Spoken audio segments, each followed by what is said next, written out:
God, I just came out of the bathroom. Hello, everybody. It is Sunday. Yeah. Oh my God. Oh my God. Hi. Hello. It is me. It is us. We're a little bit late, but that's because I had to use the bathroom, you see. It be we. It be we. It be us. Heckin'. Is it to get ready for a game or just to read it? Lotus School? No. We're just looking over the playtest because it's new. It's Pathfinder. I haven't talked about it in a while and I want to. Silver Sword, hello and welcome. Thank you for the follow. Welcome to the stream that just started. I like big dice rolls and numbers cannot lie. Thank you. 898, hello and welcome. Thank you for coming and welcome to the stream. Thank you for the follow. And Ada, hello. Mwah. I'm just popping some painkillers really quick because your girl is cramping. Anywho, we are here. It's been a time. It's been a while. Hold on, let me put on some music. Oh, if you like big rolls, don't play with me. My D20s identify as D6S. So, I've got... sorry, I bumped the mic. So, not are they either. So I'm just giving a quick look at things to make sure my browser audio is at a good point. Okay. So, let me put this on shuffle and loop it for now. So, I was made aware sometime early last week that a new playtest came out. Oh, thank you for your head pats. For 2 new classes in Pathfinder 2e. I learned because Lynn was going to go play it without me! But that's okay. Because... And these 2 classes are called the Commander... Also get in here, Ada. Yeah, get in here. You play Pathfinder. You don't have to if you don't want to, though. Anywho, it's gonna finish my oatmeal, too. No, I have, do it. I have, oatmeal. I have a pork omelet. Just so that I can, have food and I'm not, going up and down and snacking a lot. Trying to do that balanced breakfast shit, you know? Anywho. Heckin', we've got the Commander, Silver Sword. Hello! How you doing, hon? Let me just quickly... just give me also a second. I, literally had just used the Can't bathroom. help but notice how not in here you are, Ada. She's shy.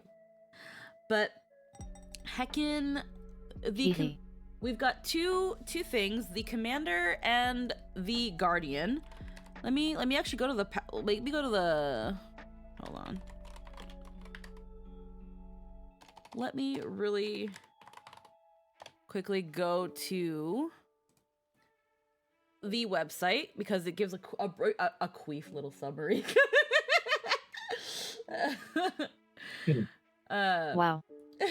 A brief little summary of the 2 classes that we'll be going over today. Wow. We've got the Commander and the Guardian. So the Commander is an intelligence-based tactician with unparalleled authority over the battlefield. But they're no slouch in the fight themselves, being trained in martial weapons and all armors, so if you want to lead your fellow adventurers to victory, be sure to playtest the Commander. And then we have the Guardian. The Guardian is a strength-based protector who excels in the use of armor, both for their own benefit and the aid of others. If you're the type of player who enjoys keeping others safe from harm, be sure to playtest the Guardian. So, we have they are literally exactly what it says on the tin. So, to start here... Lynn played Commander, and played with a Guardian.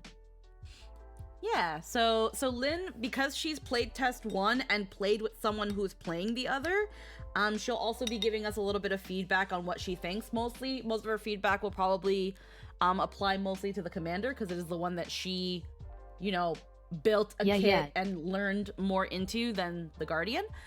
But, because of that, because I feel like we're going to go into a lot of conversations, I'm actually going to shift the Commander to the latter half of today's stream, and we're going to start with the Guardian.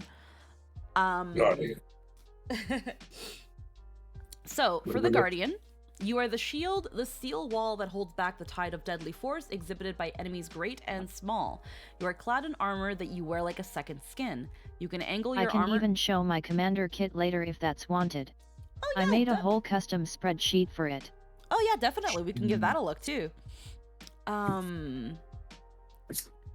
blah, blah. You can angle your armor to protect yourself and your allies from damage and keep foes at bay. You also make yourself a more tempting target to take the hits that might have otherwise struck down your companions. It's essentially you're a tank. You're the tank. So the key attributes, like it said in the website, is strength, and your hit points are 10 plus your constitution modifier. Easy. Okay. They're trained in perception. Their saving throws are expert in fortitude, trained in reflex, and expert in will. Trained in athletics, trained in a number of additional skills equal to 3 plus your intelligence modifier. And they are trained in simple, martial, and unarmed attacks. They are trained in all armor and trained in unarmored defense, and trained in Guardian class DC. They have training in unarmored defense too. Yeah, so they're not solely armor based. Most people do. I mean, I thought with yeah, most people do, but I didn't think that the thing. It's like, hey, you're just the big buff. You're like the tower of metal. So, okay. For the class features, ancestry and background, attribute boost, initial proficiencies. Okay. Resistance reminder. A Guardian's armor allows them to resist damage in several specific ways. From armor specialization to the intercept strike action, remember that if you have more than one type of resistance that would apply to the same instance of damage, use only the highest applicable resistance value. Your plate armor gives you resistance to slashing damage when you are struck with a blade, but the resistance to all damage you receive from intercept strike is likely higher when you take a similar attack for an ally. So Guardian armor. Even when you are struck, your armor protects you from some harm. You gain the armor specialization effects of medium and heavy armor. In addition, you can rest normally while wearing heavy and medium armor. Guardian feats at first level, and every even-numbered level, you gain a Guardian class feat. Intercept strike. Guardian doesn't get expertise in armor early on, but it gets armor specialization immediately, which is pretty big. Intercept strike. Trigger, an adjacent ally takes physical damage. You fling yourself in the way of oncoming harm to protect an ally. You take the damage instead of your ally, though thanks to your armor, you gain resistance to all damage against the triggering damage equal to 2 plus your level.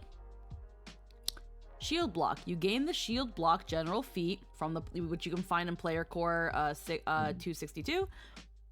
A reaction that lets you reduce damage with your shield. Taunt. That's Often everybody. the best way to protect your allies is to have the enemy want to attack you instead. You gain the taunt action, which, with an attention-getting gesture, a cutting remark, or a threatening shout, you get an enemy to focus their ire on you. Even mindless creatures are drawn to your taunts. Choose a creature within 30 feet who must attempt a will save against your class DC. Regardless of the result, it is immune to your taunt until the beginning of your next turn. If you gesture, this action gains the visual trait. If you speak or otherwise make noise, this action gains the auditory trait. Your taunt must have one of these two traits. And then what happens on a success or a failure? Let's see, success. Until the beginning of your next turn, the creature gains a +2 circumstance bonus to attack rolls it makes against you and its DC. Which is really funny, by the way. Saw it used on an animated armor. Doesn't make sense, but fuck it, their world has magic. Yep. For this area, the DC increases only for you, but takes a -1 circumstance penalty to attack rolls and DCs. When taking a hostile action, it doesn't include you as a target. Failure as success, but the penalty is -2. Critical failure as success, but the penalty is -3. The fact that you can have your taunt needs to be one of two things, but a lot of things, like there's like feats for that, but it's just like, hey, your thing now, intimidation doesn't require it to share a language because of XYZ. That's what visual is essentially. Is even if it doesn't speak or understand your language, your gesturing still affects things that would normally not be able to be affected by jeering or cheering.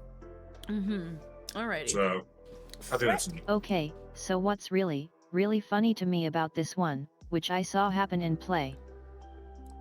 Mm-hmm. The middle finger is universal in Pathfinder. Everyone understands the bird.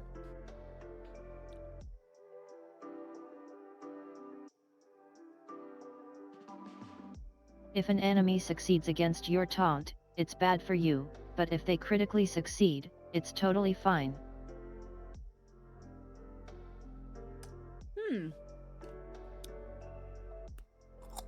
Which is really weird. Yeah.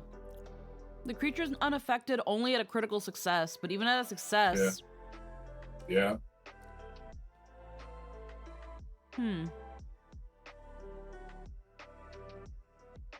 At a success, the enemy still gets a bonus against you. Yeah. It's to incentivize them to attack. Critical success, they get no bonus.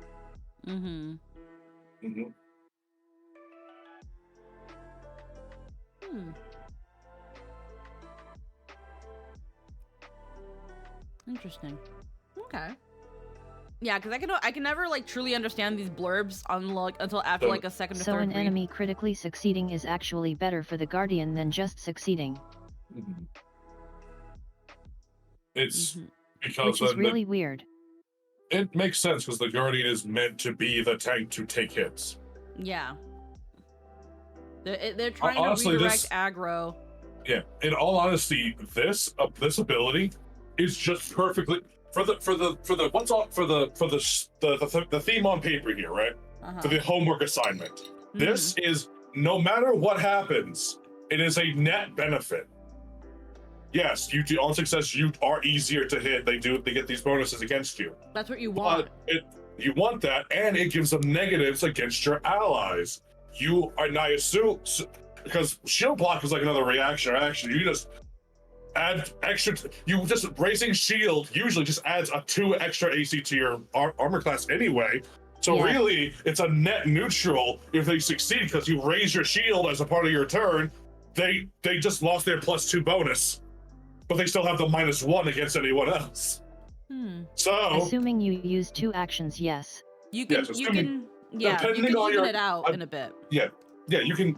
Yes, using 2 of your 3 actions. Yeah, that's the trade-off. But essentially, if you're in a perfectly good position to not need a third, like need to use it for anything else, you can just stand there and just force an enemy to take anywhere between a -1 to 3. That's fucking huge.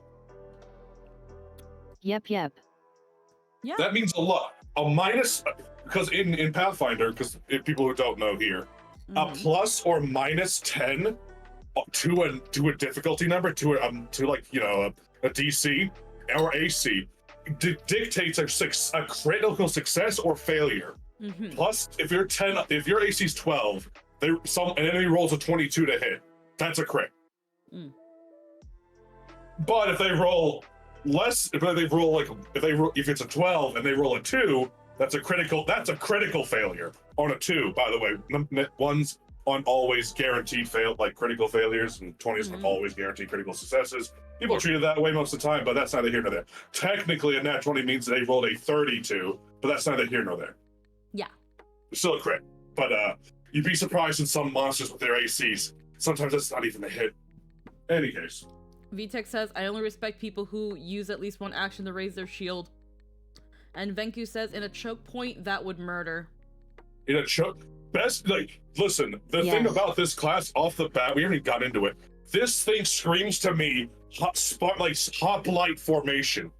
Spartans, like shield wall. This is what this screams to me of. Just plant your feet, raise your shield, get ready with the pokey stick. Just poke. Just get ready to. Guardians are amazing door guards. It's almost like that's what they're fucking called. By the way, I'd be surprised if they couldn't do their job. Fun thing about ranged reach weapons, you just need a guy behind you. That's it. Just have someone behind the Guardian with like with a pole arm and just go bop, bop, bop. Unless the enemy also has a reach weapon, in which case it gets really awkward because they can just go over the Guardian, but that's not the end of that. Okay. And ranged attacks are ranged attacks. Don't worry about that. Let me zoom in Also, on I this. just want to make a warband group with a commander and mix of fighters and guardians. That'd be disgusting. I'm all for it. I would be so for that. It's a straight up like a mercenary company of like just marshals. I'm so into it. I love So- Pathfinder so much. Love spells and how every character is going to be completely different. You can put a group. You can put 5 fighters into one group. They will all be wildly fucking bonkers different. Now that's in D&D too, but I was gonna say it was like Hmm. it's a thing of, and we've talked about this before on previous things too. D&D, the reason it's so big, aside from marketing and all that stuff, is the fact that its entry level is relatively low. it's accessible. Yeah, it's very accessible. Yeah, do you get the issue of having samey characters maybe, or there's a good chance you might end up in a party that everyone has a very similar flavor of blue raspberry peach, blue raspberry lemon, blue raspberry grapefruit. Like it might happen. But I feel like at the end of the day, that's a limit, a thing with the game, but also a limit in the people that you invite to your table. Some people are just can only be so creative. I'm a great example. So as I've played like 5 bards at this point. Yeah, it's very low customization, comparatively, but that lack of customization means the barrier of entry is much lower, and it's actually really hard to make a bad character in 5e without actively trying. Yeah. And there might be a lack of customization, but there's not a lack of creativity. Yeah, Because if you guys yeah, you could have like 3. You can have a party of like 3 Echo Knights, right? But that doesn't mean they're gonna pick the same spells or use their spells in the same way or have their same loadouts. It's just they just happen to be 3 crazy fucking Ghost Knights. Like, have fun. Good luck. Yeah, and like Green Dragon said, it's a good gateway game to RPGs. Obviously, like D&D shouldn't be one's end all be all, the only game they ever have a chance to play. It's a thank you for the follow, by the way. Have you all heard of using the Pathfinder 2e app? It's fantastic. It's what we use. I have used it a couple times because I want to get back to them at some point. We're taking some homebrew characters that some of us have played for the Summoners Network and trying to get similar to we're essentially trying to build them in Pathfinder, similar For to instance, the idea of what they 5th have. edition is not designed to have dedicated healers, but if you're a super nerd like Lynn and know how to abuse totally legal options to break the game over your knee, you can absolutely make one anyway. Then there's the existence of like third-party stuff and stuff. There's a lot of third-party content out there to further enhance the game in some way, shape, or form. I know not everyone likes falling to third-party content, but it exists. It exists because these people, these companies also know that they can't hit every single thing. By the way, if you go down the Kickstarter, you can support the Nat 19. If you weren't, I was. Nat 19. There's a new Kickstarter. Go see it. Go put $1 in it. Yeah. I should have a fucking thing for. You should. I used to have a panel for the Nat 19 Kickstarter. I should have asked for another one, because I did that the first time. But I can totally heckin' just copy the link and heckin' put it here in Goo. We can go into that in a bit. Because do you play D&D sometimes and want to add shit to it? Here you go. Here, here's this. It's book 2 of a different book. You don't need both, but maybe get both. This has big robots. Oh, I already got my card set this time. It's these big monster books. We were funded in 2 hours again. Jesus fucking Christ! I just looked at the number. Yeah, holy Hooray. Yeah, no, almost. It's crazy. The fuck is wrong with you people? Heckin' now, not only will you be getting a freaking obviously this is for the people who like missed the first Kickstarter. Because the freaking because the first Kickstarter, people went nuts. And heckin' Are you saying people dig giant robots? Yes. Won't they thunk it? Like, because it was funded so exponentially throughout its month that the Kickstarter was active, the bestiary and GM tools was unlocked, but of course Logan, being fucking Logan, went too nuts and was like, this has to be its own book. It's too big. And it's too dummy fit. And essentially, if you back the first Kickstarter, you will be getting this book. But if you miss the first Kickstarter, you can get this book, and depending on your pledge, you can actually get the first book. So, insane. A wonderful way to like get what you missed in the first Kickstarter if you didn't get it. I will swing by in the future, but I'm about to start my Pathfinder game like 20 minutes. Yeah, have a wonderful time. I am the Nat 19 enjoyer. Hell yeah. Have a wonderful time, Have Dragon. good time. Yeah. But he did all content like 1,000 pages total, I think. It's a lot. I think the setting guide is like over 600 pages, and yeah, no, the bestiary is huge. I just don't know how huge. I can't remember the number he gave us. However big his imagination is, honestly. I actually haven't seen the trailer for this.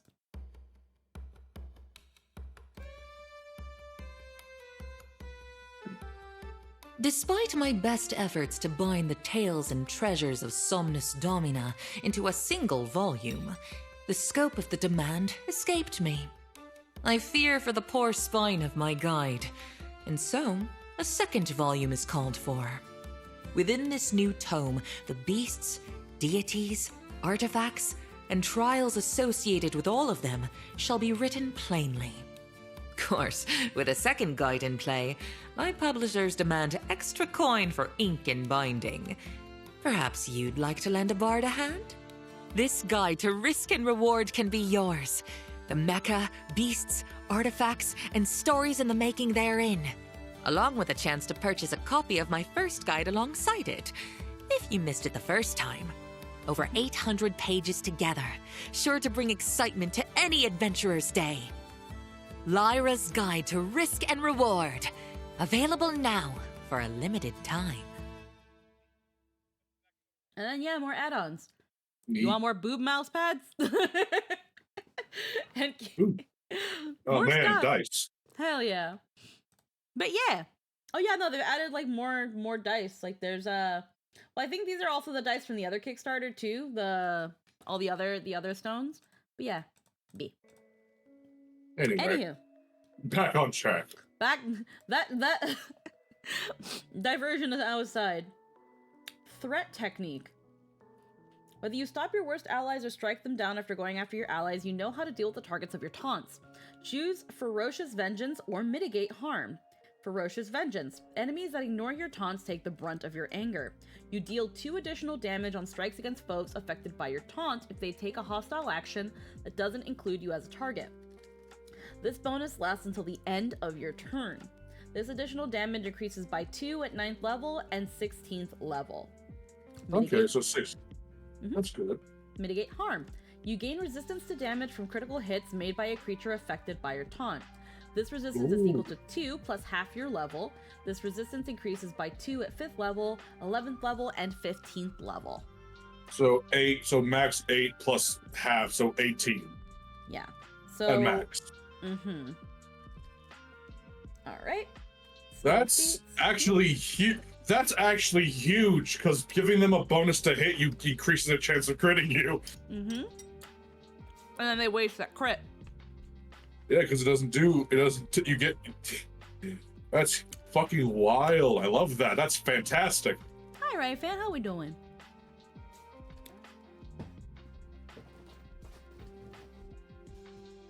Heckin' skill feats, general feats, skill increases. Tough to kill. The protectiveness of your armor ensures that even if you fall, you take longer to die. You gain the Die Hard general feat. If you already have the Die Hard feat, you can retrain it when you get Tough to Kill. The first time each day, you'd be reduced to dying 3 or higher. You stay at dying 2 instead. Okay, so dying 3 is like you're dead. Yeah. Die Hard makes it so it's dying 4. But not only do you get Die Hard and get to retrain it if you already have Die Hard, you then, if you were to go down, you don't even go to 4, you stay at 2, you don't even go to 3, you stay at 2 instead. Mm-hmm. On top of that, as a passive death reduction. That is fucking, that's disgusting. I love it. Reflex expertise. And trust me, they need that. Even in the heaviest of armors, you can brace yourself against widespread effects. Your proficiency rank for reflex saves increases to expert. So armor and reflex to expert, reaction, reflex and perception gets expert. Okay. Oh. You gain a reaction whenever you roll initiative. Okay. Weapon expertise. Sometimes the best defense is a good offense. Proficiency ranks for simple weapons, martials, and unarmed increase to expert. Battle hardened. Okay, fortitude. Guardian expertise. I have a seed. Oh, it's not fortitude goes to master, and when you roll a success on a fort save, you get critical success instead. That's fucking disgusting. Oh, I forgot something important. Hold on. What did you forget? I gotta get it. Hold on. Get the book. Yeah, I forgot my book. I forgot my book, guys.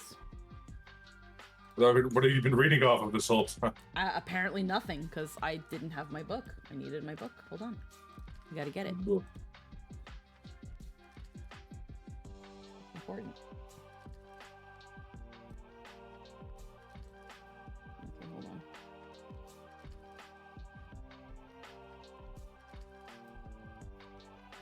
Hold on, it's a little tilted.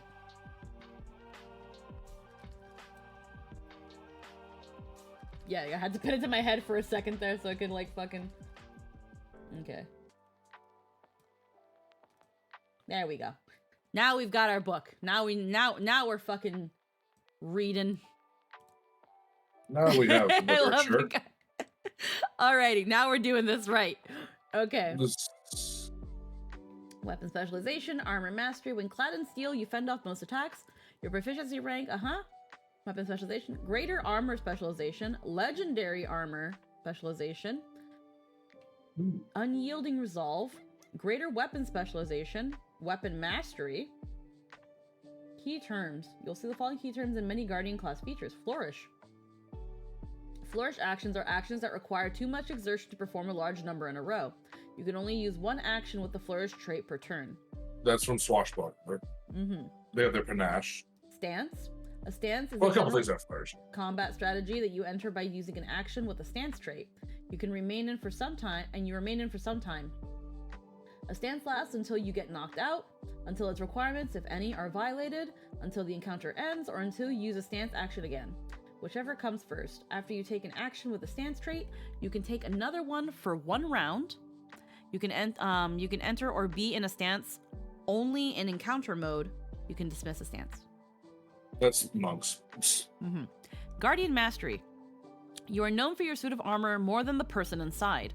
Your proficiency rank for your Guardian class DC increases to Master. When you attempt a reflex save to avoid a damaging effect, such as a fireball, you add your armor's item bonus to AC instead of your dexterity modifier. If you get a success when you do this, you get a critical success instead. I cast fireball. I reduce it. Sure you did, buddy. No, you didn't. All right, feat one. So now we've got our feats. We've got bodyguard. You swear a vow to protect one of your allies at all costs. During your daily preparations, choose one of your allies as your charge. When you intercept a strike against your charge, your charge gains resistance to physical damage equal to 1 plus half your level for 1 round. You can take 10 minutes to change who your charge is before your next daily preparations. Larger than life. When you are clad in the heaviest of armors, you have an outsized presence. Though you don't get any larger, you are treated as 1 size larger for the purposes of affecting other creatures with actions like disarm, grapple, reposition, shove, and trip while wearing heavy armor. Similarly, you are treated as one size larger for the purposes of creatures affecting you with those same actions, as well as swallow, hole, and similar actions while wearing heavy armor. Oh, so things that could swallow you will now not be able to swallow you. Mm-hmm. Guardian feats by name, so we've got quite a couple here. Get behind me.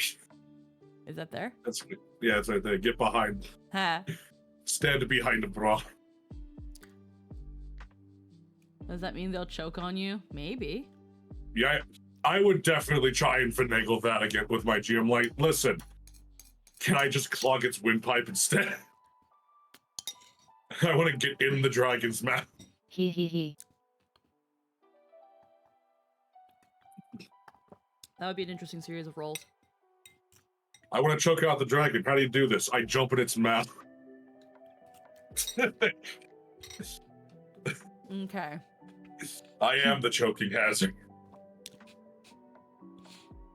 Someone just stamps that little label they put on those little air packets in the jerky. Do not do not eat. Oh my god. Just call yourself the DNE. The do not eat. Just make a construct designation DNE. DNE. People call me Danny. Mm-hmm. They call me Danny. New bird unlocked. You look like your mother should have used the swallow action. Wow.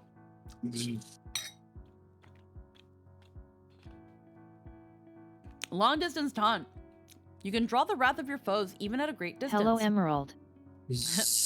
When you use taunt, you can choose a target within 120 feet. That's pretty fucking long range. Yeah. Sure is.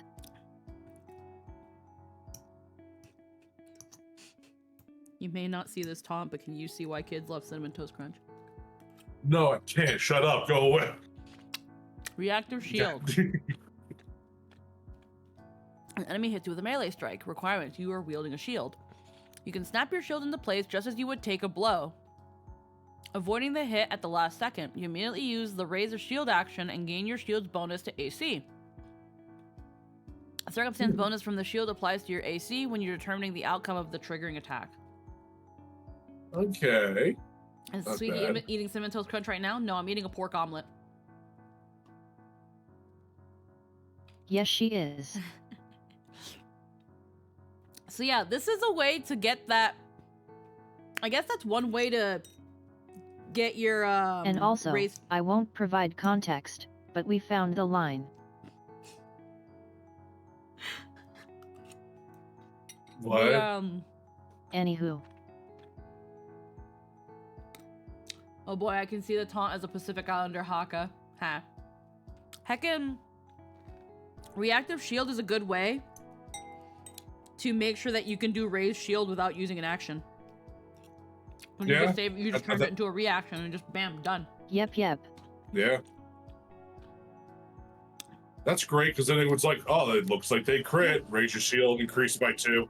It may not have crit anymore. You can taunt. You can use your action to taunt them to get them to attack, and then when they hit, You I can't use my shield reaction. block off of it, but you can use it to avoid a hit or crit. Yep. Mm-hmm. So the 2 action economy has now become 1, and then a try-mate. Shoulder check. Wearing medium or heavy armor. You hit a foe with your armor to throw them off balance. Make a fist strike even if you don't have a hand free. If you're wielding a gauntlet or spiked gauntlet, you can make a strike with one of those weapons instead. If the strike hits, the target is off guard for the rest of your turn. I think that's a -2 to AC. Maybe. I believe off guard is up -2. Is it a line that would be funny to cross? Okay, well, I'm gonna have to give context now. So, breakfast-wise, I was like, I don't want to just have oatmeal because I'm gonna be snacky. So, yesterday, I roasted a pork. And after I roasted the pork, a pork shoulder, I took it out of essentially what it was roasting in, which was its juices and some orange juice, along with like onion, spices, and jalapenos. I took it out of that stuff, drained out those juices, and put them to the side. Because usually you want to let it cool off so that all the fat solidifies on the top, and then you just kind of pull that out and throw it away. In my case, I've thrown it away many times. And then you can properly get rid of liquids and stuff down the drain, and then any solids you just throw in the garbage. But either way. So this morning, I was like, I don't really want to make a wrap with my pulled pork. I just want to make an omelet. So when I disposed of the juices and all that stuff earlier today, what I did, because I didn't want to just throw it into my garbage bag, I took a separate bag and I put it in there. And then I just kind of like put that bag in the garbage. Then I started making my omelet, and it occurred to me that I could have used some of those juices and some of the onion and garlic and jalapeno that it was roasting with, and tossed that in my omelet. And for a moment, I was like, it's not technically in the garbage, it's in a bag. But I decided not to do it because I don't want to actually take it out of the garbage and put that in my food. So I was like, no, I'm not fucking doing this. I am drawing a line into actually I'm not taking something I threw out of the garbage. The line was found. I was like, yeah, it's technically not in the garbage, but it's in a container in the garbage. I'm not doing this. So instead, I just took the spices that I would have made when I originally took the pork. So I just instead added cumin, some smoky Southwest, and some oregano and garlic. And then I just tossed that in my omelet and like a little bit of butter. And because like the pork always will have its fat in it. Yesterday when I was pulling the pork, I already added some of those juices into the pork anyway. So it's not like the pork is completely devoid of those juices. I incorporated some of them back in. So it's not like all of the juices are gone. I'm just not using every drop of the juices. It's fine. It's fine. So Squeaky has been discovered to have enough shame to not fish viable ingredients out of the trash for her food. I was like, I've learned today that before I truly dispose of remnants like that, I'm going to explore what other things I can do with my food. Because when it comes to pulled pork, I've always thrown it out. Because with my pulled pork, for like barbecue pulled pork, it's just the pork and beer. I've never chopped onions and jalapeno and other things and had it roast in there along with the liquid.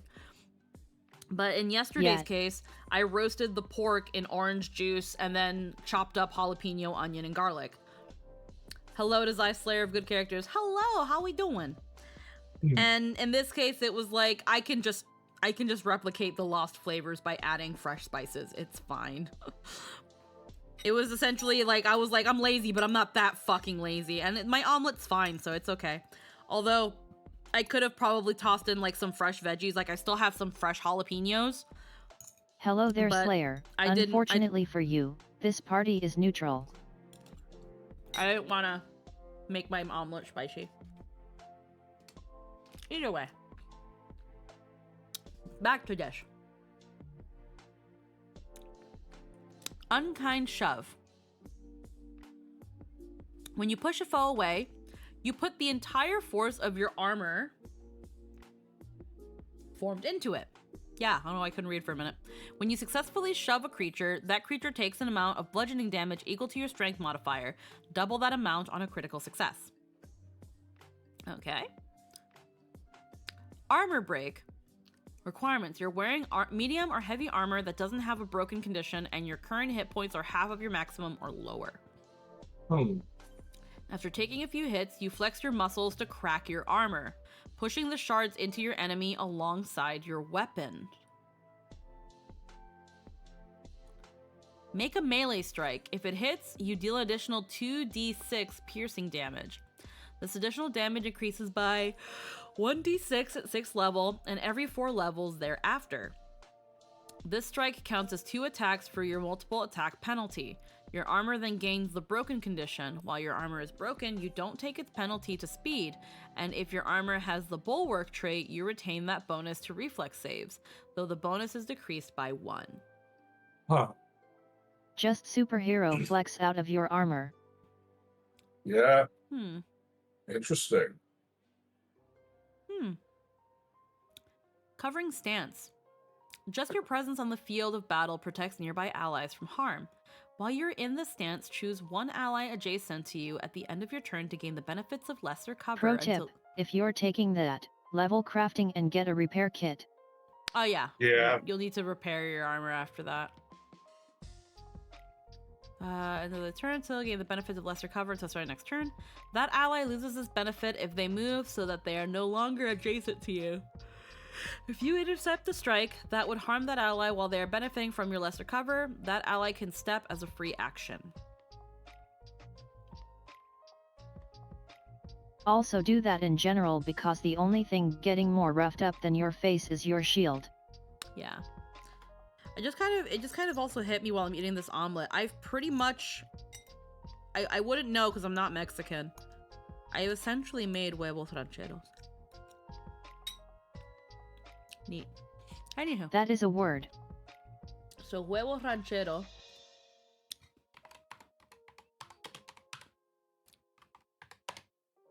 It's not exactly. Because I don't have pico de gallo on top.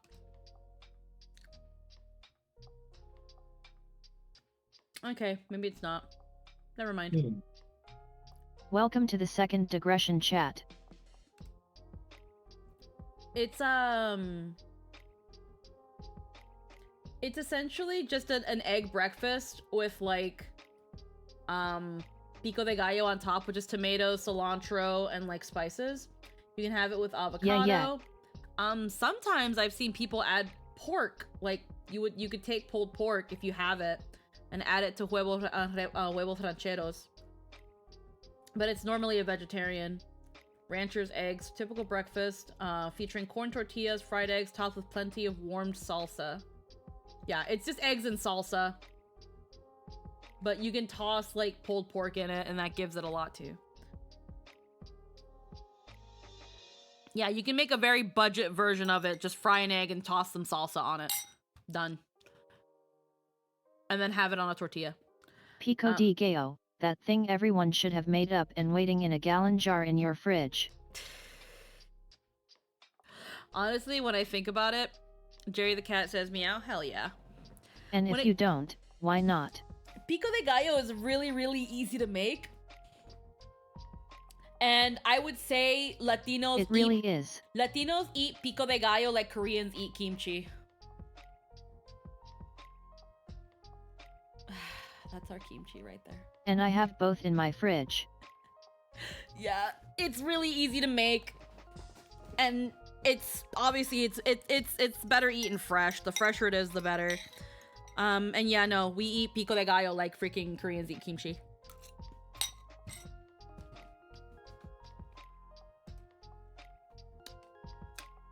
Where was I? Though if you keep it in a jar, keeps surprisingly well.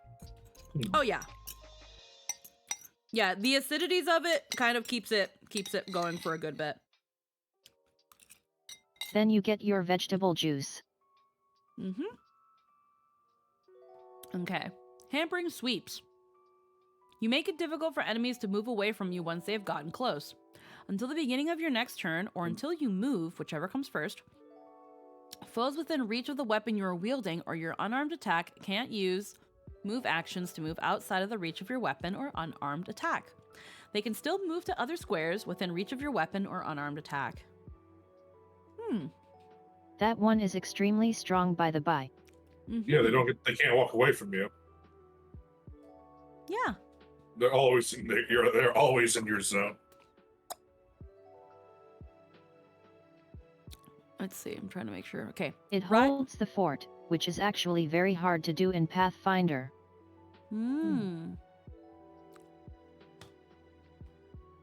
Raise haft. You know how to use the haft of larger weapons to block attacks. Two-handed weapons Ooh, excuse me. You wield, gain the parry trait. If the weapon already has the parry trait, you increase the circumstance bonus of AC it provides to +2. Shielding taunt. By banging So loudly. that one is also gross. Yeah. Parry's huge with weapons. It's extra AC on extra AC on extra AC.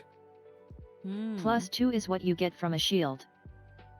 So you get the benefit of a shield with having a two-hander. Oh. Yep. Yeah. Now you can see why it's not a level 1 feat. Yeah. Shielding taunt. By banging loudly on your shield, you get the attention of even the most stubborn of foes. Raise a shield and then taunt a creature. Your taunt gains the auditory trait, and the target takes a negative circumstance penalty to their save. Ooh. Combined action. Always great. Yeah, 2 for 1. It's a flourish. Yeah, there it is. It's a once a turn thing. Intercept foe. An ally is a target of a melee strike, and you could reach that ally with a stride action. You cannot stand still while your comrades might be in danger. Stride, and you must end your movement adjacent to the triggering ally. You can use intercept foe while burrowing, climbing, flying, or swimming instead of striding if you have the corresponding movement type. That ally gains a +2 circumstance bonus to their AC against the melee strike. Well, that was the 4th level feat. Whoops. I always forget that they kind of like the columns like that. Okay. So we'll start here and then we'll remember shielded attrition. Area cover. You're wearing medium or heavy armor. You can open yourself up to larger scale attacks to protect those behind you. If you're in an area effect that requires you a reflex saving throw and have at least one ally adjacent to you, you take a -2 circumstance penalty to your reflex save, and each ally adjacent to you gains standard cover against that area effect, granting them a +2 circumstance bonus to their reflex saves. So you take a penalty, so they take a buff. So remember Xun Saga in DBZ? Piccolo blocking for Gohan. That's pretty good. Averting shield. You reflectively place your shield between your eyes and visual dangers. While your shield is raised, you gain the benefits of avert gaze. Oh, you can just raise your shield and then you're immune to the fucking effects of like basilisk and shit. Yep. That's fucking crazy. Gohan, why didn't you dodge? Flying tackle. You barrel forward, gathering enough momentum to take down a threatening foe. Stride and then leap. If you end your movement adjacent to a foe, you can attempt to trip that foe. If you succeed at the athletics checks, you get a critical success. You can use flying tackle when burrowing, climbing, flying, or swimming, instead of striding if you have the corresponding movement type. You just fucking cannonball at them. Yep. Intercept energy.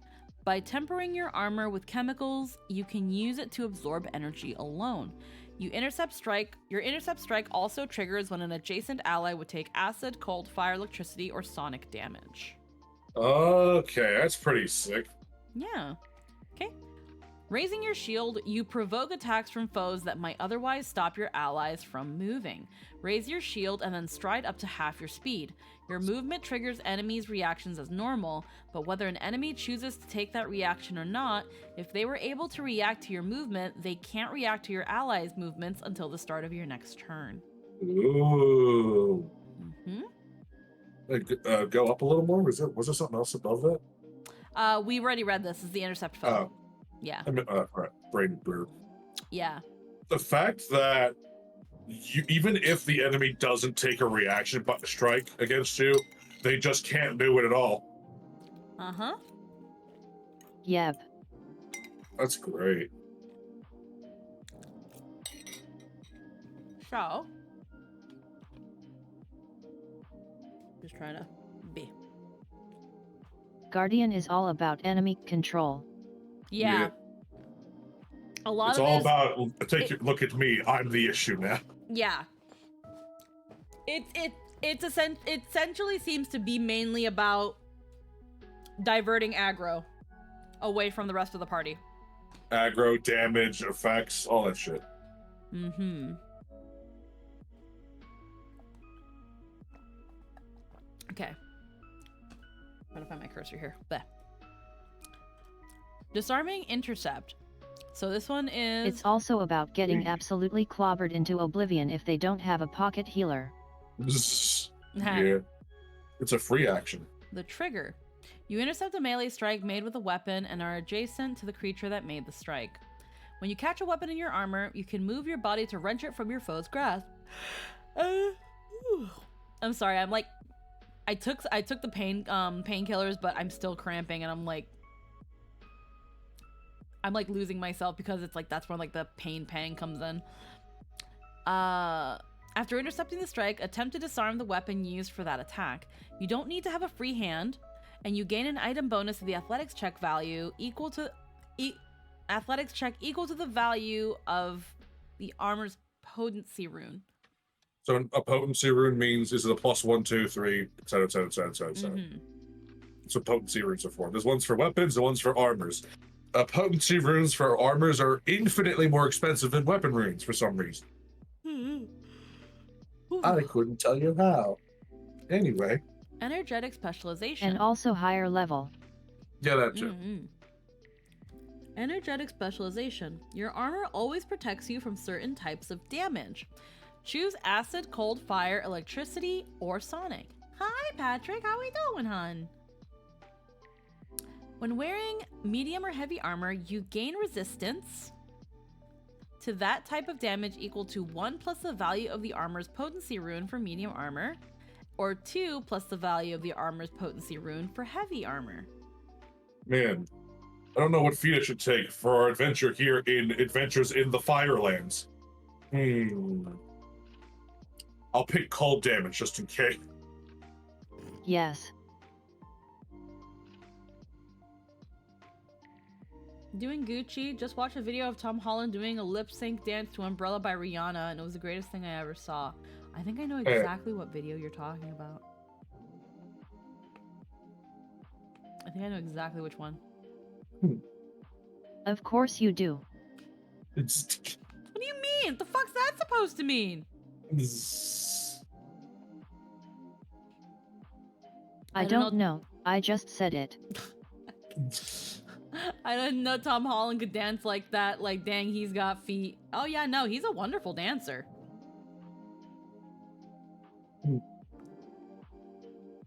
Like, he went in. It was great. And then there are some people that, like, I think there are some people that had made fun of him for that performance, and it was like, I don't know how to say her name right, but it's like the dude's freaking smashing Zendaya or Zendaya, whatever her name is. You jealous? Like, shut up. Like, yeah, first off, you're jealous too. He's smashing Zendaya, so who's really winning at the end of the day? And he's Spider-Man too, so that's triple threat. Yeah. Like, the dude's Spider-Man, the dude's smashing a hot actress that, as far as we know, seems to be an amazing person on top of that, and is also a very, very, very talented. And he's an amazing dancer. I don't know. I just don't see why we're hating. Anywho, mobile protection. You swiftly move to protect your charge when they're in trouble. Oh, that's why. He's British. He's British.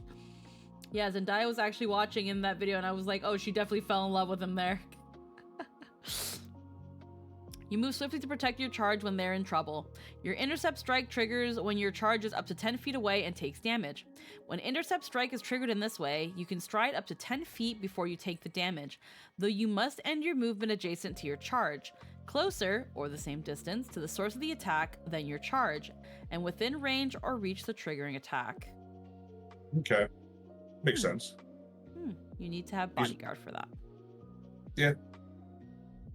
Okay. Reactive strike.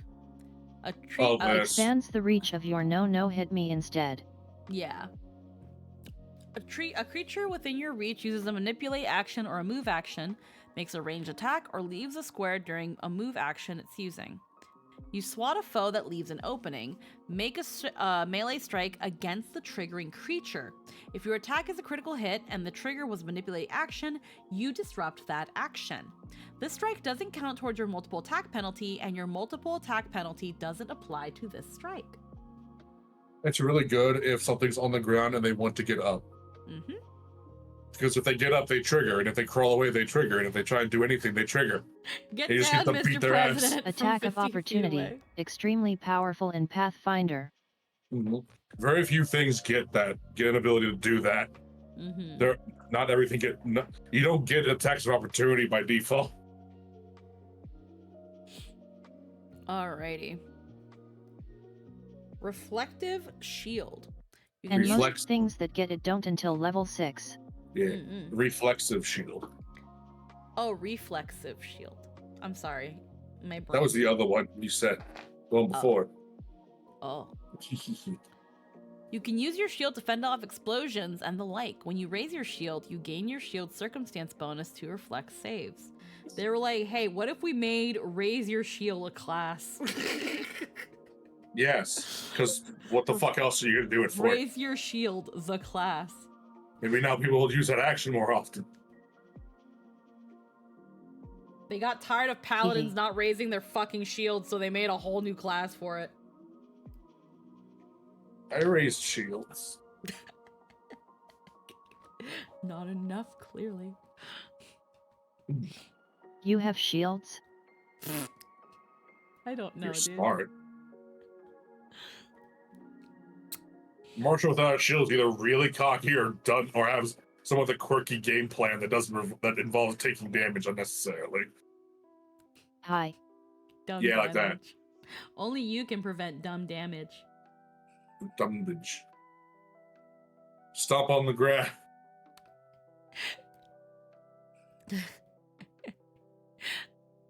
I didn't even read reflective shield. I thought we did. My brain. I just thought we did. It's And it because starts the requisite or the just summary raised. and then the special. If you have the It's- shield block reaction damage you take as a result of the reflex save can trigger that reaction, even if the damage isn't physical damage. Yeah. Stomp ground. You bring your booted foot down on the booted foot.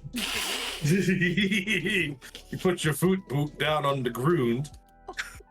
Yeah, you bring your booted foot down to the ground with a new foos to rattle your foos. Stop being Canadian.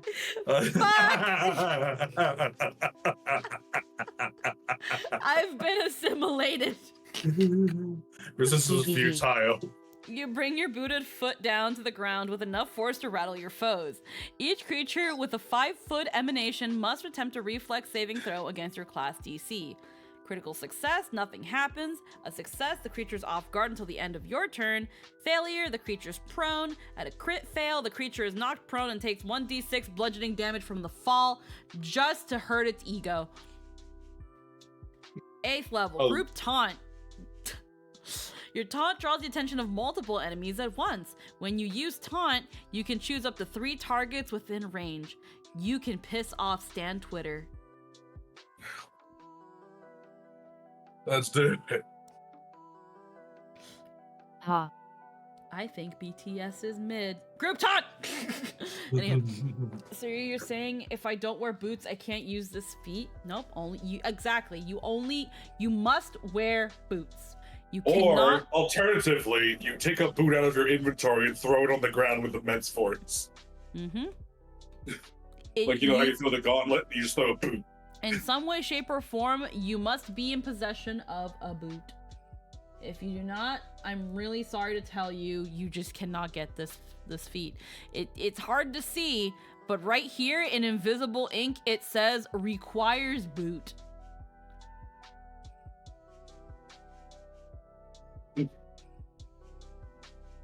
Yep. Mighty Bulwark. Thanks to the incredible connection. You think you got boots of spider climbing and you throw it at the wall and cause the emanation? It could. I The feel like issue is that naked It would. feet causes an entirely different reaction. I'm just saying that you might need to have a discussion with your DM if you want to try to figure that shit out, Anthony. I think I'd allow me to do that. Because that sounds stupid. Oh god, I'm cramping. I can't miss the spider if it's an AoE effect. My god. Thanks to the incredible connection you have forged with your armor, you can use it to shrug off an extensive array of dangers. Your bonus from the Bulwark armor trait increases from +3 to +4, and it applies to all reflex saves, not just damaging reflex saves. Ooh. Yeah. Ooh. Excuse me. That's actually really good, because obviously this class is like, That yeah, makes don't work no off sense, dexterity. but okay. Yeah, it doesn't, but this class is basically fuck your dexterity. You don't worry about it. You don't need it. And here's everything that augments that. Dex is a dump stat. Quick intercept. Protecting your allies is second nature to you. At the start of each of your turns, you gain an additional reaction that you can only use to intercept a strike. Ooh. Repositioning block. You need shield block for this. You used shield block to prevent damage from an adjacent creature's attack. As you absorb a blow from an enemy, you can use their attack's momentum against them. Attempt to reposition the creature whose attack you use shield block against. You don't need to have a hand free to do so. You gain a +1 item bonus to the athletics check if your shield is at least 4th level, and +2 item bonus if your shield is at least 10th level, and a +3 item bonus if your shield is at least 16th. What I'm hearing here is that something hits you and then you just push it off the ledge and move on with your life. Yep. Shield from arrows. The trigger, an adjacent ally, is the target of a physical ranged strike. Requirements. You can see the attacker, you are not off guard, and you have raised your shield. Okay. You place your shield in the path of an oncoming projectile. Interesting thing about that, there's actually no way to get the feat without having shield block in legal play. So that requirement only matters if for whatever reason you're at a home game where you traded out shield block for something for some reason. Interesting. Oh. You place your shield in the path of an oncoming projectile. Shield block comes with your guardian. Yeah. Yeah. It's just you can choose that later if you want. You place your shield in the path of an oncoming projectile. Ooh, your adjacent ally gains a +4 circumstance bonus to AC against the triggering attack. If the attack misses, you have deflected it with your shield. Alrighty, get behind me. When saving your allies from harm, you push them behind you to better protect them. When you use Intercept Strike to protect an ally, you can move that ally up to 10 feet within your reach if they are willing. You can move your ally into or through obstacles, and you must move your ally to be farther away from the source of the attack if possible. You cannot move your ally into tough obstacles. Into or through obstacles. Interesting class. Strange Jet only has 2 action economy since the third has been eaten by hungry shields. It works. Yeah. Yeah. If you have Intercept Foe, you can move your ally in the same way, and if you intermove it adjacent. It has feats to get raised shield cheaper, but yet. Yeah. Interesting. Shield... it works. Shield Salvation. You can save your shield from total destruction even after a devastating attack. If a shield would be destroyed due to damage taken during your shield block, the shield remains intact at 1 hit point instead. Whoa. My slur was bad there. 1 hit point instead. Its construction is weakened until you take the time to repair it thoroughly, preventing you from using Shield Salvation to save the same shield until your next preparations. Yep. Sure-footed. Even if you are knocked off balance, your armor continues to protect you. You don't take a penalty to AC from the clumsy connection if you're wearing medium or heavy armor. That isn't broken. Your clumsy condition still applies to other dexterity-based checks and DCs. Tough cookie. Your current hit points are at half your maximum or less. That's the requirement, and you can only do it once per day.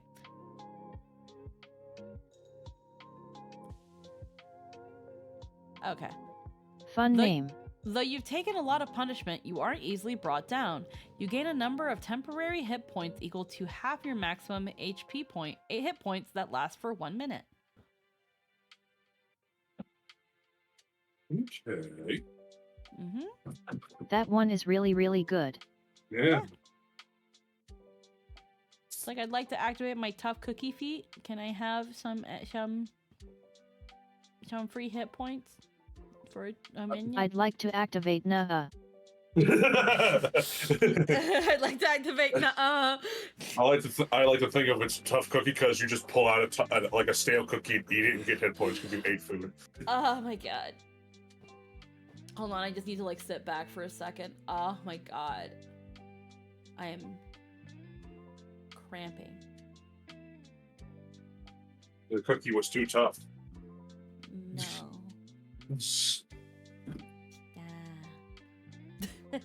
Okay. Okay, I gotta try to get up again. Okay. Do it. 12th level. Armored counterattack. Prerequisites. Intercept strike. You intercept a melee strike and are adjacent to the creature that made the strike. Frequency. Once per minute. With the might of your armored behind... wow. You With good? the power... Yeah. With the might of your armor behind you, you hit back at a foe who would dare try to hurt your allies. After intercepting the strike, make your own strike against the triggering enemy. If the strike hits, the target is off guard against the next strike made Since against at level them. 10 you'll have like 140 HP, so one moment while I get 70 back because mom said it's my turn. Hold on, I need a little bit more HP to tank. Paragon's Guard. You're wielding a shield, which it seems like with this class you really should. Which if you're not, if you don't have a shield and you're playing this class, I think you're already making a mistake. Well, they got things like the heft. Unless you are using a big weapon. Yeah. Yeah. Once you've had a moment to set your stance, you always have your shield ready without a thought. While you're in this stance, you constantly have your shield raised as if you'd use the raise a shield action. You can just have it. Holy shit. You get Just, auto like- raise. It just comes with all the benefits In of that raising a case, shield. you do more damage but also die even faster, so hooray.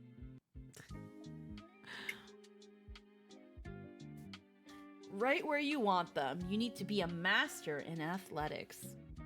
Whether with a weapon or with your bare hands, you keep your opponents in their place. Increase the distance you reposition or shove an opponent to 10 feet on a success or 15 feet on a critical success.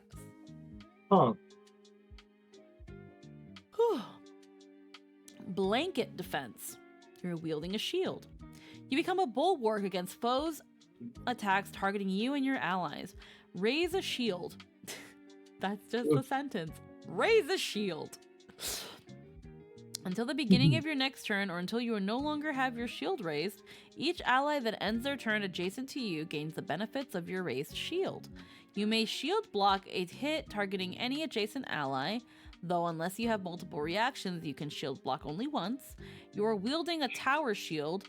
If you're wielding a tower shield, any adjacent ally can take cover behind it to gain the increased bonus to armor class. That's awesome. Bloody Denial. These are both flourishes too. Yeah. You strike a foe with force to prevent them from reacting. Strike a creature. If you hit, the creature must attempt a fortitude saving throw against your class DC. If your strike was a critical hit, the Also, result... repositioning and shoves might feel weak, and generally speaking they're super situational, but Guardian and Commander both have good ways to take advantage of positioning. If your strike was a critical hit, the result of their save is 1 degree of success worse. At a critical success, nothing happens. At a success, the creature can't use reactions against an ally you designate until the beginning of their next turn. At a failure, the creature can't use reactions until the beginning of their next turn. And at a critical failure, the creature is also stunned 1. Improved Intercept Foe. No matter where trouble rears its head on the battlefield, you will be there. When you intercept a foe, you gain a plus 10 foot circumstance bonus to your speed for the reaction. At the start of each of your turns, you gain an additional reaction that you can use only to intercept foe. Clang. Frequency, once per turn. Trigger, an enemy critically misses a strike or spell attack roll against your AC. As their blow or spell glances off your armor, you make a foe pay for attacking you. Either strike the triggering enemy... The reaction economy on this one gets kind of nutty. Yeah. As your... Oh, God, I lost my spot. As their blow or spell glances off your armor, you make a foe pay for attacking you. Either strike the triggering enemy or stride up to your speed towards the triggering enemy. If you do so and end your movement adjacent to that enemy, they are off guard until the end of your next turn. I like that. Improved Solid. Reflective Shield. Your shield can help save nearby enemies. When you use shield block against damage resulting from a reflex save, adjacent allies who would take damage due to reflex saves against the same effect also benefit from the damage reduction. Never. Oh, nice. The idea that you would hurt your companions even when you've lost your reason is unthinkable. Each time you would strike an ally due to being confused or controlled, you can attempt another saving throw against the effect that caused you to be confused or controlled with a +4 circumstance bonus to the save. Failing or critically failing this additional save doesn't increase the effect's duration. If you would end the condition due to the save, you don't make the strike and you can make any remaining actions during your turn as normal. That's actually kind of powerful. Because you're supposed to protect them, not hurt them. I like that. Situational but extremely powerful in those moments. You know, you get fucking psychics and their mental powers. Imagine we have that shit in Zelda. Requirements. You're wearing heavy or medium armor for perfect protection. Your armor protects you from the deadliest hits. Each time you're critically hit while wearing the required armor, attempt a DC 14 flat check. On a success, it becomes a normal hit. Ooh. Special. If your armor has Mostly because you getting charmed means you aren't blocking for your allies anymore, which means they're about to get overrun. Yeah. If your armor has a fortification rune, you roll only one DC 12 flat check or DC 10 if it's a greater fortification rune. Oh Jesus, that's awesome. Shield from spells. Your prowess with the shield allows you to block magic. You can use shield from arrows against ranged spell attacks. And then you can't just block a entire fireball. Watch me. Then we have boundless reprisals. With a sixth sense for the flow of combat, you can quickly react to any situation as required. At the start of each enemy's turn, you gain a reaction you can use only during that turn for any reaction from a guardian feat or class feature. Quick Vengeance. Indignant and any who That's disgusting. Yeah. Yep.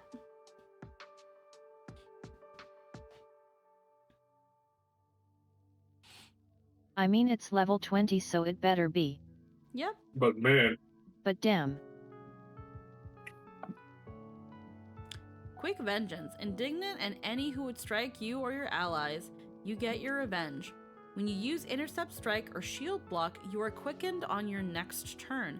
You can use the extra action to move closer to the enemy whose attack triggered that reaction, or to strike that enemy.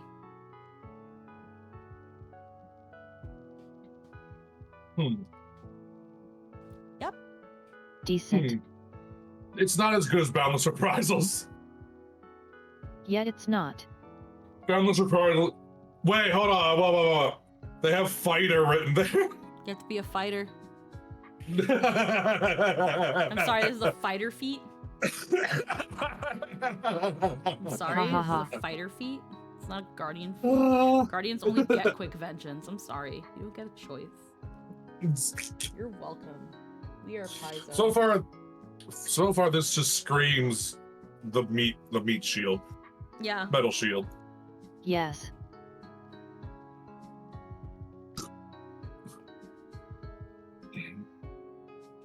At the start I love of it, each though. enemy's turn. Yeah, not So to I use played it. with the Guardian, and my overall takeaway from watching them play. Uh-huh.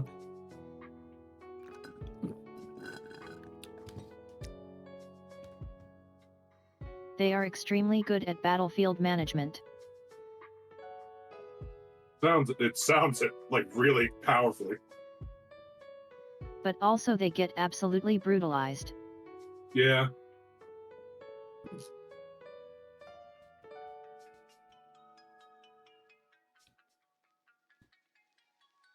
It seems like you Their definitely... entire goal is to make the enemy focus target them. It seems like you definitely want to put your points into strength and constitution for your health and... Yeah. And then also give enemies a bonus to hit them. Mm-hmm. Mm-hmm. You need So they get absolutely rocked. any and all gold guardians get will have to go towards either new, better armor or a fuck ton of healing potions and repair kits and shit. Mm-hmm. I Like, feel like oh boy. I feel like if you're gonna carry if you're gonna have a guardian, Yes, get yourself a pocket healer. yeah, Yeah. you need a healer.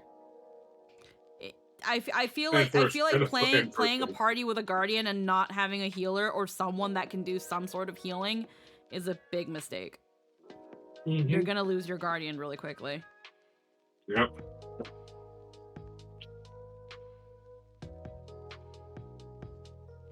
And it's like, it's so easy because if you have a healer in your party, there's their charge. Like, there's their charge.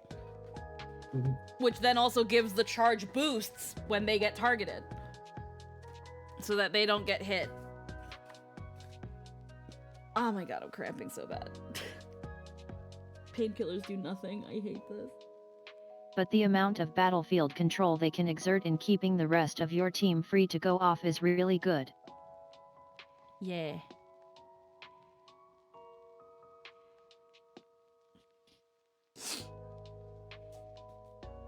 Jesus. Hold on, I'm just getting a really That's okay. big pang of pain, and I'm just like, what the fuck?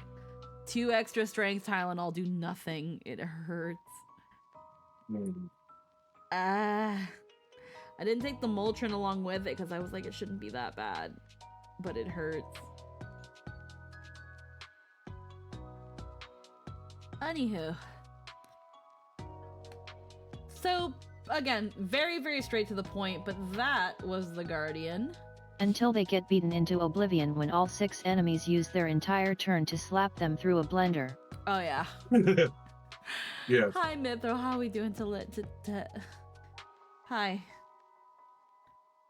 Hi. Hi. I'm in a lot of pain right now, so you gotta, like, give me a second. My brain is not catching up.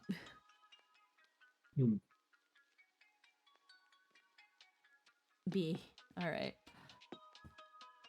It's okay. Alrighty. So, Commander. You approach battle with the knowledge that tactics and strategy are every bit as crucial as brute strength or numbers. You may have trained in classical theories of warfare and strategy at a military school, or you might have refined your techniques through hard-won experience as part of an army or mercenary company.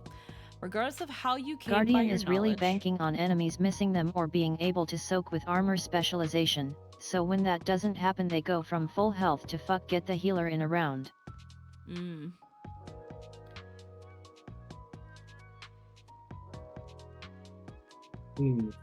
Regardless of how you came by your knowledge, you have a gift for signaling your allies from across the battlefield and shouting commands to rout even the most desperate conflicts, allowing your squad to exceed their limits and claim victory.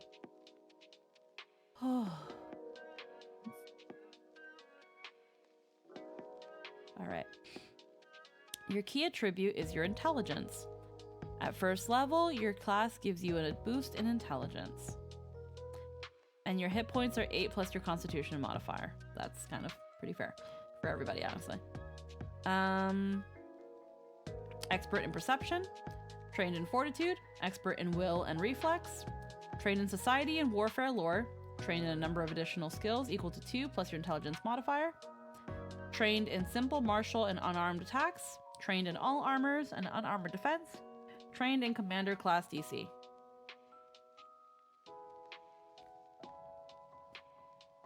B. So in terms of key attribute and HP.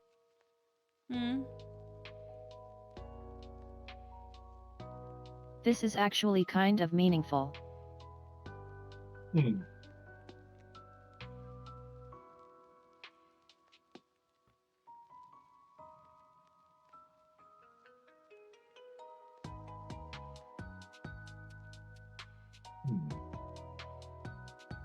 assuming she's typing. Key attribute being intelligence rather than strength or dex means you can only go up to 16 in your attack stat at 1. Wait, what?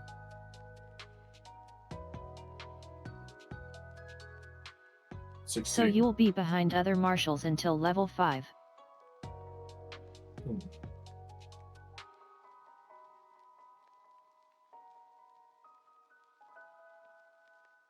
Yeah.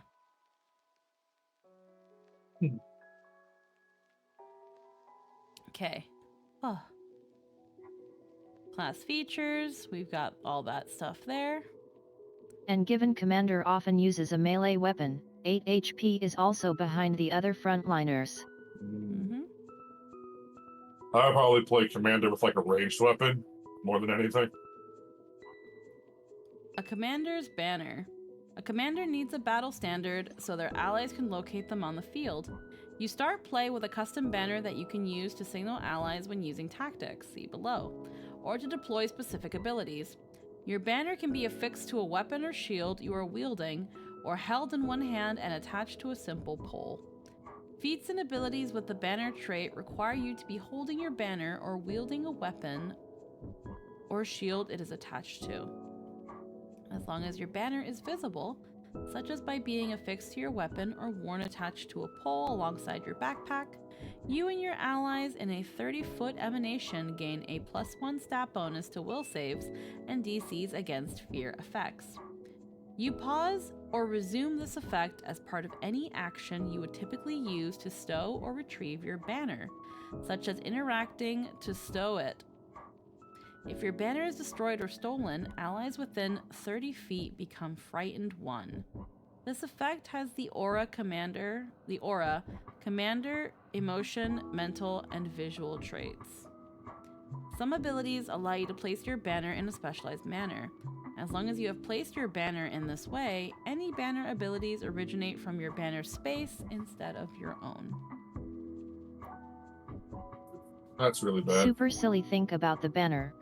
It says it can be attached to a weapon or shield, no other specification, so you can legally attach it to anything considered a weapon, and it counts. Yeah. Frighten means, by the way, you get a -1 penalty to all checks and DCs. All of them. And this Attaching my banner to this blow dart. got a streamer on it. It also carries deadly neurotoxin. Yay! Tactics.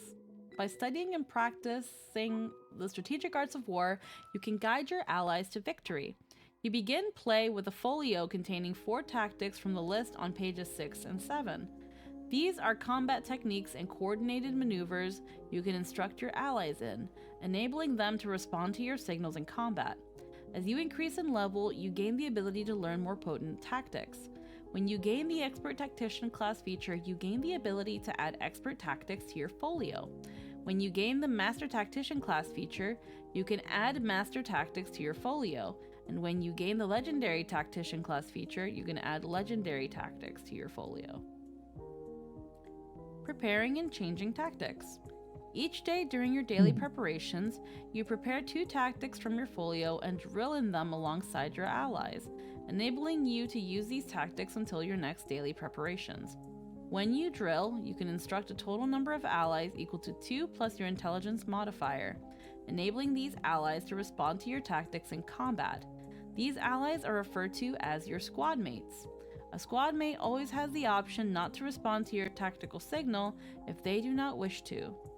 The tactic trait is explained in more detail in the key term sidebar on page 4. Oh my god, I'm having a stroke. You can change which tactics you have prepared from those in your folio by spending 10 minutes to drill, replacing all previous prepared tactics and allies. This does not prevent your allies from performing their own activities during this time frame. Gaining new tactics. You add additional tactics to your folio and increase the number of tactics you can prepare when you gain the Expert Tactician, Master, and Legendary Tactician class features. You can also add tactics to your folio with the Tactical Expansion feat, though this does not change the number you can have prepared. Oh my god. Because tactics folios use shorthand and signals unique to each commander, there is typically no benefit to using or stealing another commander's folio, though you can train with another commander to retrain one tactic in your folio to another so that they know, if the tactic required a class feat to learn, you must retrain a class feat of at least that level to learn it as normal. In Society play, preparing tactics gives you an implied secret free action, which I call flashback training montage, where you say, remember when we got together to do all these things? And the rest of the party go, why now that you mention it, yes I do. That's my favorite free action. Oh. Key terms. You see the following new key terms in many commander class features. Tactics or special abilities that involve your signaling your allies perform premeditated maneuvers. To use a tactic ability, you must have one or more willing allies you've instructed beforehand during your daily preparations.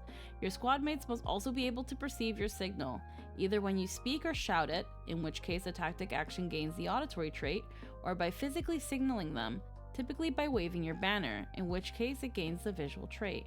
While you can use multiple tactic actions around, a character cannot respond to more than one tactic per round, regardless of source. Banner. The banner trait indicates an ability that involves you waving or otherwise actively displaying your banner. To use an ability that has the banner trait, you must be holding your banner in one hand or wielding a weapon it is attached to. Flourish. Actions with this trait are special techniques that require too much exertion for you to perform frequently. You can use only one action with the Flourish trait per round. Squad mate. The allies whom you instruct when you prepare your tactics during your daily preparations are known as squad mates. Only you and your squad mates can benefit from your tactics. Stretch. Alright. I'm trying to The main things to learn from those terms.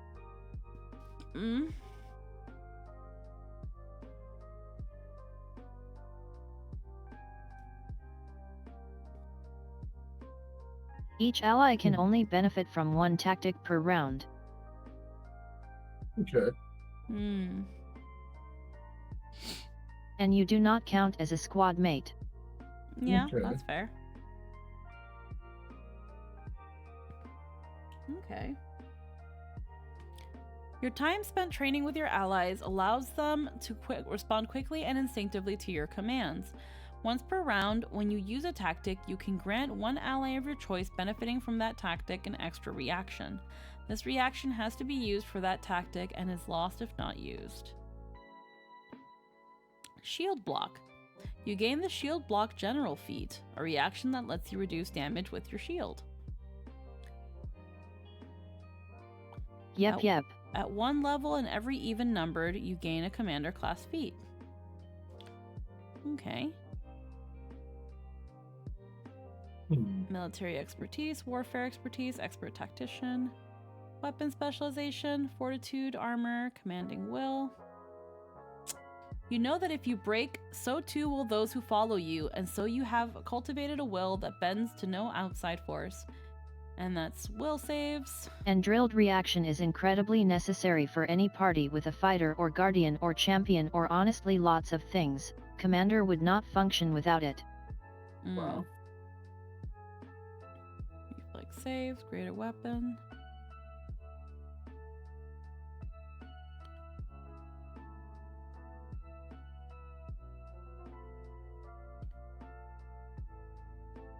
right, Master Tactician, Legendary Tactician. Tactics. Let's see. And then I'm guessing these are all the tactics. Let me just quickly look through them really. Okay, and then these are the feats. Okay, there's quite a bit. Yep, Alrighty. yep.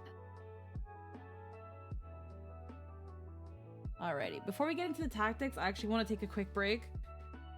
Okay. So I could like move around a little bit and probably maybe take some Motrin because Yeah. it's not getting any better. So I'll be back in just a bit. Yeah.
that took me a bit. I'm sorry.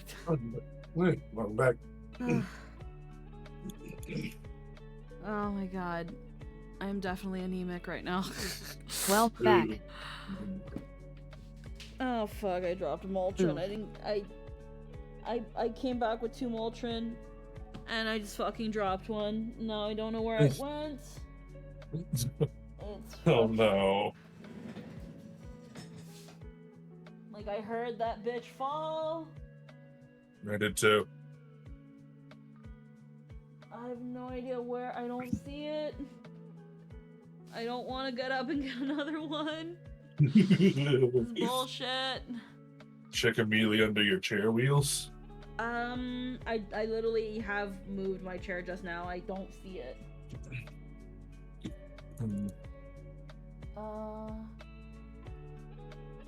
Okay, well, I'm just gonna fucking grab another one. Hold on, I guess.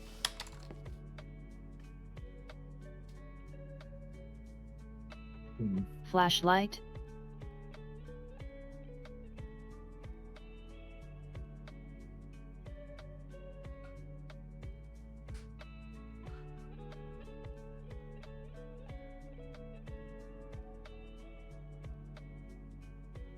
Trying to keep sudden movements at a minimum because that's how I faint.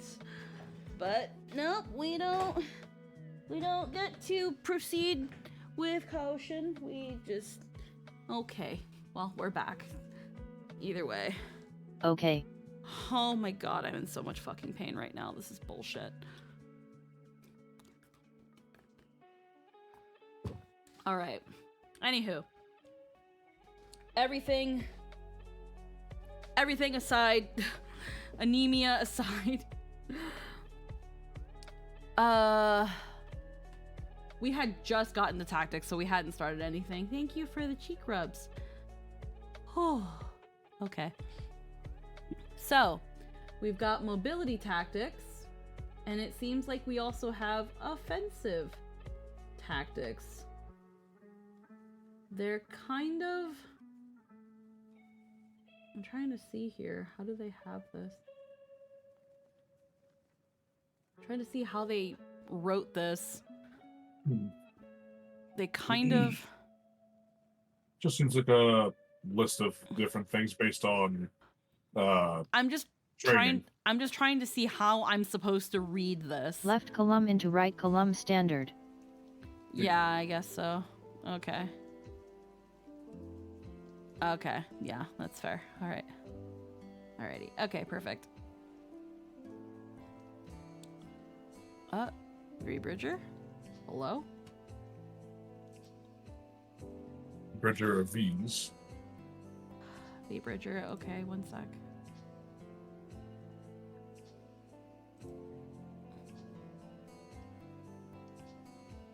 It actually did break Rebridger. There we go. Not as badly though. Okay, anywho.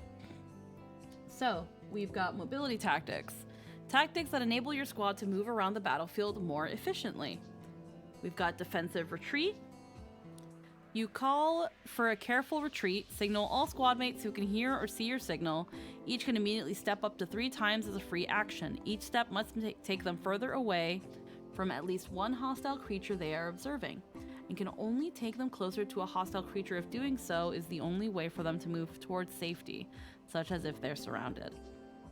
So for the record, Lynn playtested a level 5 commander, so she didn't do as much study on stuff after that point, but can still comment based on vibes.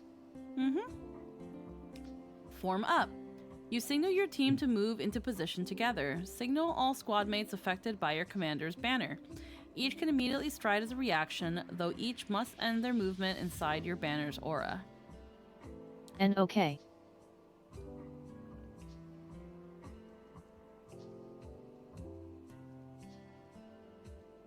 Between defensive retreat and form up.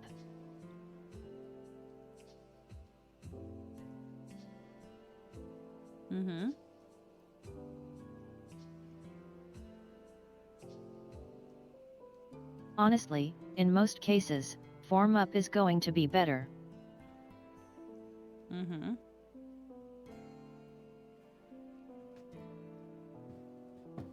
Defensive retreat is nice in that it's a free action. Yeah.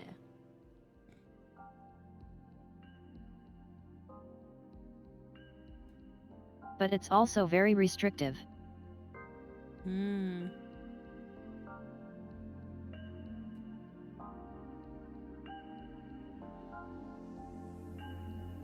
It's 2 actions and has the banner trait as well.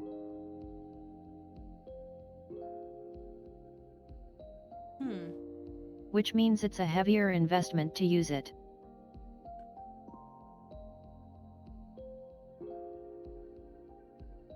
Okay.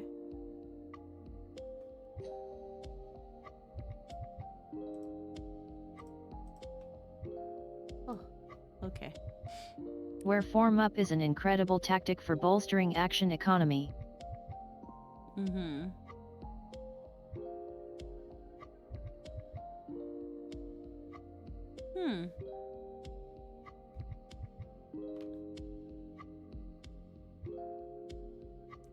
Most combats starts with everyone getting into position before they can really let loose. Yeah.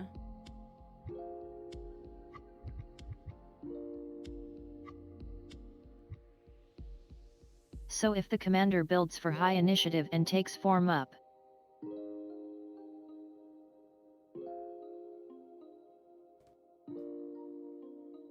they can save the rest of their party 1 action. Okay.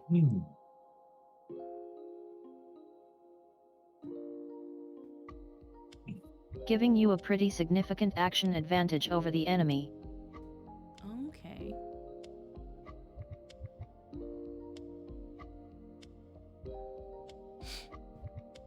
And even beyond the first round.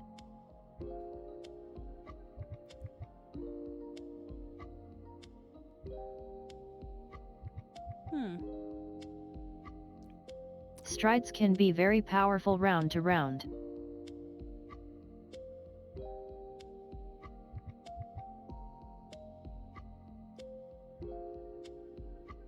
So I consider defensive retreat to be nice.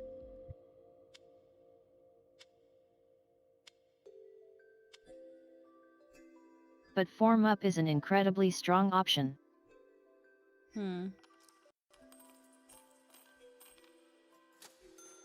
That every commander should consider.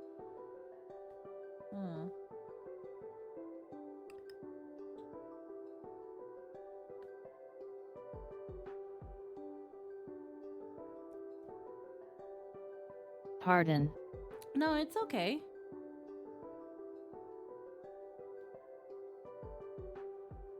Again, my brain's going. Like, I feel sick. It's fine. Mountaineering training. Your instructions make it easier for you and your allies to scale dangerous surfaces. Signal all squad mates until the end of your next turn. You and each ally gains a climb speed of 20 feet. Special, if you have this tactic prepared, you can use warfare lore in place of athletics for checks you make to climb.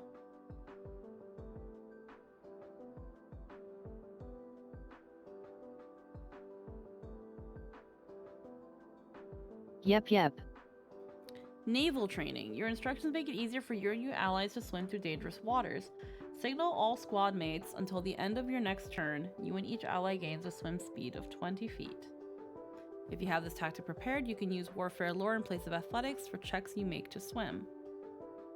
Passage of lines. Your command demands that endangered units fall back while rested units press the advantage. Signal all squad mates affected by your commander's banner.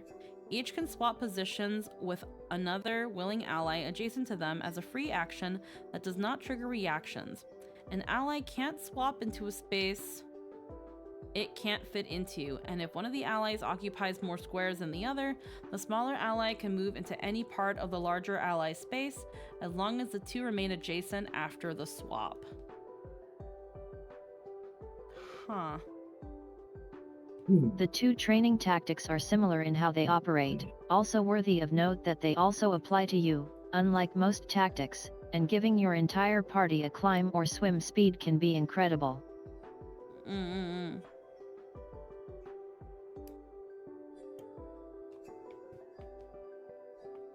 Opens a lot of doors. Mm-hmm.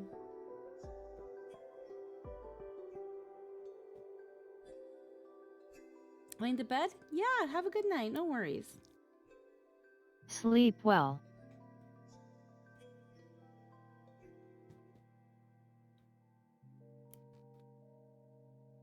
Okay. I never learned how to swim. No time like the president throws into water. Pretty much. Hooray.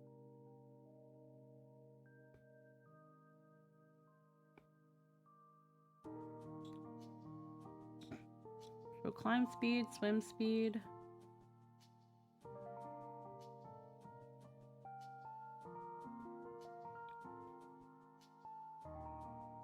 Okay. Offensive tactics. These tactics help your allies attack, reposition, or resist enemy forces.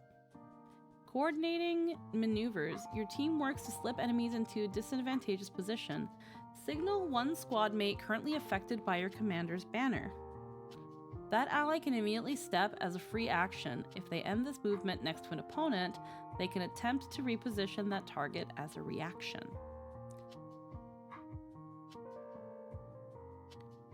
Double team. Your team works together to set an enemy up for a vicious attack. Signal one squad mate affected by your commander's banner who has an opponent within their reach. That ally can shove or reposition an opponent as a free action. If their maneuver is successful and the target ends their movement adjacent to you or a different squad mate, you or the second squad mate can attempt a melee strike against the target as a reaction.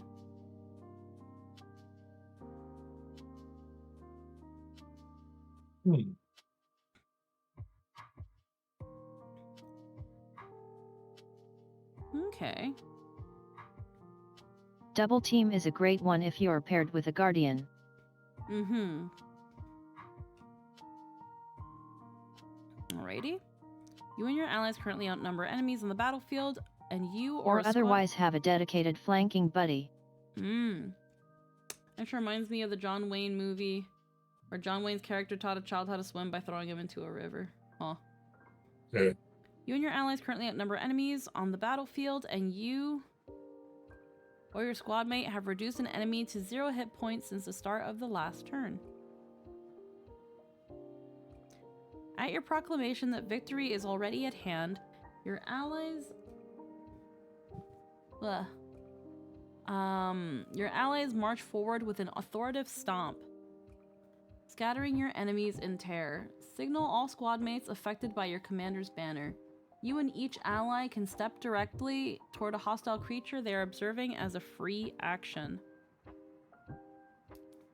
Any hostile creatures within 10 feet of you or a squad mate after this movement will attempt a will save against your DC class.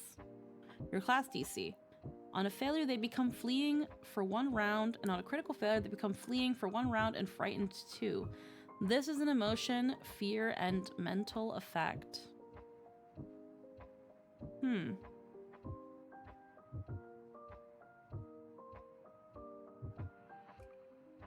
Personally, I think and it is incredibly thematic, but it's not that good.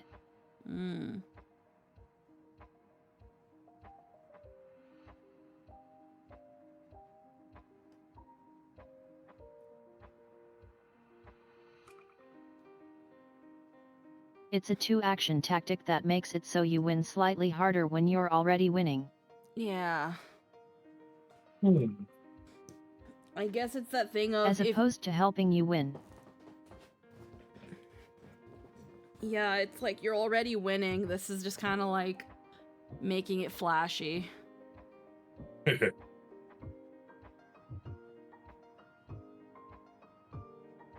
Ooh. Alrighty. Pincer attack. You signal an aggressive formation designed to exploit enemies' vulnerabilities. Signal all squad mates affected by your commander's banner. Each can step as a free action. If any of your allies end this movement adjacent to an opponent, that opponent is off guard to melee attacks from you and all other squad mates who responded to pincer attack until the start of your next turn. Pincer attack is, in my opinion, the most powerful low-level tactic. And will probably be reworked. Hmm. It's insanely strong.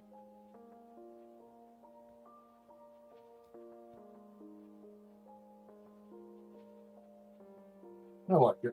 First of all, it's a free action to respond. Mm-hmm. And there is no save.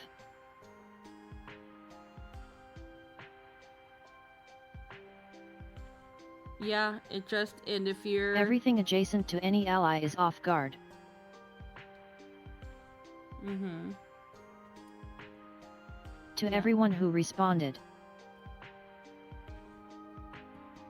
No, I'm not trying to suck your toes, but hey, pretty girl, I'm sucking toes. The way you do the things you do reminds So me that of me included sucking range. your toes. That's why I'm all up in your toes. Yeah.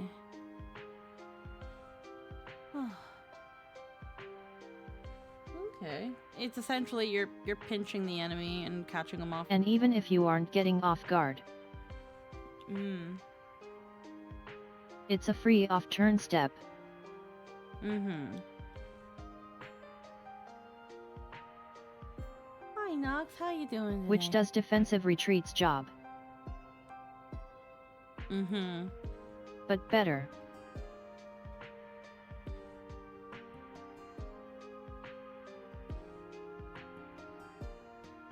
So you can get allies out of a tight spot. Or put enemies in them. Mm-hmm. For one action. It's crazy good.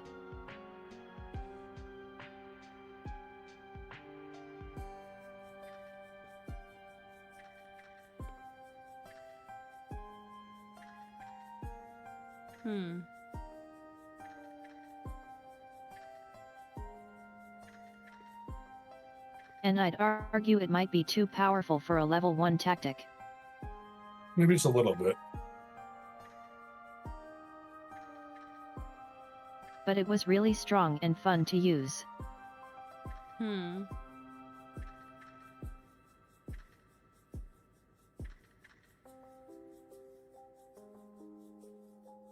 Insane tactical versatility.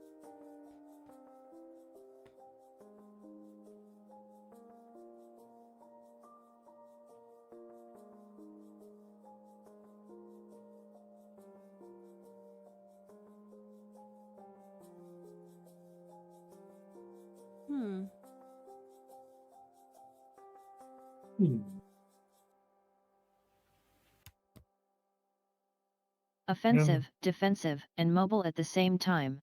What is step? Step. Hmm. This is just.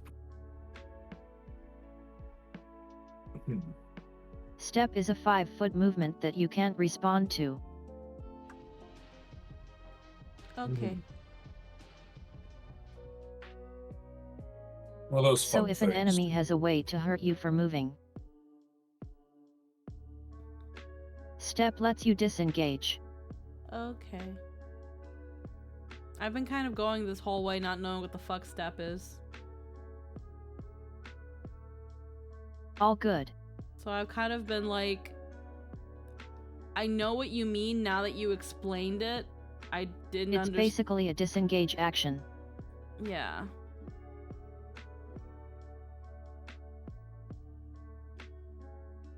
That comes with a 1 square move.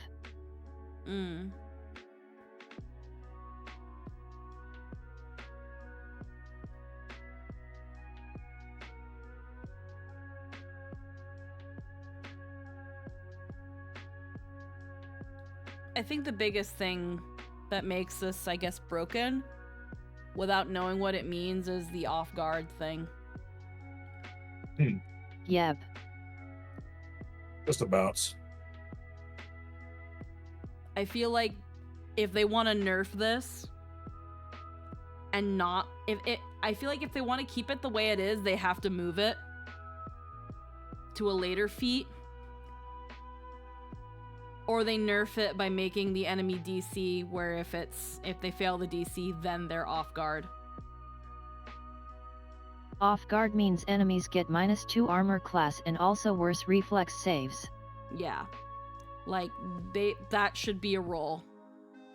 that should be a roll. That should be a DC that if the enemy fails, then they're off guard. Not just they're off guard now. Congrats. Yeah, either that or take a reaction. Mm-hmm.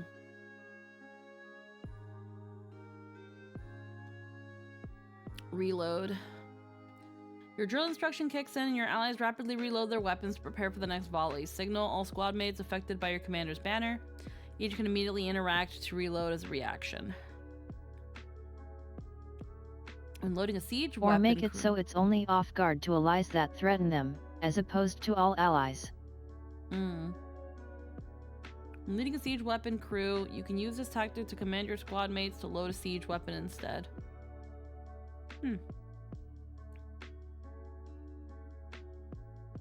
And so, reload. I have thoughts on reload. It seems pretty cut and dry. Just everyone reloads. I took it in a party with 2 gunslingers. So, gunslingers, you know how, Lynn could probably explain the story, but reloading takes an action normally. And gunslingers are crazy crit fishers that deal like 500 damage on crits. So... Makes it easier to fish more crits? The big thing with reload is that only specific classes actually use reload.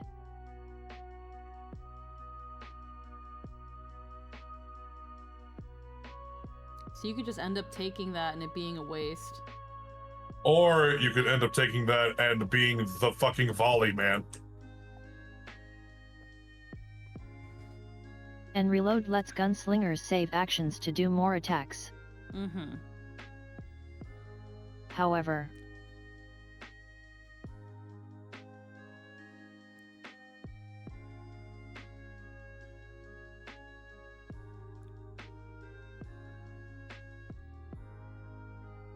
gunslingers also get benefits for reloading on their own turn. So it could end up being counterintuitive. Yet, you essentially what I'm hearing is a player who doesn't quite understand that would be like, oh, perfect, party of gunslingers, let's go. But then it's like, no, I want to reload on my turn. I get a benefit for that. You just took that from me, you idiot. Not necessarily. Gunslingers can have a lot of different ways of reloading. Like, not just reload, because there's some... Like snipers, for example, can reload and also hide. Attempt to hide, so they can get their sneak attack crits. Because snipers, you see. Yeah. Among other things. And, you know, sometimes a standard reload is going to be the go, but it's not always. Basically, I'd only take reload if you know, for a fact, that you'll have at least 2 party members who use reload, and also want your other parties to know you have it so they don't invest in reload tricks. Yeah. Or just if you know that there's a ranger or something that uses crossbows or whatever, because that applies to that too. Reloading, you need to do that. You have to really think, you really have to communicate with your table and see what they're playing and really think about if you want to take that. Oh, I feel like the cramping just subsided. Otherwise it can be worth it with anyone using fancy weapons with 2 action reloads.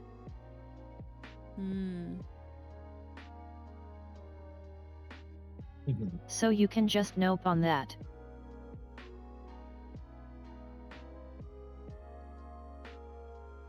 But reload in general is kind of a gimmick.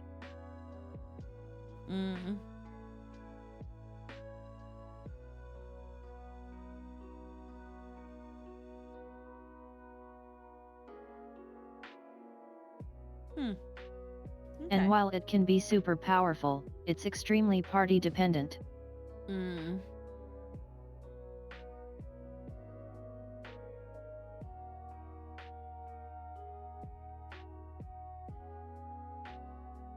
Hey Squeaky, having fun with the new issue?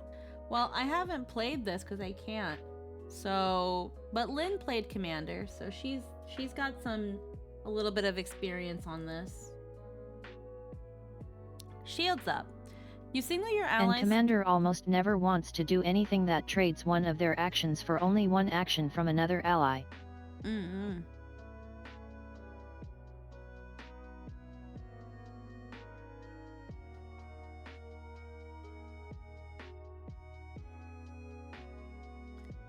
Let's see. Shields up. You signal your allies to ready their defenses.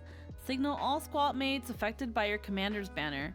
Each can immediately raise a shield as a reaction. Squad mates who are wielding a parry weapon can instead position that weapon defensively as a free action.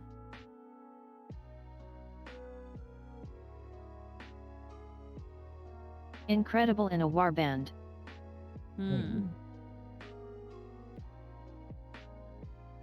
Similar commentary to Reload.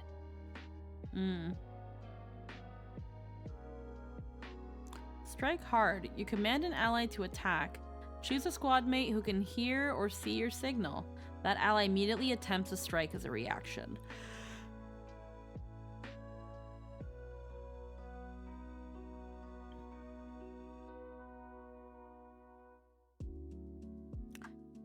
So it's using your turn, your action, to give someone else a bonus attack? Yep. Okay. I just want to make sure I understood that properly.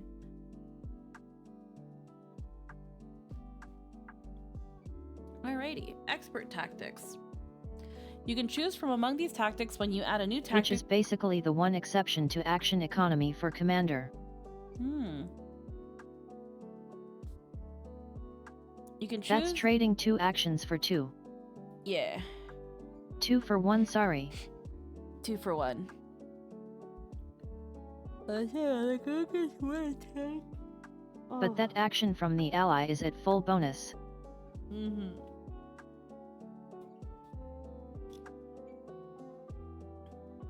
Which for many is almost worth an entire turn.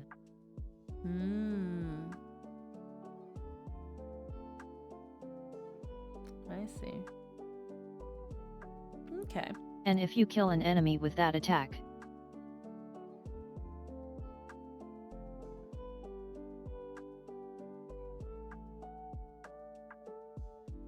you trade 2 action for 1 action to an ally and taking 3 from an enemy. Yeah.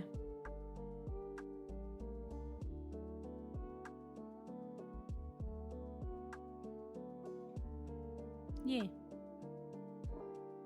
Good shit. Strike hard is likely to be bread and butter for a lot of low-level commanders. Probably, yeah. Expert tactics. You can choose from among these tactics when you add a new tactic. Particularly those grouped with fighters or barbarians. Sorry, go on. No, it's okay. I zoned out anyway. Anywho. My attention span is like reducing too. It's like if I'm gonna, I can only focus at one thing at a time. So it's like when you speak, I have to like immediately drop what I was doing and be like, what is she saying? I can't multitask right now. Mwah.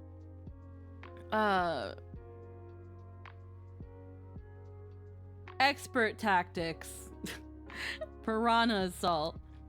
You know that 1,000 small bites can fell a large foe just as surely as a single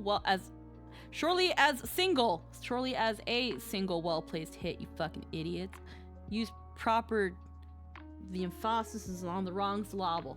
Anywho, designate a creature within 60 feet and signal all squad mates affected by your commander's banner. Each time you or your squad mates attack that creature and deal damage to it of a type the creature resists, they ignore an amount of that creature's resistance equal to your level until the beginning of your next turn.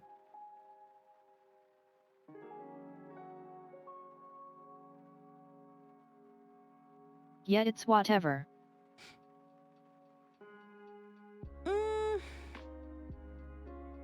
It's okay, but super situational.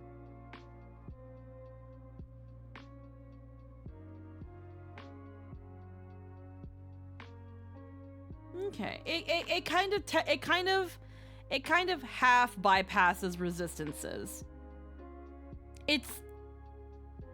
I don't think it's a bad tactic if you find that your party is going into a thing that it turns out, fuck, we're not equipped for that.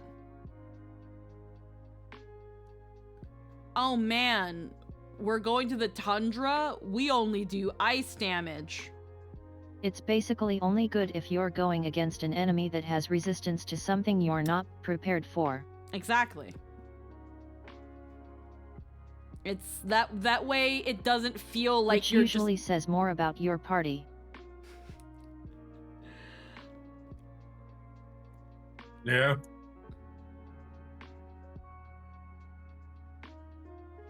It seems to be a thing for that in the case, in the event that does somehow still happen.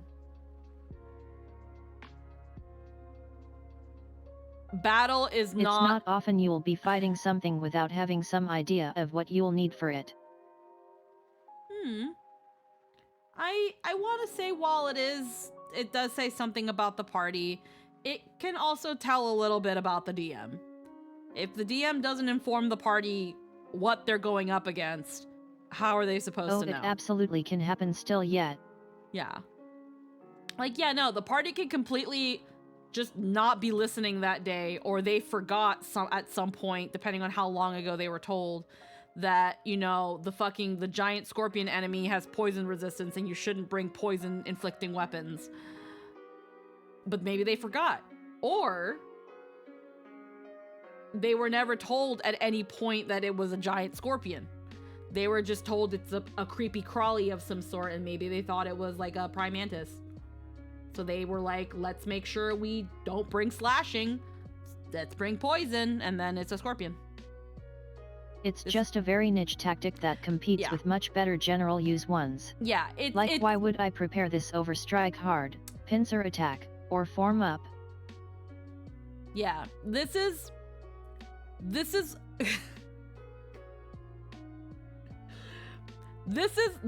something you would bring if for whatever reason you either don't trust your party or you don't trust your DM. Opportunity cost is real high for how incredibly niche it would be in actual play. This is I don't trust nobody, the tactic.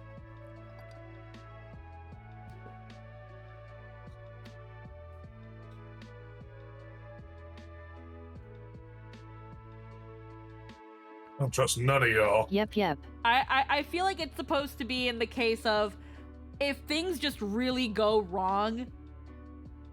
Hey, if a commander brought this, then it's like, okay, combat won't be as slow and agonizing as it could have been if you didn't bring this.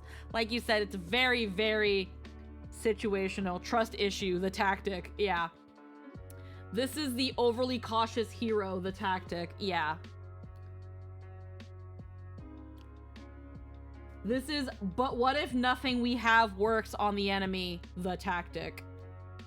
This is overly paranoid. This is paranoid parrot, the tactic. This is I might use it 5% of the time, but what if? Yeah. This is the...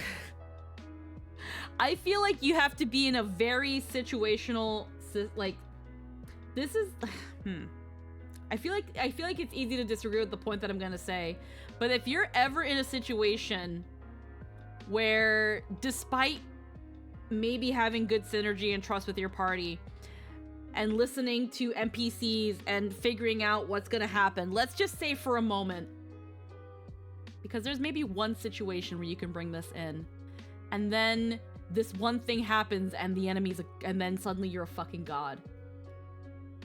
Where the boss... And the crazy thing is that it'll usually only be good for that one fight, because right after you're going to grab stuff to deal with that enemy now that you know it's on the board. Now here's the thing. Now, me thinking about, for example, freaking Logan's bosses,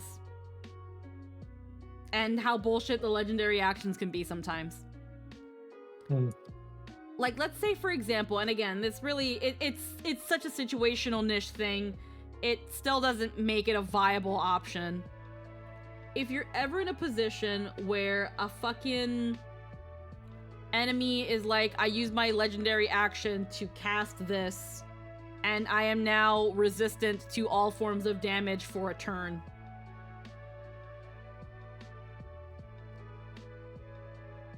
Either that or you take this tactic just so your party can be super lazy and never worry about preparing for resistances again.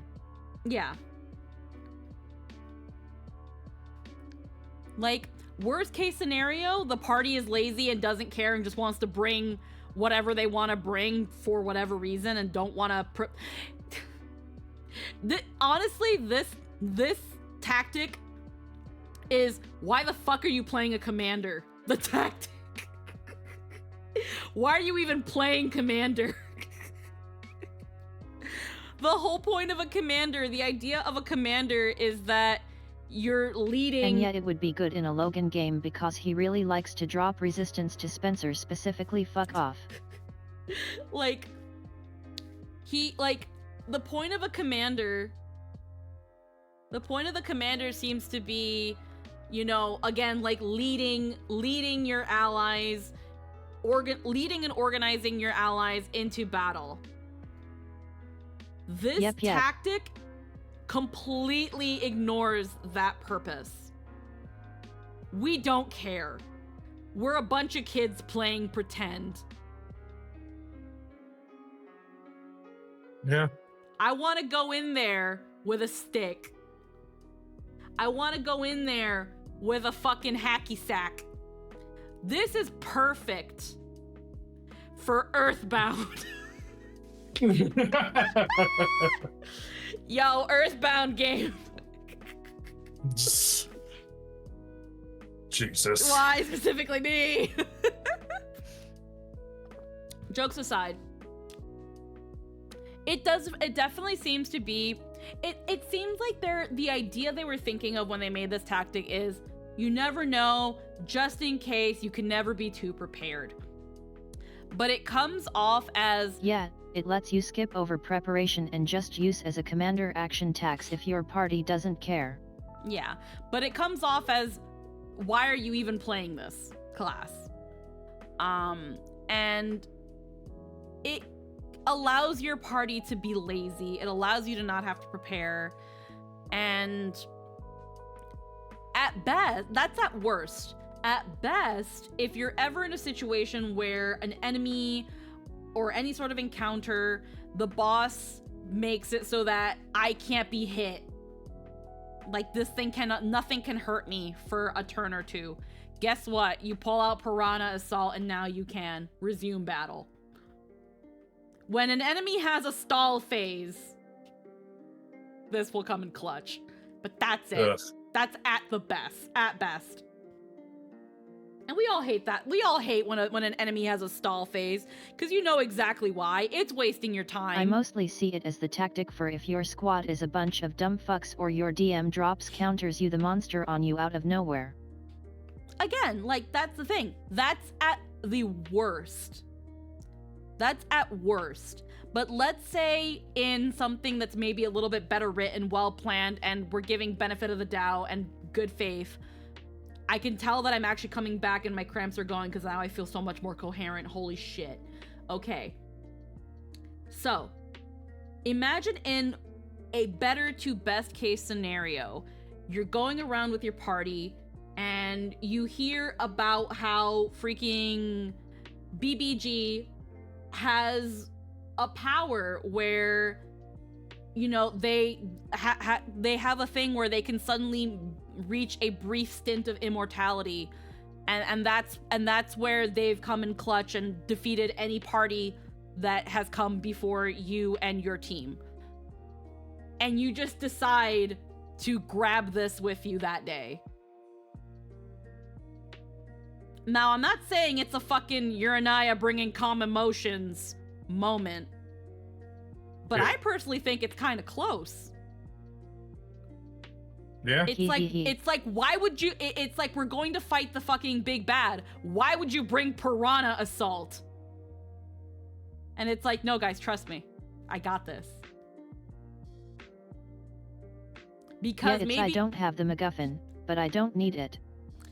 Because it's like, yeah, maybe the party has just been like, well, we'll just keep knocking them down and not give them a chance to do that. But maybe it's just as easy as a roll or a cast or whatever.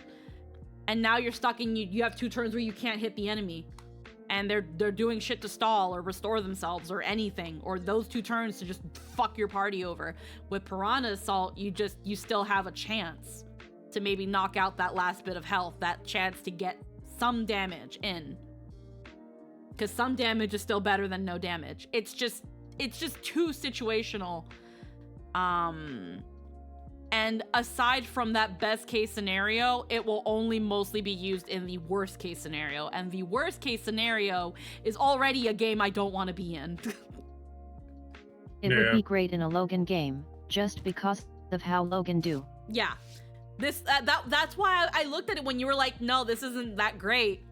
I was like, well, hold on a minute. Because again, in a Logan game where it's like, oh, it's got fire resistance. Oh, it's got light resist. Oh, it's got this resist. Oh, it's a fucking construct. It's just like, no! No, it still works. Fuck you, I hit it. Yeah.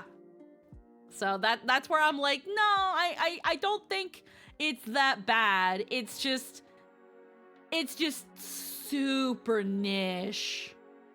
It's going to be used for the worst reasons and not for the niche reason that I think was its main intent. And that's sad. If your name is Spencer, take this every time, otherwise you can forget it.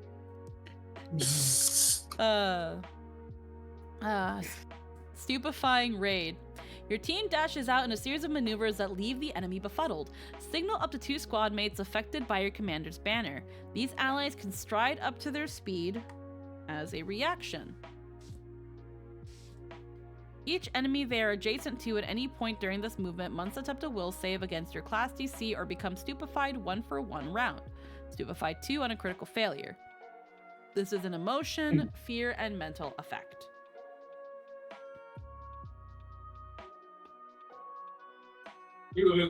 Clearly, you picked the 2 party members that have the most maneuverability. This is also super niche, but can be really good. Master Tactics. Demoralizing Charge. I prepare for the wizard to cast Fireball. You can choose from among these tactics when you add a new tactic to your folio if you have the Master Tactician class feature. Your team's coordinated assault strikes fear into your enemies' hearts. Signal up to 2 squad mates affected by your commander's banner. They can immediately stride toward an enemy they are observing as a free action. If they end this movement adjacent to an enemy, they can attempt to strike that enemy as a reaction. For each of these strikes that are successful, the target enemy must succeed at a will save against your class DC or become frightened 1, frightened 2 on a critical failure. If both strikes target the same enemy, that enemy takes a -1 circumstance penalty to their will save to resist this effect.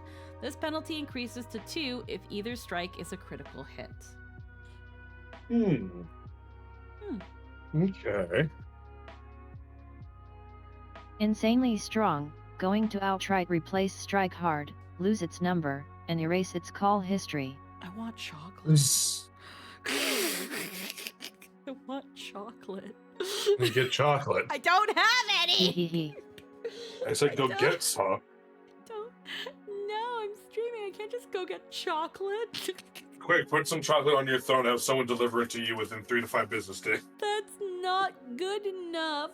Damn it, I knew I should have bought... No, I couldn't, because then I'd be getting fucking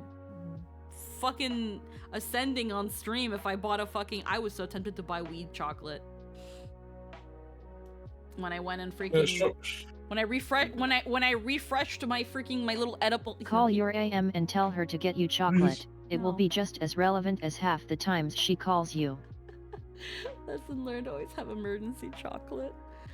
It's that thing of like, I didn't think about it because I was so focused on doing like pork dinner and stuff that I didn't think that I would need, that I needed chocolate. Heckin', what was I gonna say? And like recently during the week, it was on Friday specifically, I went and you know what, actually freaking I kind of want Timbits. Freaking, because earlier before Jester went to work, he showed me a really cute picture of him and his nephew, because his nephew had a little soccer game and he was wearing a little jersey, and because they're sponsored by Tim Hortons, it says Timbits on it. Because it's the little kids playing soccer, so they're little Timbits, and it's cute. And I was looking at that while he's explaining the story, and I was like, I want Timbits. And a little part of me was like, do I want chocolate? You're adorable. I was like, do I want chocolate and Timbits?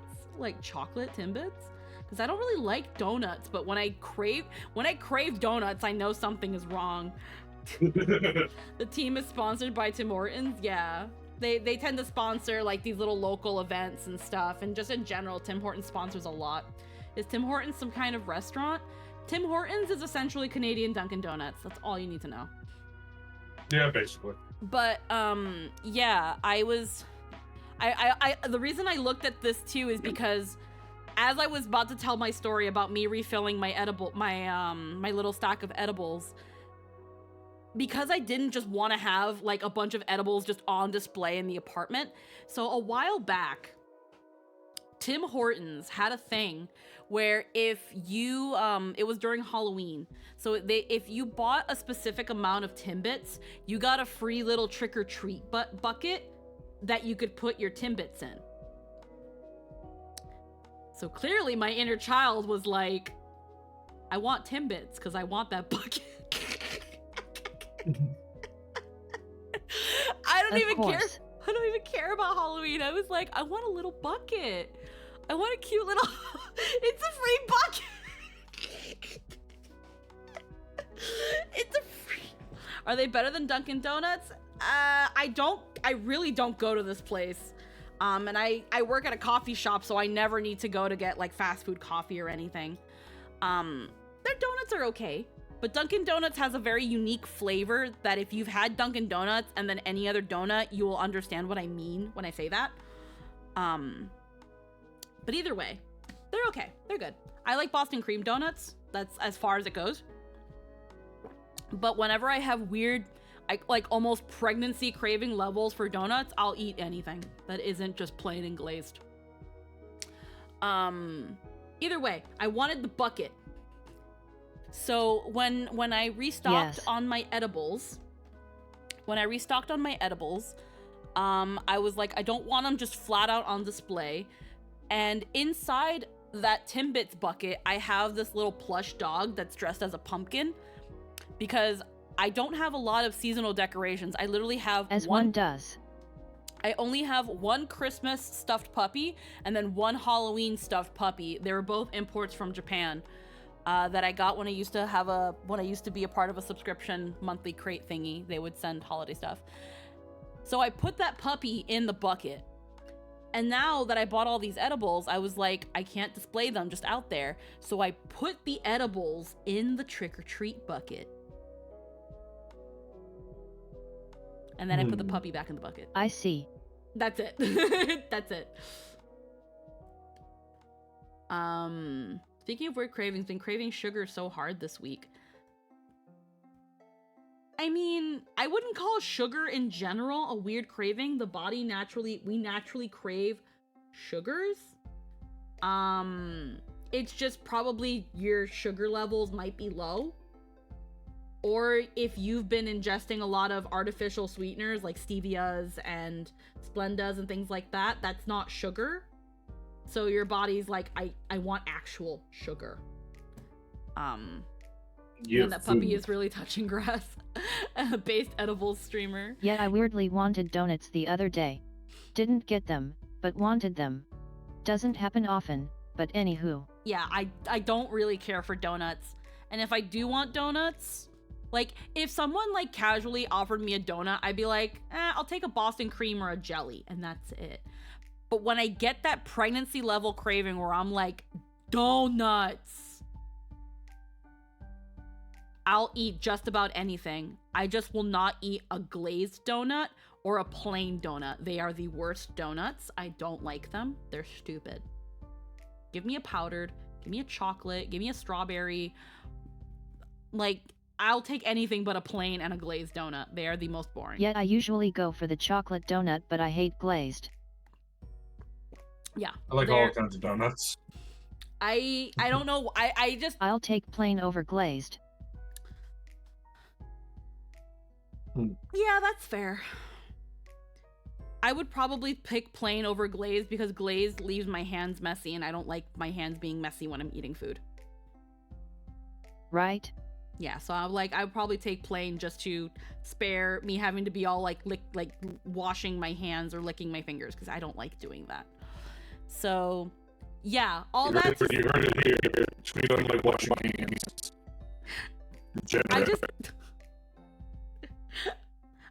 I want to eat my food and not have to be all... Because then my hands are covered in fucking spit and remnants of food, and then I need to touch other shit, like my phone. I don't know. Some napkins. And it's also just like at least pretend you're something other than sugar and crusted bread. Well, Anthony, I do you one better. This is why I bring baby wipes with me. Napkins aren't enough! And because the napkins most restaurants give you are shit!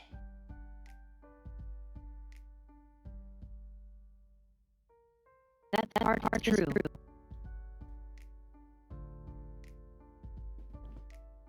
Like, the only time a restaurant will give you wet wipes is if you order ribs or wings. But there are some cases where it's like, I need to, like, touch my food to, like, move it or, like, take it or do something with it. And then it's like, my hands are dirty. And sometimes they only give you one wet wipe, and it's not enough. Apparently we are here to have audio issues. They say I'm roboting, but I mean, that's 100% of the time.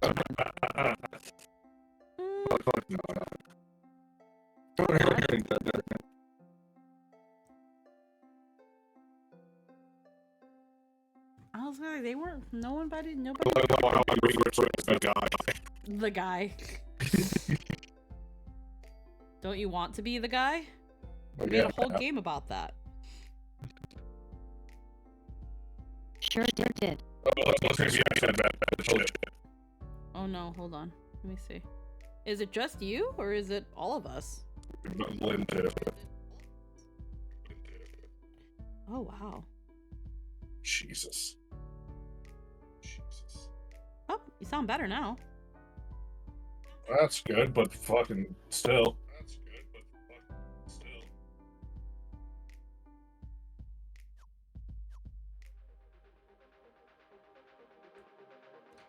Thanks Discord and or Twitch. Next set of Discord PNG models get name tags. Well, here's the thing. It's unfortunately not a, I hope, I low-key kind of hope that, Fugi does something with it. Because right now the only way you can get names under people's PNGs is if you do it for a group. So I can be like, yeah, it only works for groups, and then it like places it ugly on top of them. Unless you change like, yeah, that's it only works for groups. Which really sucks, because I wouldn't mind if you could have that be like for individual, like an individual thing. Because it's like, with group, all it is that it's exactly that, but it's still people's PNGs. So names, global nickname. No, it doesn't. There's server, global. Yeah, it doesn't work for individual PNGs. If I was to put things in a group, it would, but the thing that sucks with the group setting is that you can't move people around, so you're just kind of stuck with it. But yeah, it's I'm just trying to see what else is here. Nope. Can't do it. Either way. It seems like things are a little bit better now. But yeah, all that to say that I bought, I restocked on edibles. And I put them in a trick-or-treat bucket and and put a Halloween decoration on top of it. And I think it's kind of cute, but really also really funny if you know. So like people just randomly come in my house and they're like, oh, that's a cute little Halloween decoration. Bah, bah, bah, bah, bah. And I'll be like, that's where I keep my weed. That's where I keep my gummies. And also because of chocolate, it was like, when I was restocking, there was like peanut butter cups and chocolate bars and like chocolate based stuff, and I was like, oh shit. But I didn't buy them because I was like, I don't think I want oh my god, Walmart has 2-bite brownies. I don't know if I want donuts or brownies now. Anywho, so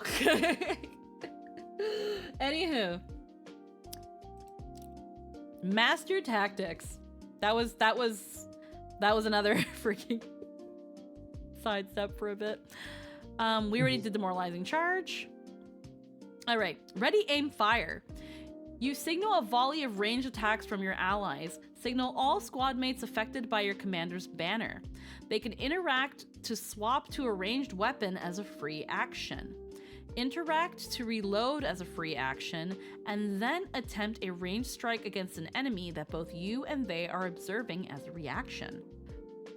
Special. If one of your squad mates knows or is prepared a cantrip with a range of 30 feet or more, they can cast it as a reaction targeting an enemy you both are observing instead of taking the other actions normally granted by this tactic. Bruh, it's disgusting. It works on spellcasts too. It's gross. I love that. Insanely good again. Firing squad and completely breaks combat. Yeah, it's everyone as a free reaction. Delete this man. Lordy. Gives your entire squad a free turn, basically. Pretty much. Yeah. And then all the benefits of making a ranged attack against something. Yeah. See, that one's good as a master tactic. If that was any earlier, that'd be broken as fuck. That's I trade 2 actions for 10. Fuck you, I win. Economics, more like schmeconomics, am I right? Anyway, kill him. Alrighty. Legendary tactics. Executioner's Volley. You command your squad mates to act as a lethal firing squad. You and each squad mate affected by your commander's banner can attempt a ranged strike as a reaction against a single target you designate. Combine the damage from all attacks for the purpose of resistances and weaknesses. If the designated target is a living creature, these attacks are death effects and gain the death trait. If the designated target dies as a result of this tactic, all other enemies within the affected area of your commander's banner must succeed at a will save against your class DC or be frightened too. Hey, is that the enemy commander over there? Same as the other, but even stronger. Yeah. So it doesn't say that spellcasters get to use their deal, though. Yeah. Oh, that's like on combat. Once a combat, essentially. Yeah. Actually, might be a little worse. Yeah, it doesn't look. Even the wizard needs to pull out like a ranged weapon. Yeah. If you could let. Since you can't take out and reload with it. Yeah. Yeah. But if everyone's ready to go on that, oh boy. It's literally firing squad execution. Pretty much, yeah. But death effect means you basically just outright kill whatever it is. Yeah, they don't get to go to dying or anything. Not that most people treat enemies as things that get to have death saves because, but Alrighty. And then Valkyrie's Charge. You and your allies defy death and defeat to make a glorious final charge. You restore 80 hit points to yourself and each squad mate affected by your commander's banner. This effect has the healing trait. If an affected ally was unconscious due to their hit points being reduced to 0, they can immediately stand and pick up any dropped weapons. Then That's each affected huge. ally can stride up to twice their speed directly towards an enemy they are observing. If they end this movement with an enemy within their reach, they can attempt to strike an enemy as a reaction. You and your squad mates can use Valkyrie's charge while burrowing, climbing, flying, or swimming instead of striding if you have the corresponding movement type. That is fucking wild. The fact that they get to pick up this shit for free on top of that is really cool. Because normally when you get back up, you have to pick your shit back up. Because you would have Give dropped your everything you were entire holding. team a free turn, and also if they're down, no they're not. Yeah. Yeah, no, I guess I was never brought up. When you go down in this game, it's everything that you would have been holding in your hands, whatever it was, falls to the ground as unattended objects. You need to get back to consciousness, take an action to stand up, take an action to pick your shit up, and then your turn starts. It's like when you die in Minecraft. Essentially. Yes. Which your first action should be to, if you aren't already, get the fuck away from whatever just stabbed you to death. But this one's like, hey, glorious final charge, let's fucking go. It's like Shirayama. So Valkyrie's charge basically gives any downed allies 2 free turns. Yep. That's fucking badass. And it's By like it saving also. them 2 actions and then also giving a free turn. Depending on some allies, it might even just be a full heal. Yeah. Well, at legendary, I would hope not. That's so low. I don't know. Maybe you just did not build Constitution because you suck. I don't know. You're like, Constitution's my dump stat. Do we need God is anything my- from the store? I want chocolate! At that level it'll be about 1/3 of your health for other marshals. I want donuts or brownies. I would also like a donut and or brownie. I want chocolate.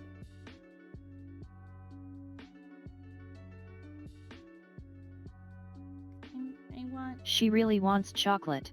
I do. I couldn't tell. I really do. I was talking about how you showed me your nephew, Jester, and how when I was looking at the picture, I was like, but I was thinking about Timbits. I knew you were sharing this really fun time you had, but I was really hungry. Any further Putlamau? She's been zoning out and muttering about chocolate for like 2 hours. I am losing a lot of blood. And orange juice. And orange. I drank a lot of orange juice actually. Yes. Get more orange juice for her.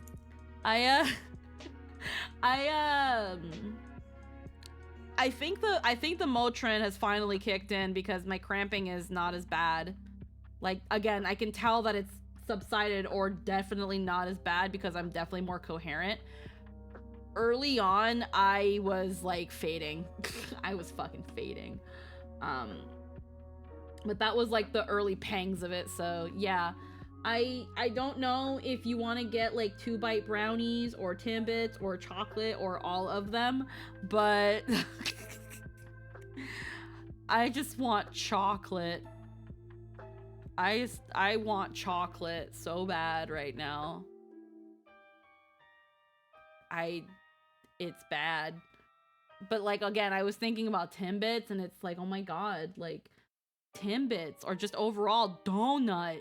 Like, I'm having the donut craving, like the donut pregnancy craving where I'm like, fuck, what is going on? So it's bad.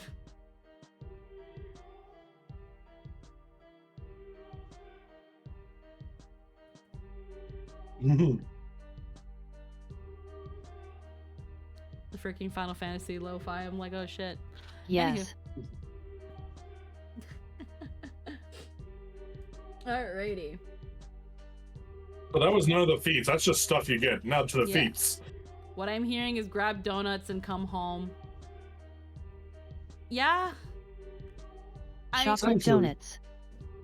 Chocolate donuts. If you get the glaze, they'll be sad. I don't like glazed and I don't like plain. I like Boston cream and chocolate's good too, kind of. Like, I don't know. I want chocolate, but I also want donut. And I'm like, I shouldn't ask for both. But want chocolate. I definitely know I want chocolate. So I guess, yeah, maybe chocolate donuts. But like, God, it's bad. I made a pork omelet. I sauteed some of the leftover pork, only like a little bit, and then I tossed 2 eggs in because I didn't think one was enough, and then I had that with a bowl of oatmeal, and that was not enough. Well, not so much as that. Hunger, I'm not hungry, but I want specific flavors in my mouth. Either way. And Jester, we found the line. Be proud of your pink trash panda. Yeah. I'm gonna have to explain when he gets home. It'll be really funny.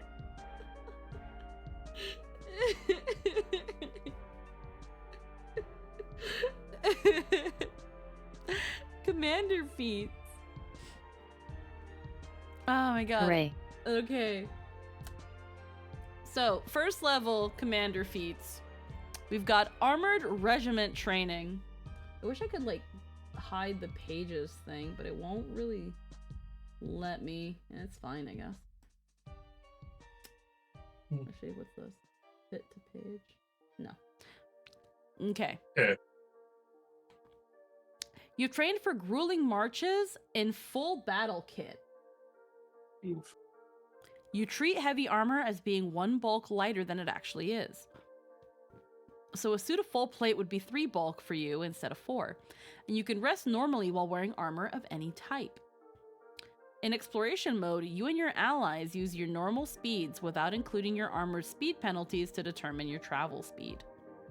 Oh yeah, that's right. Heavy armor penalties to give movement speed, but when you travel on exploration mode, it actually does slow you all down. Mm-hmm. Because you only go as roleplay fast. feat. Yeah. And also, yeah, it's mostly roleplay, honestly. It's no one cares about bulk, It really. can be pretty good. Mm-mm-mm. I mean, society cares, but I don't care. Combat assessment. You make a telegraphed attack to learn about your foe. Make a melee strike. On a hit, you can immediately attempt to check to recall knowledge about the target.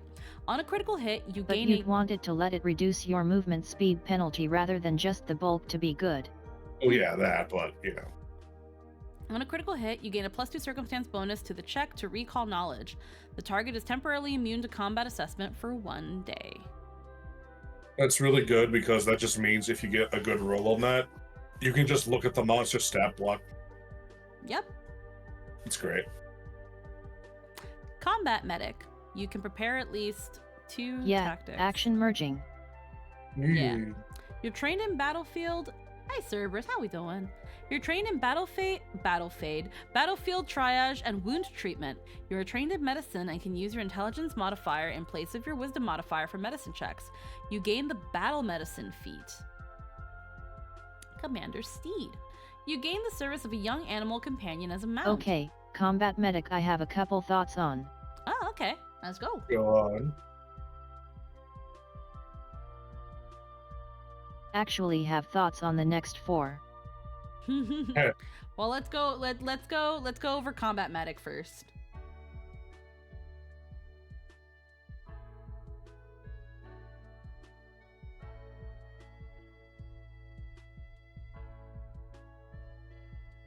Combat medic is pretty solid, but you'll notice it doesn't let you change out medicine for warfare lore.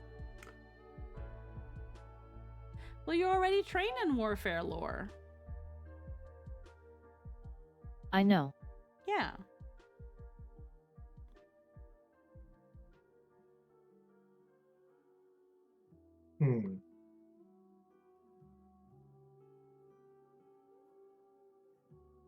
Combat medic lets you use intelligence instead of wisdom for medicine. Mm-hmm. And intelligence is your main stat.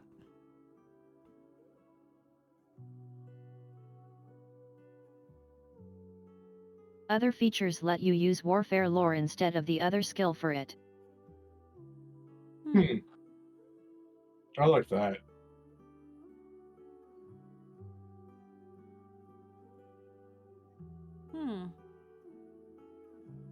So this one is pretty solid if you're tanking wisdom. Okay. But you still need to train in medicine. Okay. Interesting. So if you're going for an assurance build, Yeah, okay. I like that. it's kind of a waste, Oh. Assurance builds but are can fun. still be good. Yeah. But then you're right, assurance exists.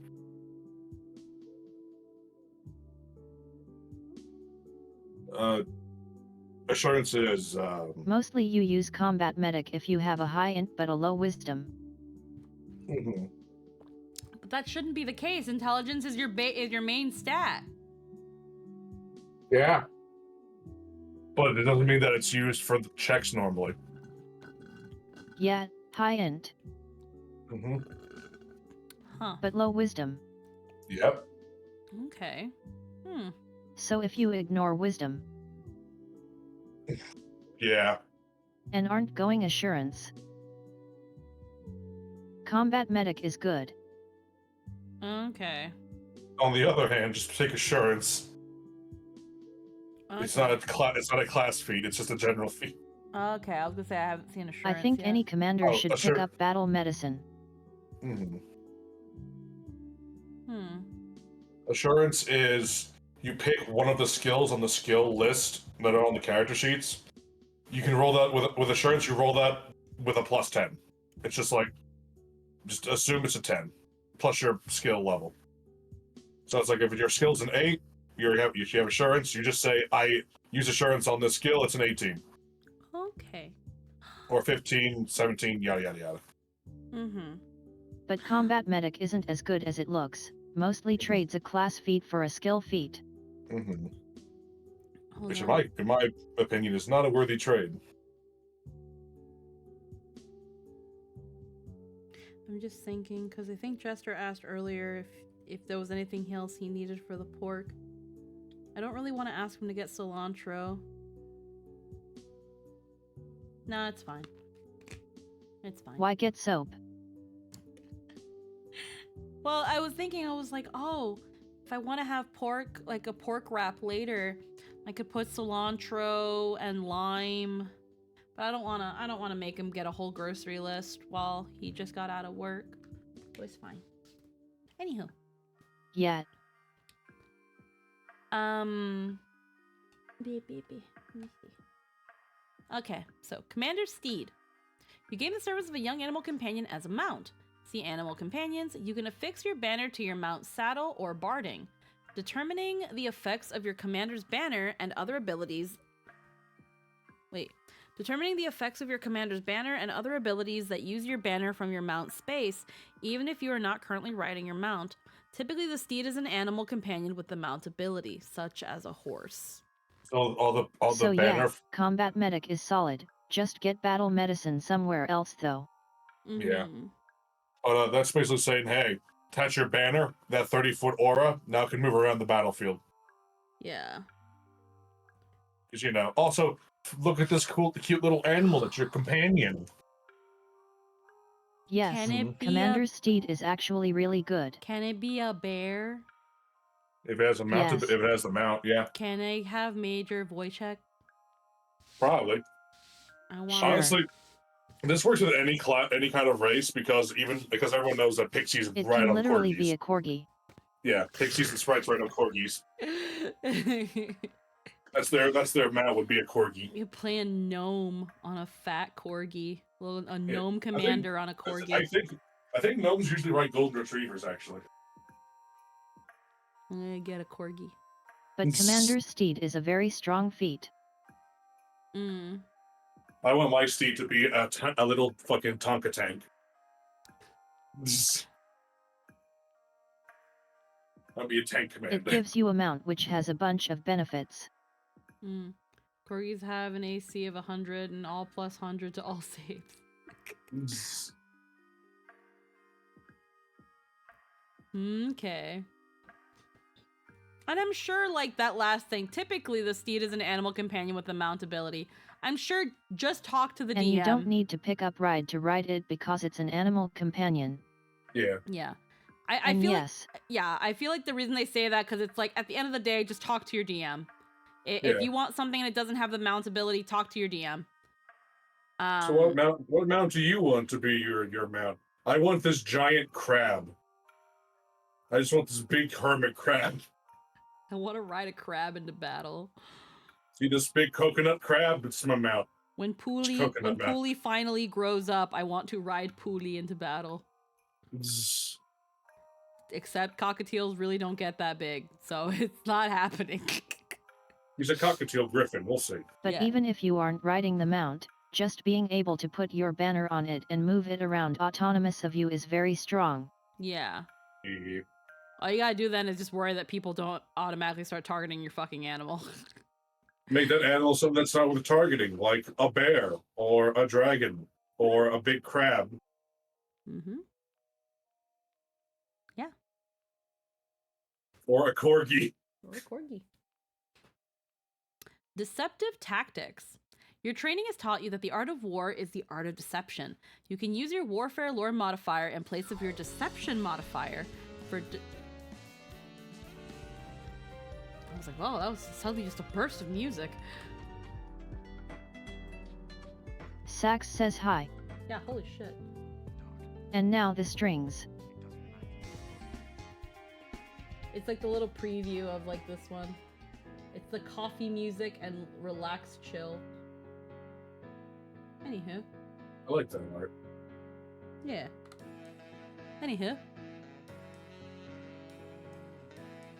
It's the fucking blast strikes music on the radio. Let me just lower it a teeny bit.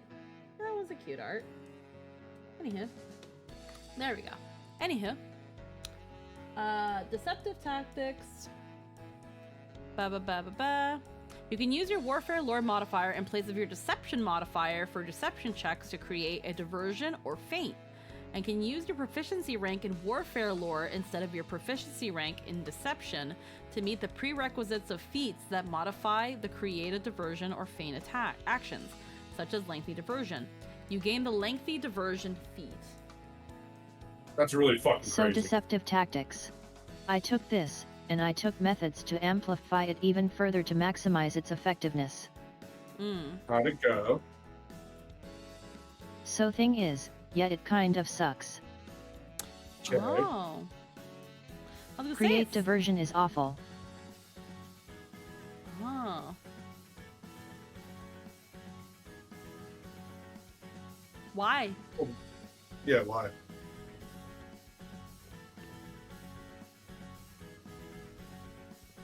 So thing is.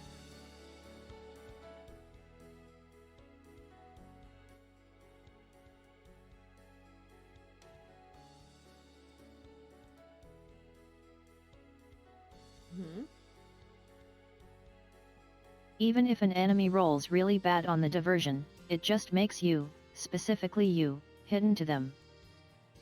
Oh. Not even the rest of the party. Nope.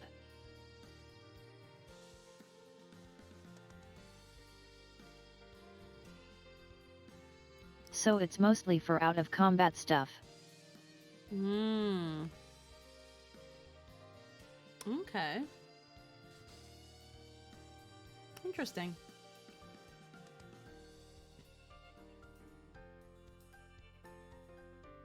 That's a choice. And in combat, if you're creating a diversion, you have to give them something to go to for it to Oh. You have to give them something for it to... You cut off.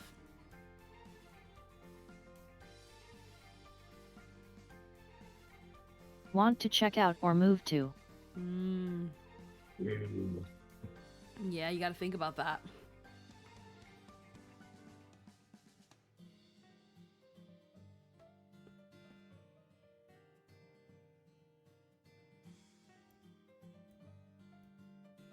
Hmm.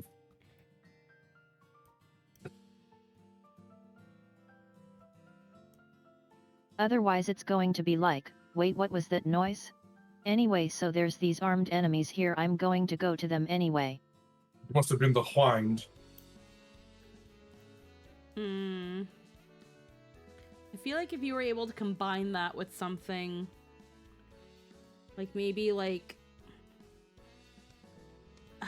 I wouldn't know what can and can't be combined. Now, it can be really good, like I combined it with Figment, an illusion spell. Yeah. I was gonna say, I was like, I don't know if it's possible for like you to know spells or to work with a spellcaster to use an illusion.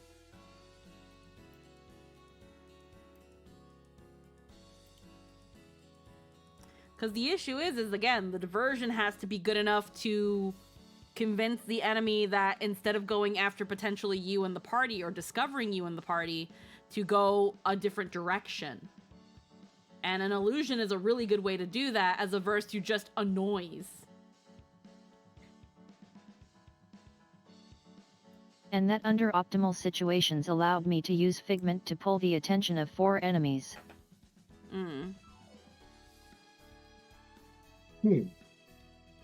Interesting.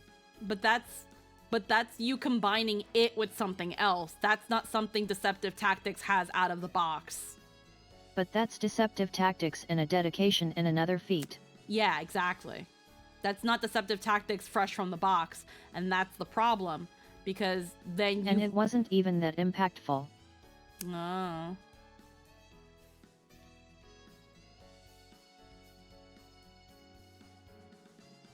It was good, don't get me wrong.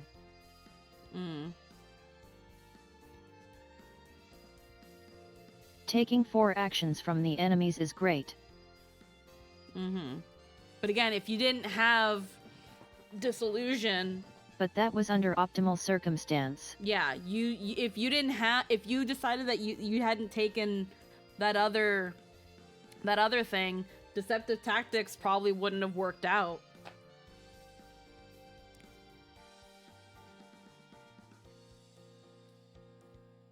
And then the other side of it, Feint.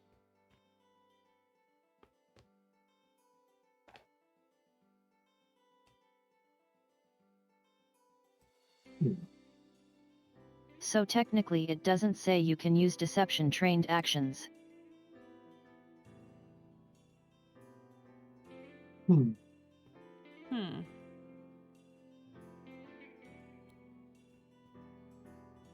So by raw you can't even use Feint unless you train deception anyway. Raw is stupid and I hate it.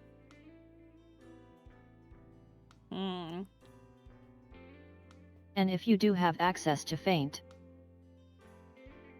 why not just use that instead?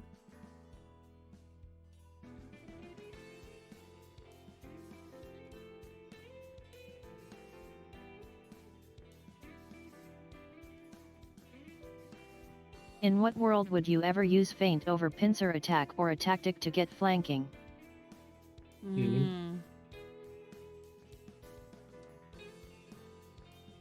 It's not even really niche, it's more like, why bother? If it made all allies, hidden. But... So yeah, Deceptive Tactics sounds great, it's actually kind of garbage. Yeah, it's one of those things that sounds good on paper, but they're like, we need to test this to see if it actually works, and that's where you have to realize it's shit. Plant banner. Plant banner. You plant your banner to inspire your allies to hold the line. You plant your banner in a corner of your square. All allies within a 30-foot burst immediately gain a number of temporary hit points equal to half your intelligence modifier. These temporary hit points last for 1 round. Each time an ally starts their turn within the burst, these hit points are renewed for another round. While your banner is planted, you can signal your tactics abilities only with auditory signals, instead of your choice of auditory or visual. If your banner is attached to a weapon, you cannot wield that weapon while your banner is planted. While your banner is planted, any effects that normally happen in an emanation around your banner instead happen in a burst that is 10 feet larger. so a 30-foot becomes a 40-foot burst. You can use this action again while adjacent to your banner to retrieve it. An enemy adjacent to the square you planted your banner in can remove your banner as an interact action, ending this effect and preventing you and your allies from gaining any of your banner's other benefits until you have successfully retrieved it. If you are at least 5th level, the temporary hit points granted by this ability are instead equal to your intelligence modifier, and if you are at least 15th level, they are equal to your level plus your intelligence modifier. Ooh. Alrighty, plant banner. This one is anxiety, the feat. Yeah, because that's that thing of, if it's your weapon, you're pretty much putting your weapon down and the enemy can just take it. Oh, thank you, but don't Or if it's just any object, your enemy can just kind of take it once you plant it. Look cool. Unless you place it on your mount. So thing with plant banner. But then again, yes. Are you fighting mindless enemies? Great.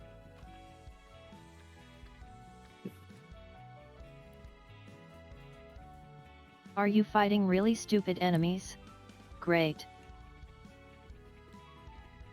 If you're fighting an opposing army, probably not a good idea to do it. Yes.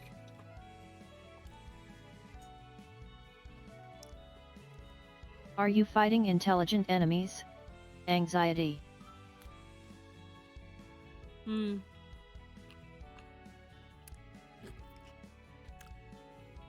I would not Because recommend plant banner if your banner's a weapon.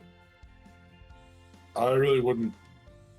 I would take it, but Are you fighting intelligent and tactical enemies? Dear God, under no pretense should you ever use this. don't ever do it.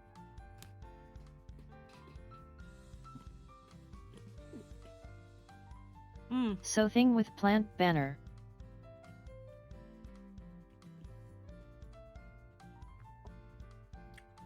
There you go. Better see it It better. gets into other rules that aren't immediately obvious. Thank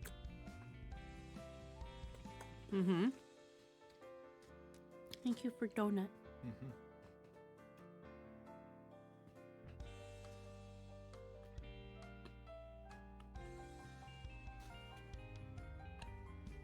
So whenever you're carrying your banner, it's something called attended, which means it cannot be targeted by enemies.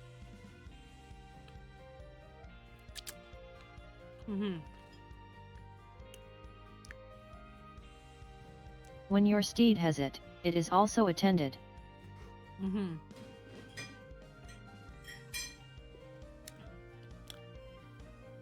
When you plant it, it becomes unattended. Yeah. Which means it's fair game. And insanely fragile. And if you break the banner, then that fucks you over. And to remind you, yet. I think like if anything happens to the banner, the party gets debuffed. And they get like inflicted with fear and shit. If the banner is broken or stolen, your entire party gets hit with fear. There's no save, it just happens. Here's the thing, bro. And you can't use any tactics until you repair it. Which in the middle of a fight Is bad. Yep. You might as well just sit there and let them hit you. Now here's the thing too.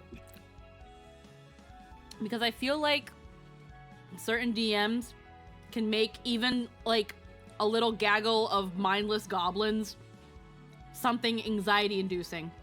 Oh no. Goblins and kobolds will be the one thing you don't want to fight because they understand tactics.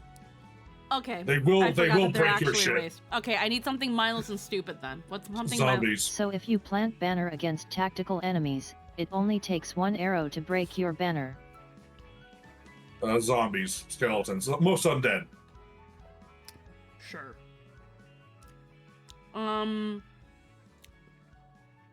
Mindless undead and beasts. Yeah. Yeah. So I feel like a DM that still wants to make you feel like you're not safe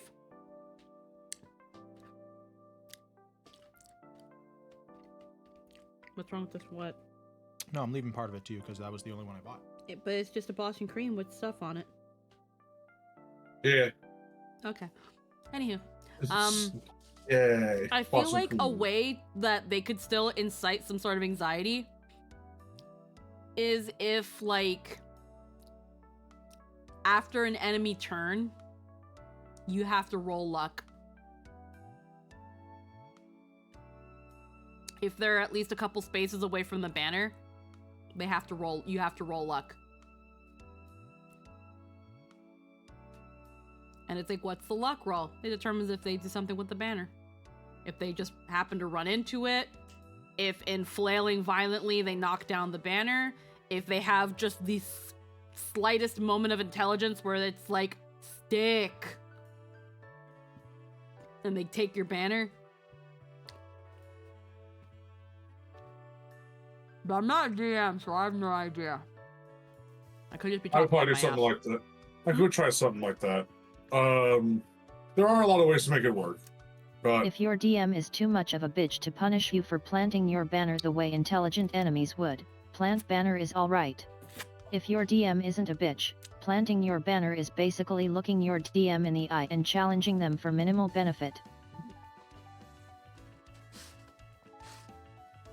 it's a challenge worthy of legends. Me personally, I think there should be ways to be able to buff the banner through materials or other things. Like it just, you know, there should be there should be benefits to that because it's so easy to just I have definitely anything. think the banner should have a stat block. Yeah, like shields have stat blocks, but you just got to have anything. Walk over, pluck it out of the ground, and just snap it. There They you go. definitely- It's Train 3 dire wolves to constantly protect the banner. The thing is, it seems like they want plant banner to be an early high risk, high reward. But it's not worth it. it should be sick, but By the rules, the banner is most likely going to be made of thin cloth and thin wood, which is to say it has like 6 HP.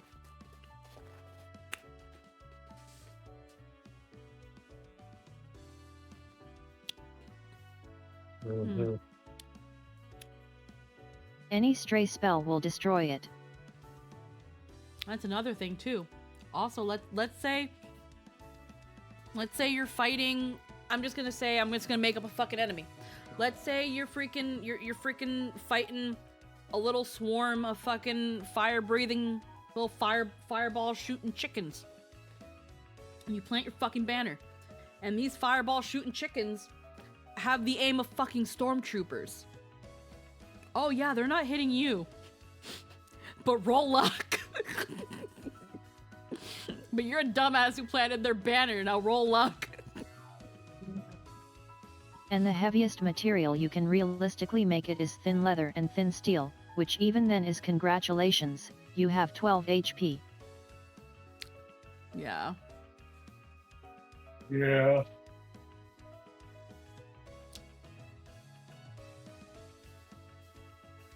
There One needs arrow.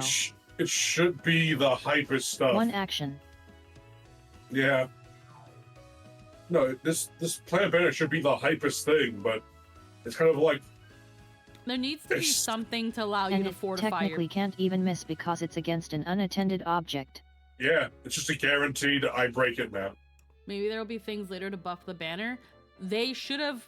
I know that at the end of the day, this is a playtest, and they'll get this feedback where it's like, "Hey, plant banner kind of fucking sucks. Is high risk for very little reward."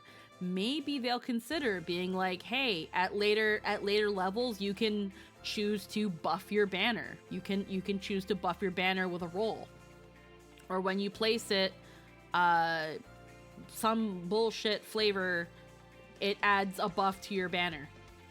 But they don't seem to have done that yet. I don't think they thought about that yet. It's really fun and feels great to use, but holy shit, is it dropping Tro in front of the DM going, please don't spank me. Spoiler, they're going to spank you. Yeah, again, if you I feel like, and again, I'm not a DM, so I couldn't say, but it's that thing of like, I feel like if I was a DM and someone tried to pull this against, again, a swarm of undead or a swarm of fire-breathing chickens, you're rolling luck. You're rolling luck after an enemy turn to see if your banner leaves unscathed. Oh, did an enemy miss any magic move? Roll luck. Did it hit your banner? Were you around the banner? It might have hit it. Was that a swarm of locusts just flew on by and ate your banner? It could be as easy as it. Oh my god, it'd be almost sadistic. I feel like, let's say, like, you know, there's an ally in front of the banner and they're fighting an enemy, and it doesn't matter if the enemy is mindless or not, because this could just happen. Where it's like, hey, ally, fucking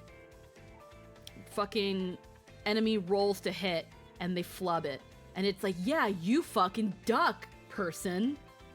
Roll luck. Why? Because you're in front of the banner, you idiot. That's just cruel. And then, yeah, it's like, oh yeah, you dodged that attack, but it hit the banner. So guys,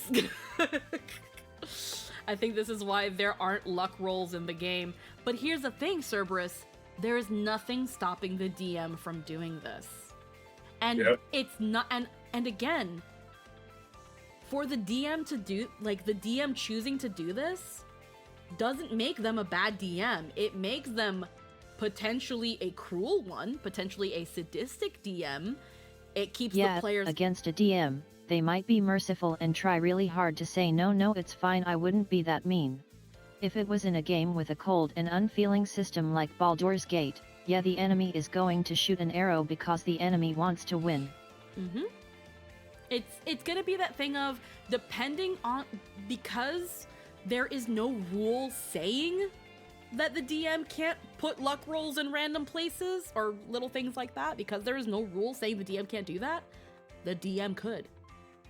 The DM could decide, while you're in front of the banner and the enemy missed, roll luck. If you are lucky, nothing happens and the banner's safe. If you nat one, if you roll less than this, guess what? That banner's taking a hit, or that banner's fucked. That is why you have 3 actions. I assume it is stable enough that you need to intentionally try to mess with it with an action. Just letting things happen outside of that is against the rules.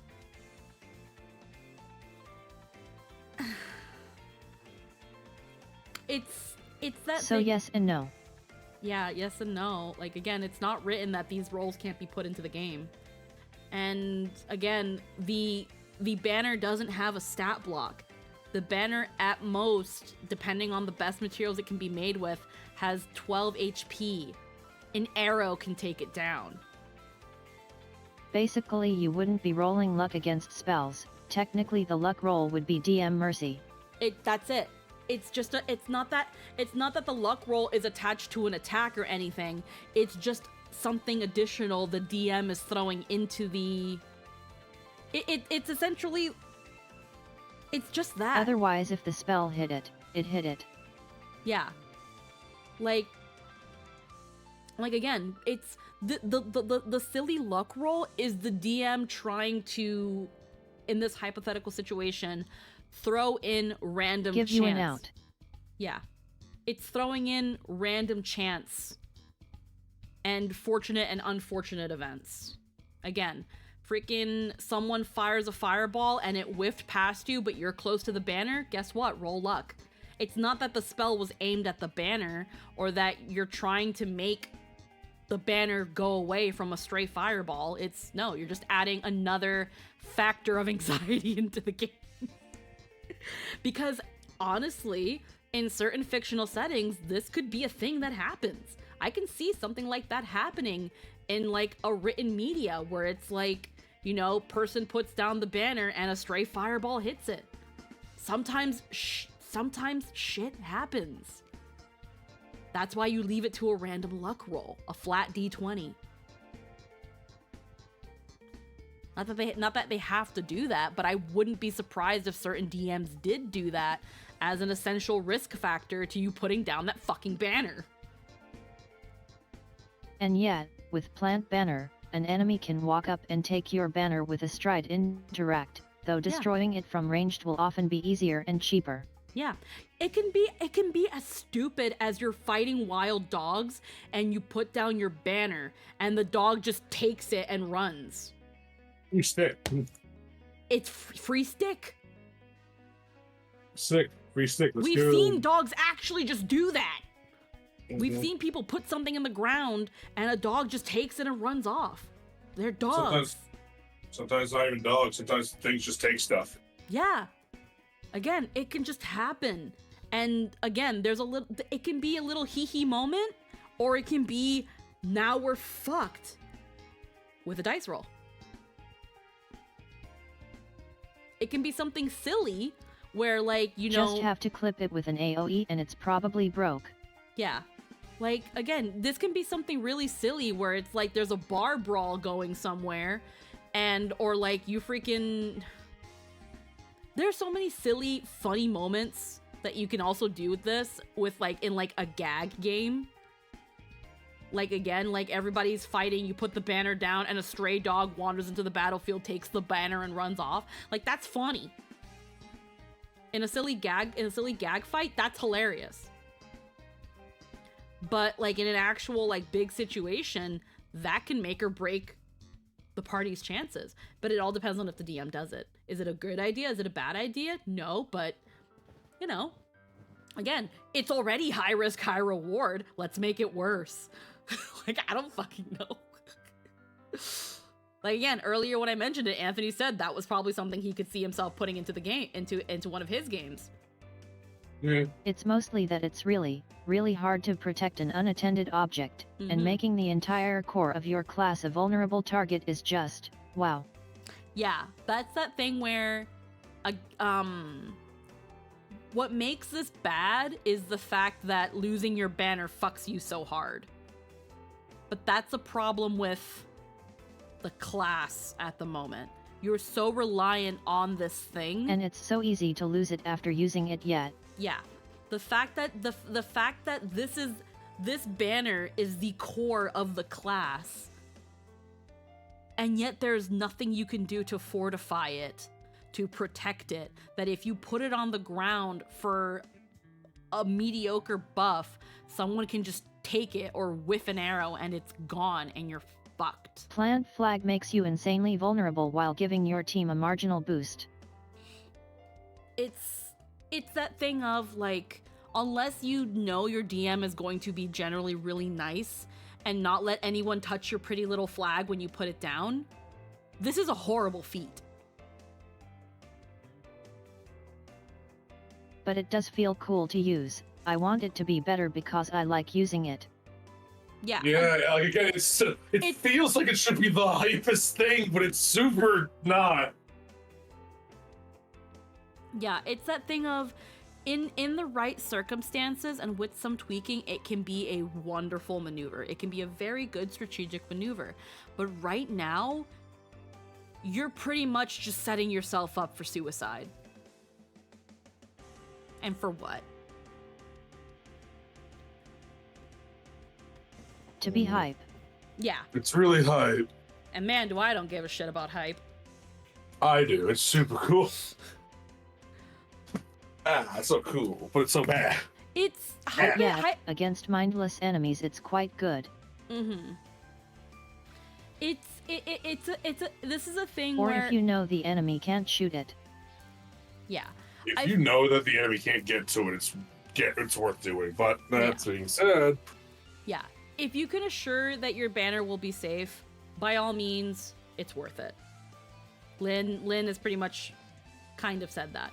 If you can assure that your banner is not going to be taken away or destroyed, great. If you're an idiot and you don't secure your banner after placing it down, you just potentially fucked yourself and your party over. Yeah. So it's that thing of, if you take this feat, if they don't fix this feat, if this feat makes it all the way to final, you need to be very careful taking this feat. Yeah. Yeah, be sure about it. And if they keep this the way it is all the way through, then they need to add something to help you fortify your banner. It can be another There feat. are very few ways that anyone can do anything about someone chucking a ranged attack or clipping an AoE spell at it.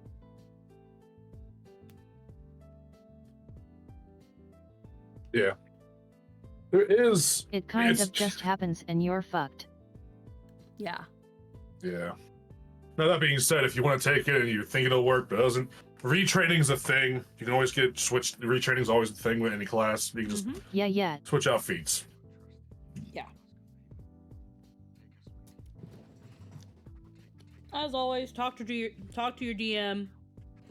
Most DMs should generally be able to be understanding when something you picked out doesn't work out and you're not having fun. And if you want to have your banner somewhere other than on you for tactical positioning benefits, get a steed. If you don't want to hold your banner all the time, get a steed. It'll at least be moving around.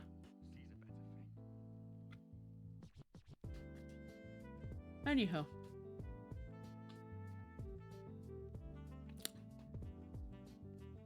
Okay. Second level, Adaptive Stratagem. Your constant training and strong bond with your allies allow you to change your tactics on the fly. Replace one of your prepared tactics with another tactic in your folio. God tier feat, sorry not sorry. No, that's actually good. Legit.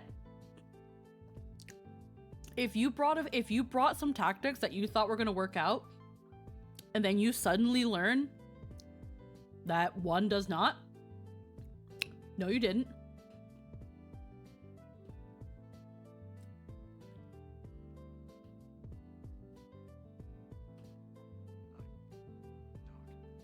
That can come in clutch.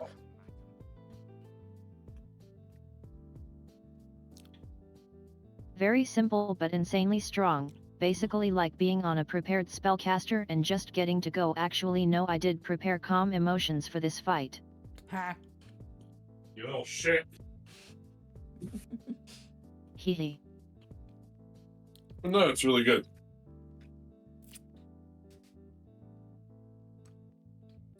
It even works out if you're like forgetful like me and you're like, oh shit, I didn't switch out my tactics.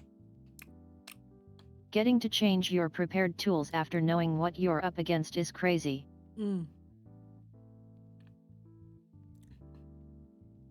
Yep. Defensive swap. You or an adjacent willing ally are the target of an attack roll. God, I ate 4 donuts. No. Yeah, you really needed chocolate. Well, here's the thing. He got 2 Boston creams.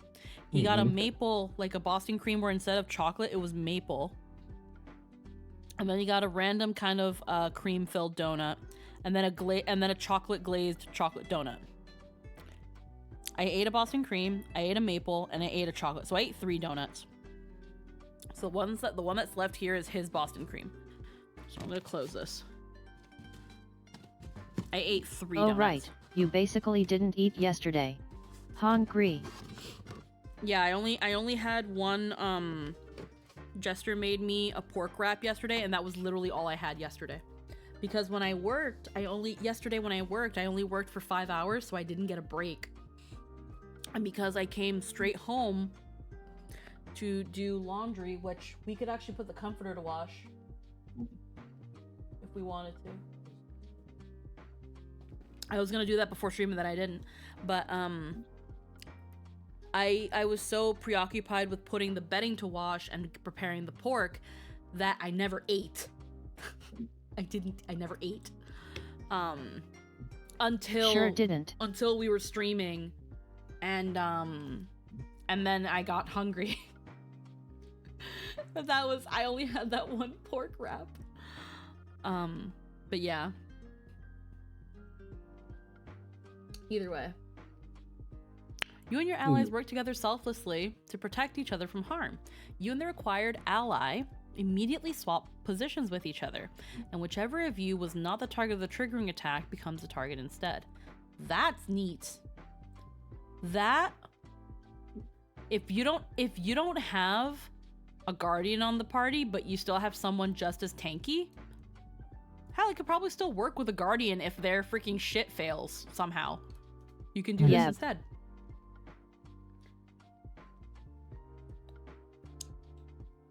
It's like someone's attacking the healer? No, they're not. Someone's attacking right. the healer It's a and the nice guardian. defensive maneuver. Yep. Someone's attacking the healer and the guardian is for some reason too far away. No, they're not.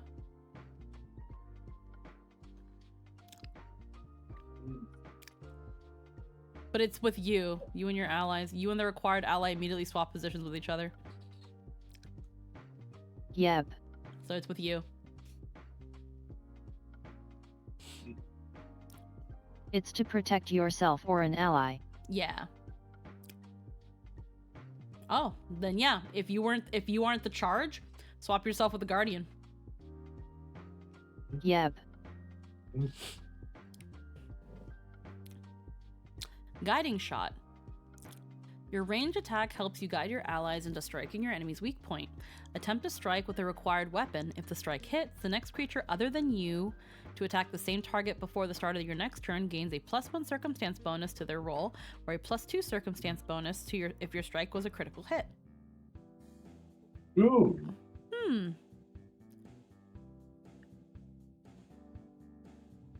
Okay. Basically always take this if you're a ranged commander. Setup strike. Your attack makes it difficult for your enemy to defend themselves against your allies' attacks. Attempt a melee strike against an enemy. If the strike is successful, the target is off guard against the next attack that one of your allies attempts against it before the start of your next turn.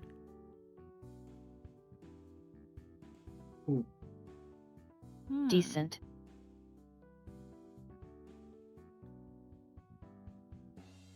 Okay. Tactical expansion. Your folio is filled Not with as great as it sounds because flanking and pincer attack are a thing. Yeah. Your folio is But filled with still pretty good. Your folio is filled with tactics and techniques you've devised based on study and experience. Add 2 additional tactics to qualify for to your portfolio. That just in general isn't bad. It's like, hey, more tactics. Fuck yeah.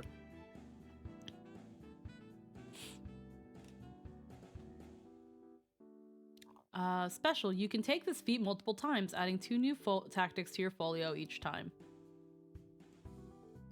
So it's just, oops, all Yeah, tactics. that's pretty solid, and entirely worth taking at 4 if you took adaptive stratagem at 2. Yep, because your folio, well, the folio has your tactics or your prepared tactics or both. Get more tactics and then decide the good ones for your fight. Yeah. Folio is like your spellbook. Yeah. Okay. Rapid assessment. You quickly evaluate the strengths and weaknesses of your enemies. Attempt to check to recall knowledge against one creature you are observing. That is similar to that one tactic earlier, but it's a feat. Yep. So okay, I guess. If you want to free up a tactic and instead waste a feat. It's a free action, so just a free action. Yeah. Yeah. Banner twirl. You spin your banner in an elaborate pattern that your allies know is just for show, but your enemies find inscrutable. You and any ally adjacent to you has concealment from ranged attacks until the start of your next turn.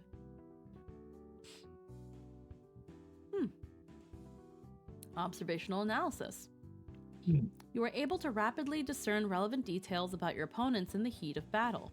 When you use combat assessment against a target that you or an ally has targeted with a strike or spell since the start of your last turn, you get a +2 circumstance bonus to the recall knowledge check, +4 if the strike from combat assessment is a critical hit.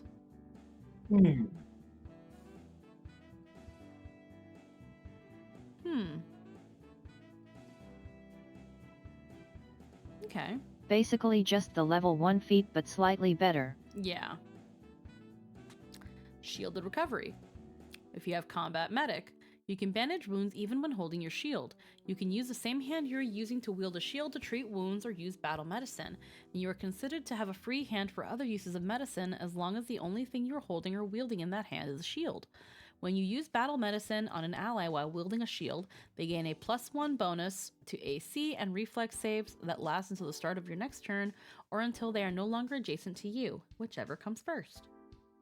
Okay. Okay. Your attack makes Unsteadying Strike. Your attack makes your opponent more susceptible to follow-up maneuvers from your allies. Make a melee strike against an enemy within your reach. If the strike is successful, the enemy takes a -2 circumstance penalty to their fortitude.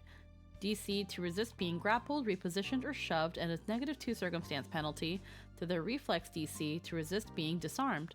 Both penalties last until the start of your next turn. Good in a highly tactical game. Otherwise met. Wave your flag. You wave your banner, inspiring allies to throw off the shackles of fear.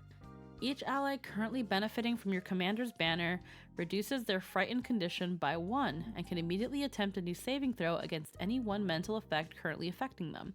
Regardless of the result, any ally that attempts to save is temporarily immune to wave the flag for 10 minutes.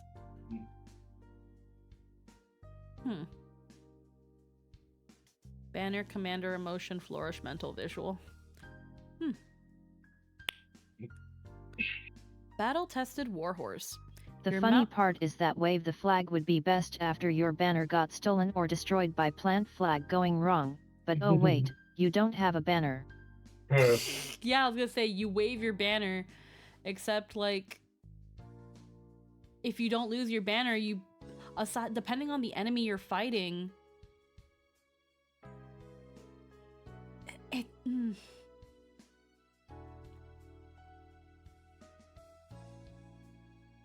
what they need to do is they need to make a feat for if you lose your banner.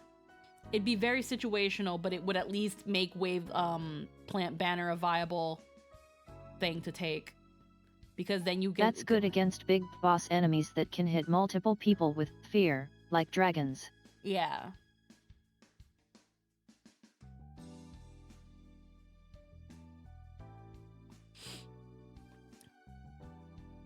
Battle-tested warhorse.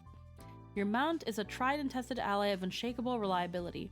The mount you gained with Commander Steed is now a mature animal companion.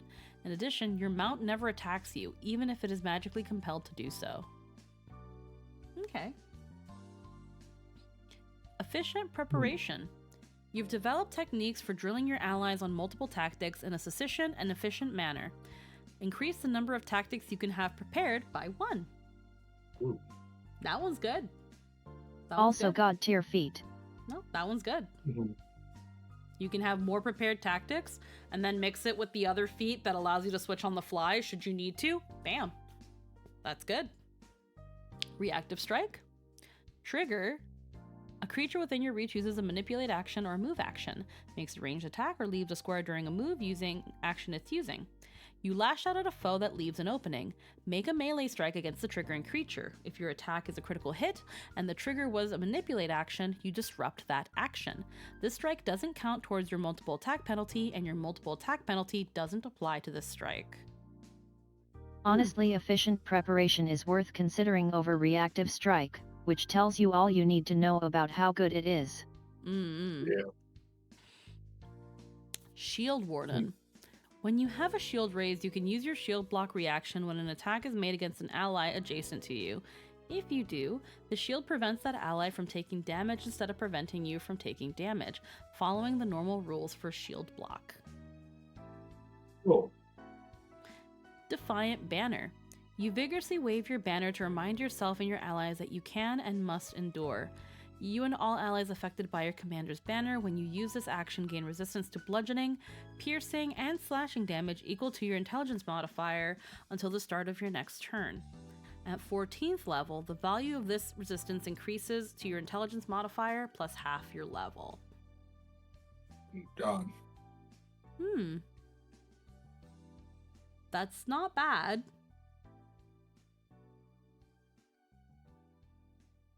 But a bit, I want to say a bit situational. Yet it's pretty solid. I'd say a bit situational. Like I wouldn't use this I wouldn't take this if I've been fighting nothing but monsters.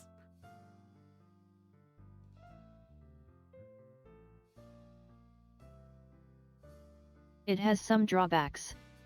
Yeah. It's not bad. Like it's a banner and manipulate. Yeah.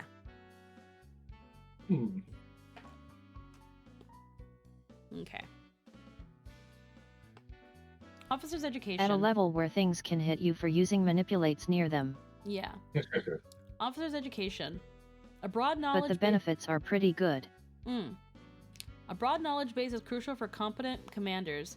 I have to use the potty in a little bit. You become trained in 2 skills you're not already trained in. Become an expert in 1 skill you're currently trained in, learn 1 common language you don't already know, and gain any 1 general feat of 3rd level or lower you meet the requisites for. You can take this feat twice, gaining its benefits each time. That's kind of, depending, busted. Super good. Busted!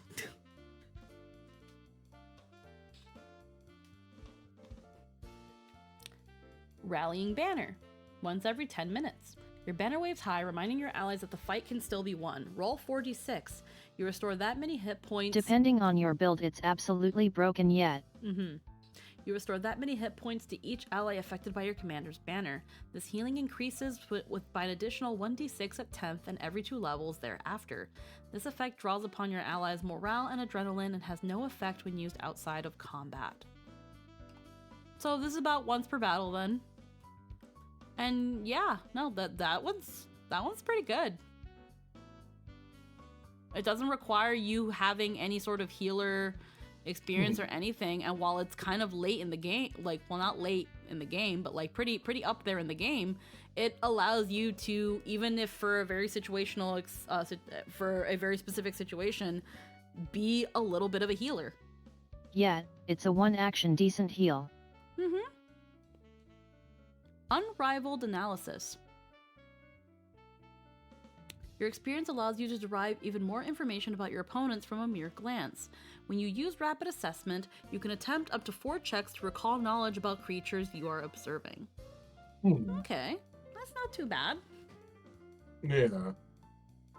Okay, I'm gonna potty It's not a huge heal at that level, but about enough to negate 1 attack, which is pretty solid.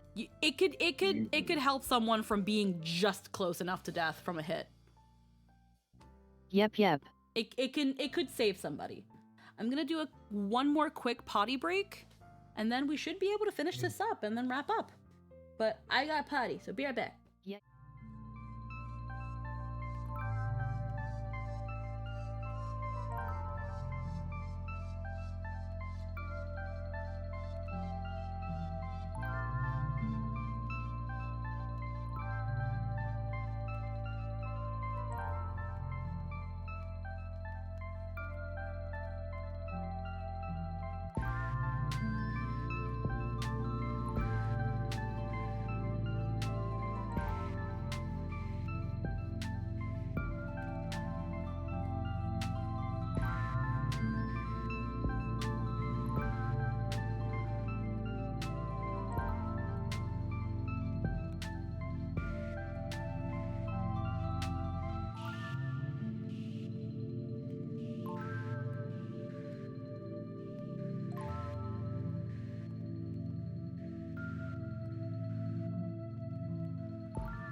Alrighty, we're back. Okay. Anyway. Alright. Huh. Huh. Okay. Battle hardened destroyer. Destroyer? Destroyer? Huh? Uh-huh. No, I'm reading the next one. Battle hardened destroyer. Oh. I don't know what that word is. Either. Destrier, a war horse of the Middle Ages. It's a type of horse. Well, that explains the prerequisite. Accompanying you across countless battlefields, has allowed your mount to unleash its full potential. The mount you gained with Commander Steed is now a nimble or savage animal companion. Your animal companion has greater independence. During an encounter, even if you don't use the command an animal action, your animal companion can still use one action that round on your turn to stride or strike. If you do this at any point during your turn, as long as you aren't currently taking an action, if it does, that's all the actions it gets that round. You can't command it later. Drilled reflexes. You leave a lasting impression on your squad mates that makes them particularly adept at following your commands. When you use your drilled reactions ability, you can give an extra reaction to up to 2 allies instead of only 1. Drilled reaction is pretty alright if I'm remembering correctly, so this just means you can give it to another one. That's not bad.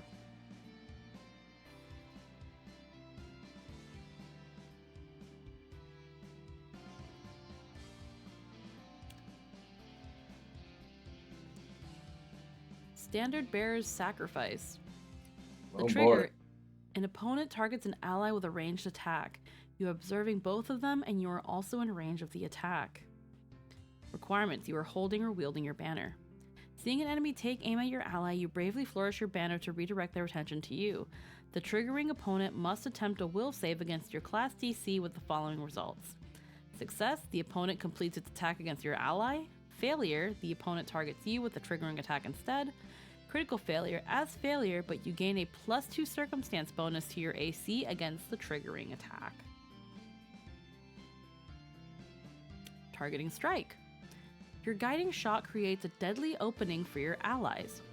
Whenever you hit with a ranged strike using guiding shot, the next attack made by an ally against the target is made with a +2 circumstance bonus, even if the strike was not a critical hit. If the strike deals an amount of additional precision damage equal to your intelligence modifier.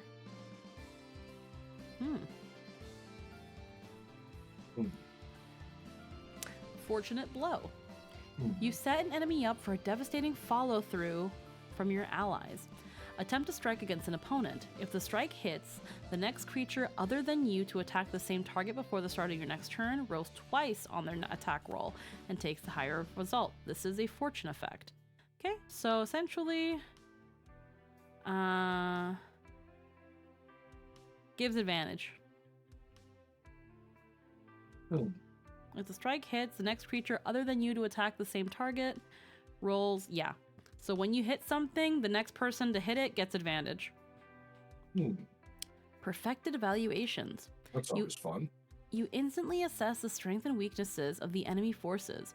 When you use rapid assessment, you can attempt up to 6 recall knowledge checks against enemies you are observing. Reactive interference. Your own technical expertise allows you to quickly identify and prevent enemy responses. If the triggering creature's level is equal to or lower than yours, you disrupt the triggering reaction. If the triggering creature's level is higher than yours, make an attack roll against its AC. On a success, you disrupt the reaction. Sorry, was handling critters. No, that's okay. Hi. I've just been going over the last couple here. So we went over the 10th level, and now we are at 14th level. So we went over Super Warhorse, which means that now it kind of has its own Perfected initiative. evaluations is pretty good depending on the party, but it's high investment. Yes. Ooh. Fortunate Blow is pretty good because then the next person who hits the same enemy gets advantage. Like, that's good. I'm not sure about this late, but like it's not bad. Also, not very often you'll be fighting against 6 different types of enemy. Mm.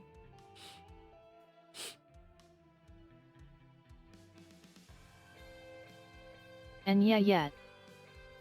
Contact with the enemy. You know that even the best laid plans rarely survive contact with the enemy, and you have prepared your allies to adapt with a wide array of contingencies. When you use adaptive stratagem, you can replace any number of your prepared tactics with others in your folio. That's busted. It takes a busted feat Yep. and makes it even more busted. Yeah. Desperate resuscitation. Unreal. Master in Straight medicine. upgrade to an already crazy good ability. Yep. Master in medicine, combat medic. You're holding a healer's toolkit or are wearing one and have a free hand. The target's body is mostly intact. You can use your training in combat medicine to revive the recently deceased. Attempt a DC 40 medicine check to revive a dead creature that has been dead for no more than 3 rounds. If you succeed, the target returns to life with the effects of raise dead, except it still has the wounded condition it had before dying. Increased by 1, or wounded 1 if it wasn't wounded before dying. Whether you succeed or fail, the target is temporarily immune to desperate resuscitation for 1 day. So this one sounds great, and super dramatic. Yeah, but... However, ran the numbers.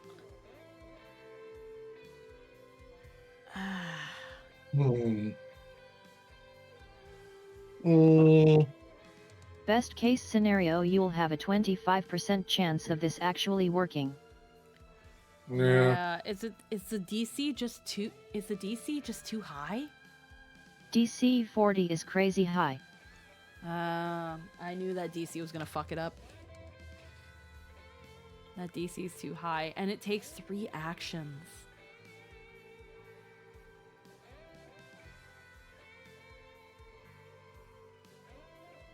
It's 3 actions for a 25% chance. I don't like those odds. DC 40, that's a 10 or a higher roll at level 14. I mean, it's a level 14 feat.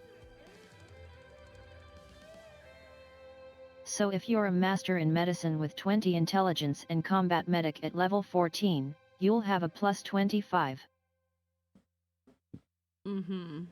Plus 25. So you have to roll 15. So roll a 15 or higher. Yeah, so VTech, that's not a 10 or higher, it's a 15 or higher. That's where the 25% chance. I stand corrected then. As soon as Lynn says she crunches the math, I believe her. Because again, there are some rolls that have a DC that sound intimidating at first, but when you run the levels and you do a bunch of like little trial rolls, you can get a general idea of the average of what it's going to be. Also, just in general, like for example, like she just calculated the highest you could get is a plus 25. Okay, cool. Then that means you need a 15 or more, which means that only 4 15 or higher, so that's yeah so that means every face past 15 adds 4% to your chances. Yeah. Wouldn't it be 20%? No, 25. Now, that being said, there are ways to move the odds more in your favor, like you can have a plus 2 item bonus at that level. Now you need a 13 or more, or you could be aided by an ally. Yeah, but the thing is though, it's like we have to first consider like raw and then consider potential things to boost it. Which is probably why they made the DC 40 in this case. But...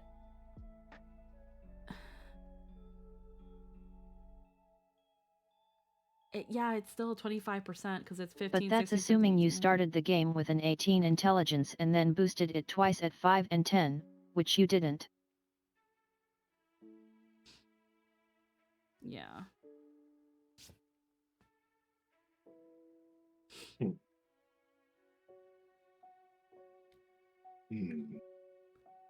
I'm just thinking because I'm counting the faces on the die, and it's like 25%. Not. Wouldn't it be? Is it 25%? Because it would be if you're Technically, it's 30. Yeah, I was gonna say it's 30 because it's 15 and up.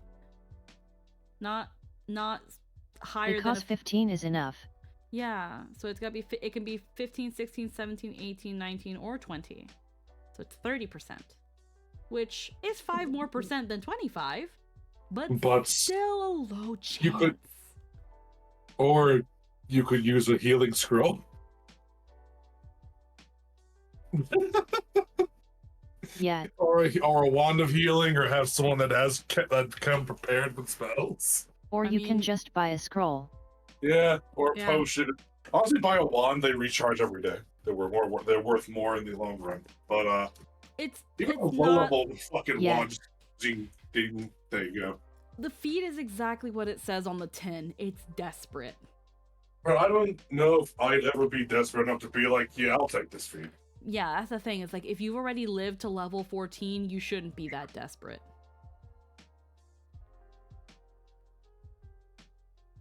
Like, what did you do to get to this point? It's a super dramatic feat that harkens to military movies.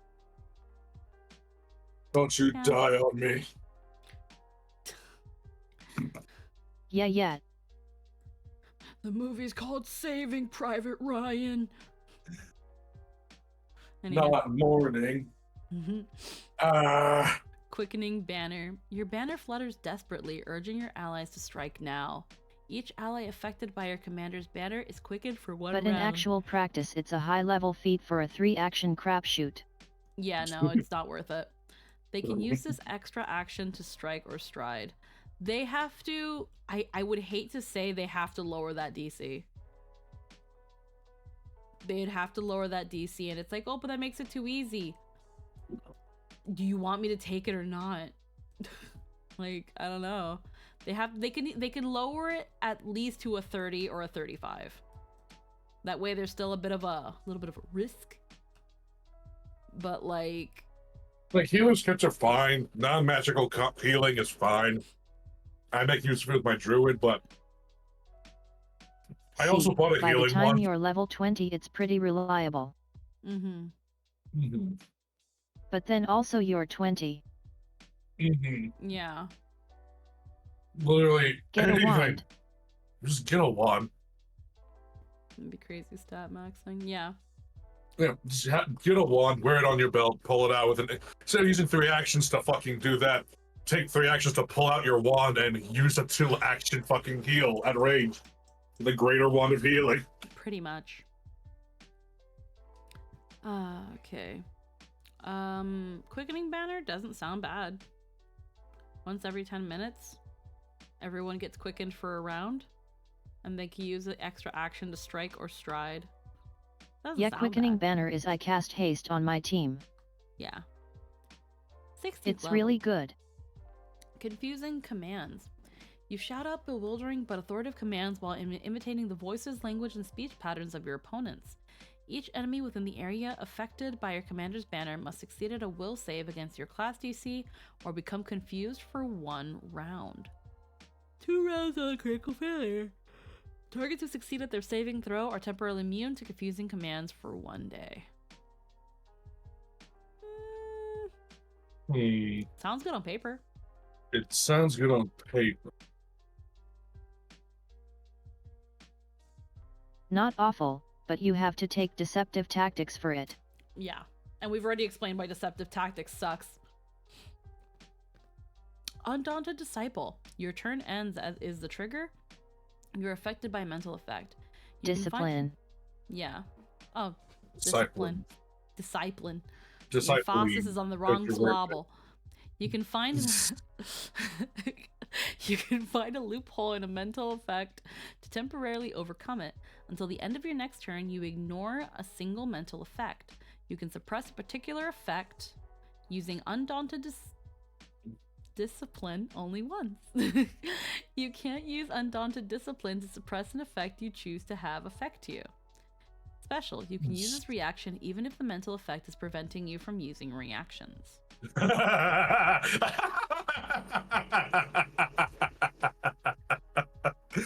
love that. That's fucking great. Yep.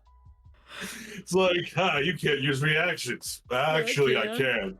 Not only can I'm also now going to beat you to death with this stick I found. Alrighty, 18th level, Demand Surrender. Requirements. You and your allies currently outnumber enemies on the battlefield, or you and an ally has either restrained an opponent or reduced an opponent to 0 hit points at the start of your last turn. Confident in your victory, you command your opponent's surrender. Choose one opponent you are observing. You command that opponent to surrender in a strong voice, and you must attempt a will save against your class DC with the following results. Critical success, nothing happens. Success, the creature cannot take any hostile actions that include you as a target for 1 round. Failure, as success and the target is fleeing for 1 round. Critical failure. The creature drops any weapons or items they are holding, lies prone on the ground, and does not take any hostile actions against you or your allies for 1 minute, or until one of your allies attacks them. You or one of your allies. Okay. I love that they're Much like fleeing for End me. It, it makes you win more when you're already winning. Mm-hmm. Just fucking end it. Yeah, Great. it's man, are you tired of combat? Don't you just wish the combat would end already? Practice reflexes. You snap out a quick series of signals or commands that urge your allies to act with alacrity. When you use your Drilled Reasons ability, you can give an extra reaction to up to 4 allies. Ooh. So yeah, pretty good. And then the last 2 are Glorious Banner and Pennant of Victory. Your banner is an awesome sight to behold. Your commander's banner now affects a 60-foot emanation, or an 80-foot burst if you're using plant banner, which you wouldn't. But you're not. The status bonus to will saves and DCs against fear effects granted to your allies increases to +2, and you and your affected allies gain a +1 status bonus to AC, fortitude saves, and reflex saves. Enemy within the area affected by your commander's banner take a -2 status penalty to will saves as long as they can see your banner. You know what would also be nice? Your banner now has a stat block. Level 20, crazy good. Yeah, just don't plant it. Yeah, just don't plant it. Keep it on your mount.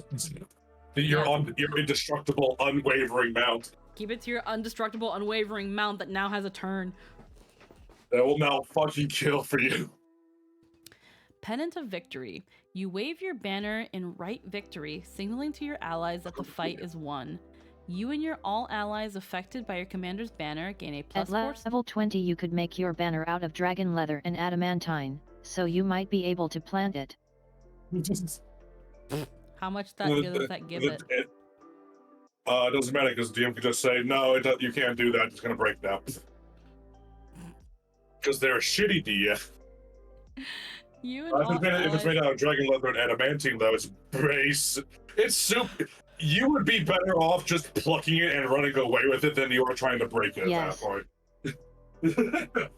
You and your allies affected by your commander's banner gain a +4 status bonus to attack and damage rolls, a +10 foot status bonus to all your speeds, and 40 temporary hit points. These benefits last until the start of your next turn. That's when you feel like you're confident in this is going to be the final round. Why are we reading a PDF document as a stream? Classes start tomorrow.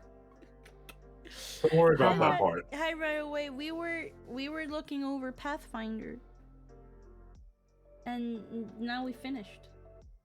B, how are you doing? My brain hurts. Both these classes seem really powerful. They both seem pretty fucking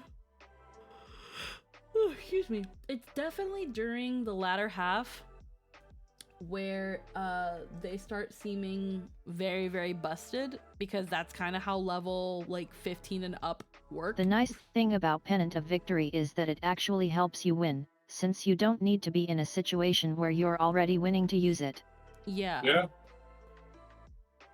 Look at all those buffs though for a fucking whole round.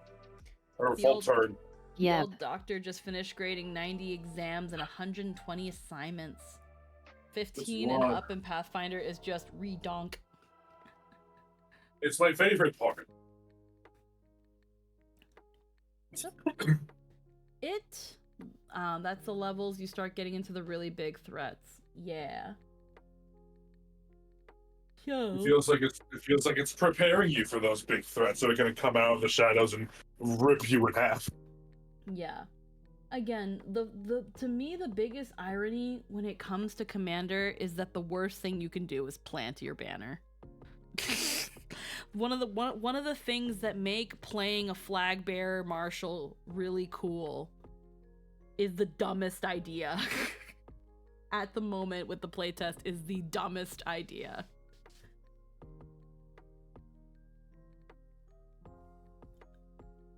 Where it's like, Yes. where it's kind of like, because again, I totally understand what you guys are saying, where it's so cool to just freaking put your flag down like you own the place and start kicking ass, but it just takes the enemy having more than one functioning brain cell to rub, like, all it takes Until is you can make your banner out of special materials, it's just asking for the enemy to use one action to fuck you over completely. Yeah, and that's the thing. It's so easy. It literally just takes the enemy rubbing two brain cells together for it to just go downhill for you and the party when that banner is taken or broken. That unless you're a player that likes to gamble on that shit, or that you think that the other players will surround the flag. Also, an adamantine pole would have something like 20 HP, but it also has a damage resistance of like 100. Yeah. So good luck. Look at overcoming this 100 resistance, asshole. Yep. Is it dumb that while I want to call the commander battle wizard just because the key attribute is intelligence? Well, that would be fun. That would be the case, but it is a pure martial. It has no magic. Yeah, it doesn't have magic. Technically, any wizard that has evocation magic is a battle wizard. Well, any spellcaster on the field of combat is a battle wizard. I don't care what your class is called, you're a battle wizard, man. Yeah, no magic, but it can work pretty well with a wizard archetype. It could. Yeah. The fact he lets wizards just free cast shit, it's great. Yeah, there are some things about the commander that if you do mix it a little bit with a magic user, you've got a pretty busted character, potentially. I mixed it with psychic and it was great.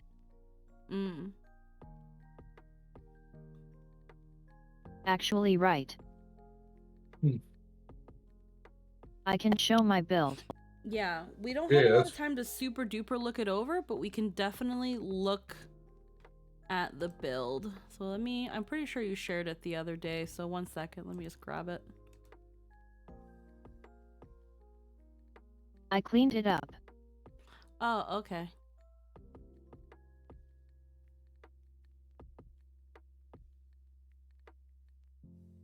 Wanted to make sure the artist was credited. Yeah.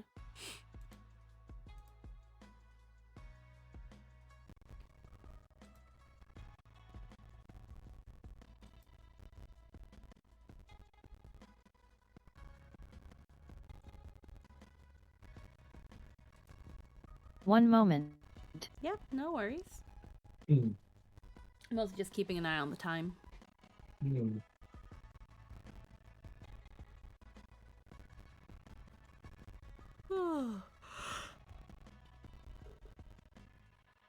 There go. Yeah. Okay, one moment. I think I can just copy the link to it. Yeah. Okay, so we've got open the image in new tab. Okay, I can't see it any better. So we've got Lynn's character here, Ophelia Nor. Honestly, I just want to show off my tables because I'm me. Okay. So we've got she's level 5. She is a human Nephilim, the commander class, and a last wall survivor. I Last one think was I the- did a last good one was job the- making this sheet pretty from scratch. Yeah, What it's very pretty. What are you saying, Anthony, about the last wall survivor? Last Wall was a fortress city that specialized in fuck the undead, delete them from the world. Okay. It was destroyed completely and utterly by a swath of undead led by a revived Lich King of sorts. That is now ripping a fucking warpath through the lands of Galarian with his undead legions that seem infinite. Okay. Last Wall got blown the fuck up. That's people from Last Wall are either undead or traumatized survivors. Okay. Yep, So the Whispering Tyrant is the Lich King. He's kind of an asshole. He's not as cool as Arthas. Okay. So she's got a 4 in strength, a 0 in dexterity, 2 in constitution, 4 intelligence, 2 wisdom, 1 charisma, 9 fortitude, 9 reflex, 11 will, and 11 in perception. Her HP is 58 with an AC of 23. She's got low light vision, and then her skills are her highest being athletics, diplomacy, Thanks, and other Lynn. warfare. So yeah, her athletics, diplomacy, and warfare being her highest stats. Then we have undead, survival, religion, medicine, society, occultism, crafting, and stealth, with her lowest stats being in performance, intimidation, deception, nature, arcana, thievery, and acrobatics. And I have color coding for trained and expert. Yeah, you do.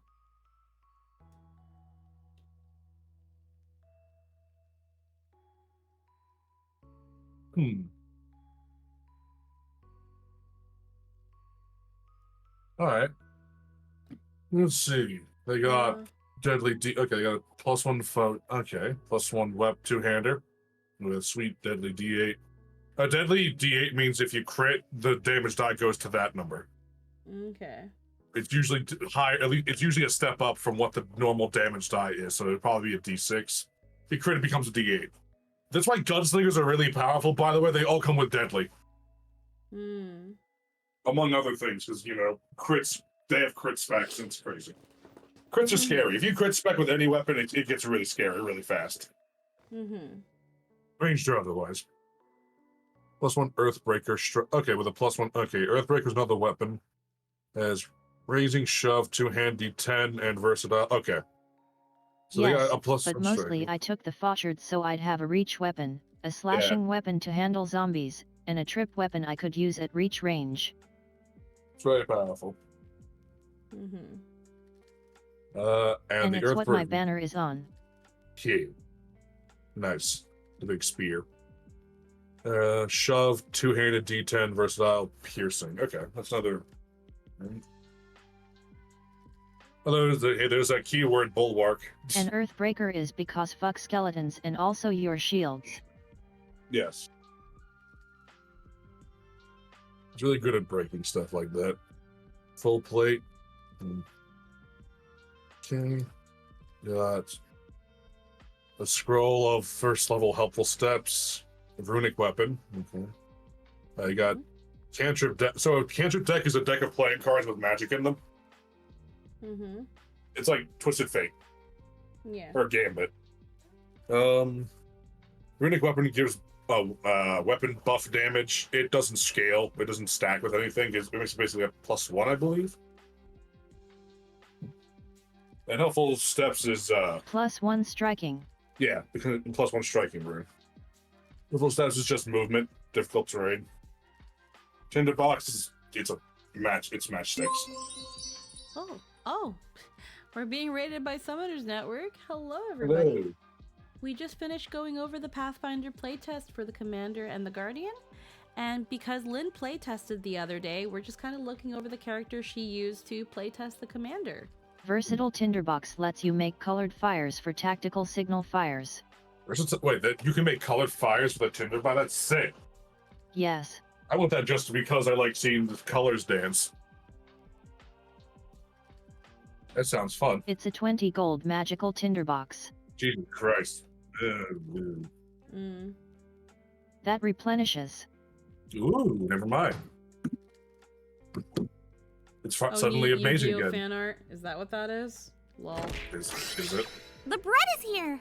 Lol. Can you believe it? They were just about to throw all this away. What a waste. Made by somebody on Pixiv. That's very probably. nice. 1 minute. Armory bracelet. I think armory bracelet's just more. It's Virtuous Cercelia. Yet I knew the blue stream would have someone who knew the character. It's from one of the lore archetypes. Oh. And no, it's Dogmatica Ecclesia the Virtuous. Lol. I don't know Yu-Gi-Oh! So don't ask me. Me neither.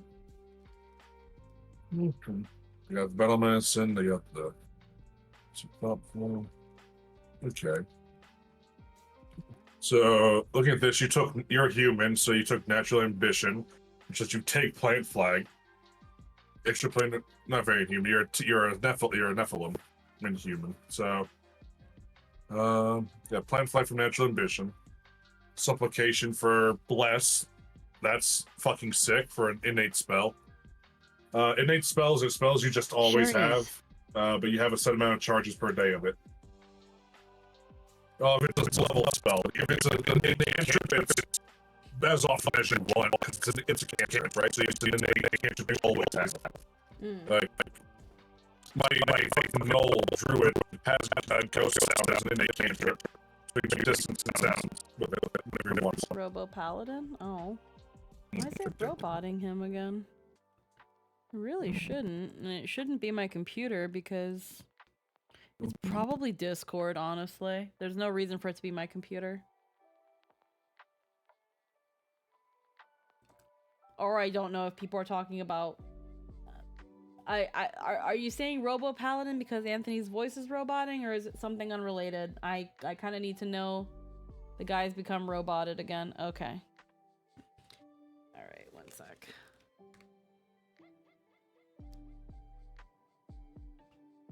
That's probably just Discord, because there's no reason for my computer to do it.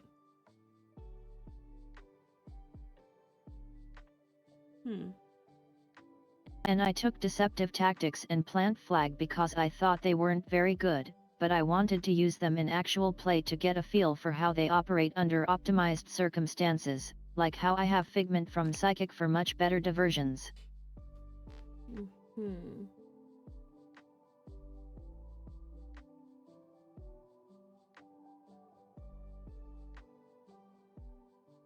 Okay. Okay, so let's see. Deceptive tactics. We've done that. Tangible dream shield. Oh yeah, you took the psychic dedication.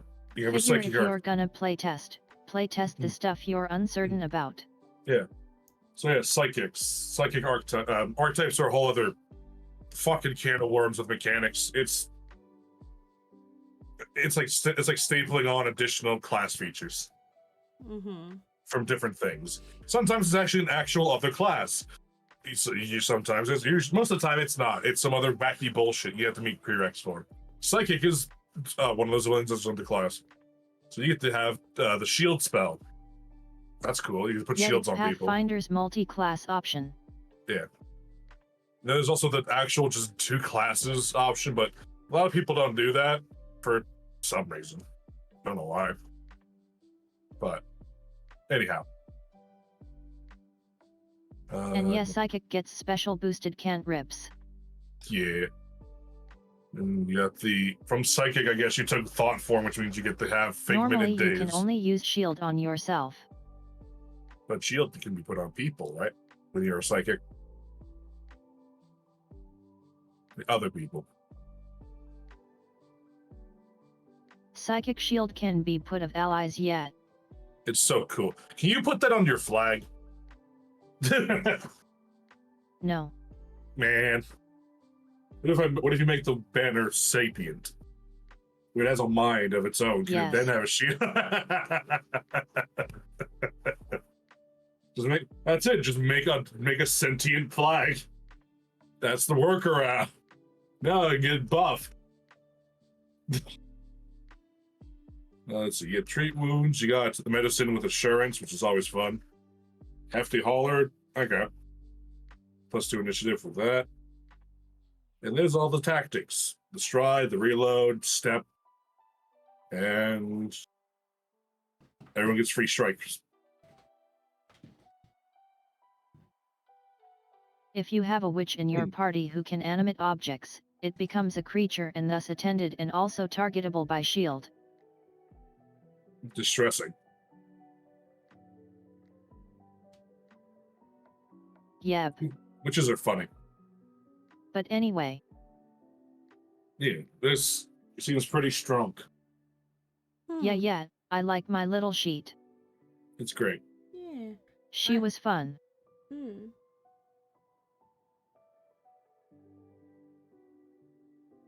Man, Plant flag is anxiety. true. Yeah. We've established that, and that is unfortunate. In a perfect world, it would not. Deceptive tactics is bad unless you really go in on it. So it's bad. And it doesn't seem like it really gets any better, even later on. So it's hard to say.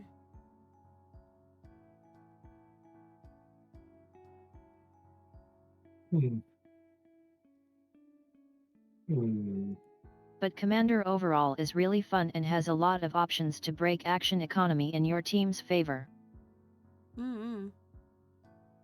It's disgusting and perfect. If you like pure martials but also support and bookkeeping, play Commander.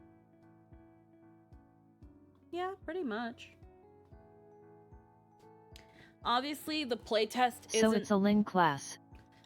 Obviously, the playtest isn't final. They might end up changing things later on. They might end up fucking it up, and then it's a pointless piece of shit that no one wants to play. Oh, they definitely will. They might end up just fucking it up and making it a worthless class. We don't know. It really kind of depends on what feedback people give. Some people might like that it fucks up action economy in the party's favor. Some people might not and think that it's a bit too broken. It really kind of depends. Because they'll change stuff, but the design direction they have right now is pretty good. Yeah. I guess in the risk of sounding like a complete contrarian right now, for the sake of being a contrarian, I hear this a lot about Pathfinder classes, that their classes are busted and powerful and amazing, and they can do really cool things. They definitely have a purpose, and they ride with it. That's it. It really, at the end of the day, depends on who's actually playing it. Like any other tool, it's only as good as who's actually using it. So... yeah. And it also depends on the overall table synergy with the people. I feel like things might have, in your case, you had a really good party and good synergy, but I feel like if the party was probably built in a way that they couldn't synergize, things might have been not as enjoyable. And would that have changed the opinion? I don't know. Possibly. You've made characters that you know are going to be powerful if the circumstances align, and then playing with them is a joke. It happens. So, I don't know.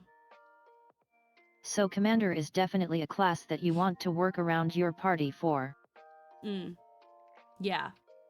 Like, this is a class that if anybody wants to pick up, you need to let your table know. If you I don't, like it because the dice can't screw me on it. yeah. Okay.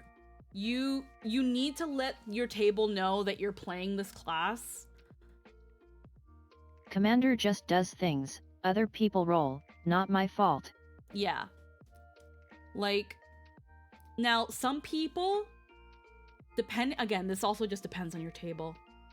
There are some people who might take commander because they see it as the leader of the party. I'm literally the leader of the party, the class. And I already feel like if you think that's what this role is, you're doing it wrong. Yeah, absolutely wrong. But I feel like some people are going to And take... yeah, you might have people who get bitchy about commanders because they don't want to be ordered around. Exactly. And that's the thing. If you're working with It's not literally order, it's giving people, giving them reactions and shit. Yes, but the way it plays, it's in the name, Anthony. Commander. They're commanding you. They're telling you what to do. It's flavored in the way that you are directing them and telling them what to do. You are commanding them. And again, this is not a fault of the class or the game itself. This is a fault of the people you play with. This is why you need to communicate that you're playing this class. Or you're already seen some of that on Paizo forums, and for the most part we ignore them because they're insecure and need to get over it. Yeah. It just really, again, depends on the DM and the people you play with. Because you might be, again, if you don't tell your party that you're playing a commander and you've got 1 or 2 rogues, I already feel like that's not going to be very good synergy depending on how the rogues are. But it also goes for people who want to be commanders so they can order people around like an asshole tactician player. Exactly. There are people that might not want to play with a character whose perceived purpose is to boss them around, and there might be power trippy players who are like, I'm the commander, you're supposed to listen to me. So that's where, again, communicating with the DM, with the table, everyone having a general idea of how this type of character works and its intent is, I think, what will help build a very solid foundation to potentially a very fun game. But if you don't, you're coming to the table at a risk. You might be coming to a party that has no good synergy. You might be coming to a band of misfits that don't want to listen to anybody and think that they all have the best idea, and they don't care how much you wave your stupid little banner. They don't care. And that's not fun. Now... Yep, and funnily enough, they actually work great with rogues, but yes, you are a standard bearer, not necessarily a leader. You don't outrank. Yeah, you don't outrank, but I feel like some players are going to probably take that commander title a little too seriously, and this is where, again, before playing, when everyone's building their character, this doesn't mean you have to tell everybody what your character is and who they are. Just be like, hey, I'm playing a commander. This is their class. This is how it works. These are some neat things that this class can do. I'm not playing the boss. Yep, basic session 0 stuff. Yes. I feel like I feel like more than the other classes, you have to talk about this one before you start a game. Just to make sure all of that potential bullshit is especially because you want to build a commander around your party. Yes. To a degree, that is already something with Pathfinder 2e.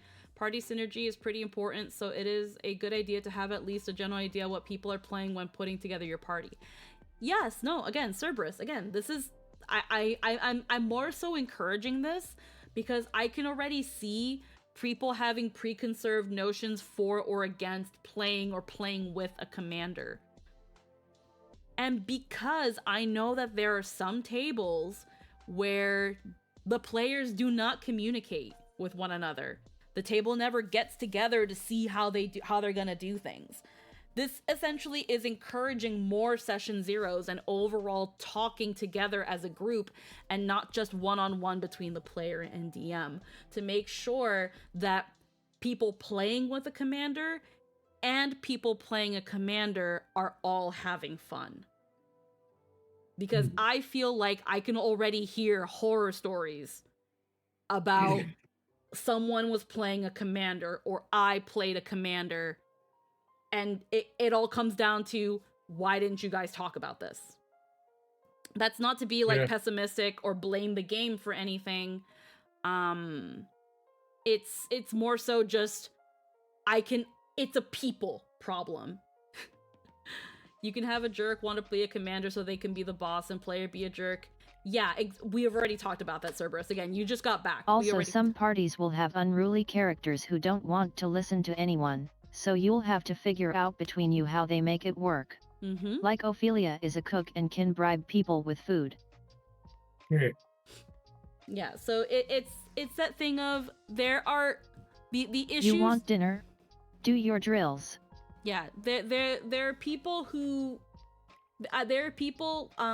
who might play rowdier, more independent characters who don't want to listen to a commander. People might be playing a commander that's very power trippy, and might not want to lead the party if they don't get told that they're going to be listened to, like immediately. I can see it kind of being the start of problems. Just like I can see, but not as much to an extent, people having a problem with Guardians, or people playing Guardians having a hard time enjoying it because, again, it comes down to team synergy. Yeah, it has similar abuse cases as Warlord, which it is inspired by. Yeah, I feel like Guardian, while not as potential problems as Commander, I feel like the issues with Guardian will probably be more from the player playing Guardian, where it's like, hey, I know I'm playing a Guardian and I'm supposed to be like the tank and I'm supposed to take hits and stuff, but like, I'm dying a lot and like, you need your party to be there for you. If you play a Guardian and your party, again, is a bunch of chuckle fucks who don't give a fuck about one another, you're going to die. You're not going to have fun. Your character, their whole innate thing is protecting one another and caring about other people, is going to be left for dead. Yeah. And that, even, there have been times where even just not playing anything like that, like, there are people who can't comfortably play at a table with even like assumed animosity between like a character conflict, let alone battle, where it's like you're supposed to take a hit, you're a Guardian. It's like, no, yes, I'm supposed to take the hit, but you guys need to keep me alive. I'm the tank. Like, I guess at the end of the day, the simplest way I can put it is that the Commander and the Guardian... Yeah, Commander has a few things to consider. First, you're a support, which means you need to establish, like any other support, that no one is entitled to your actions and you don't have to play optimally if you feel like doing something else. I guess the easiest way I can put these two classes in terms of the playtest and how players will receive them and play them is that these two classes, more the Commander than the Guardian, but still both, are really going to test how well a table communicates with one another, how well they build their character in consideration of others. Both these character classes. And then also the talk about how I'm a class that issues commands, but I am not your boss. Like, these characters are very much going to test the synergy of the people behind the characters, not just the characters themselves. This kind of character, in the worst case scenario, can end friendships. This is Mario Party. The character. This character is Mario Party.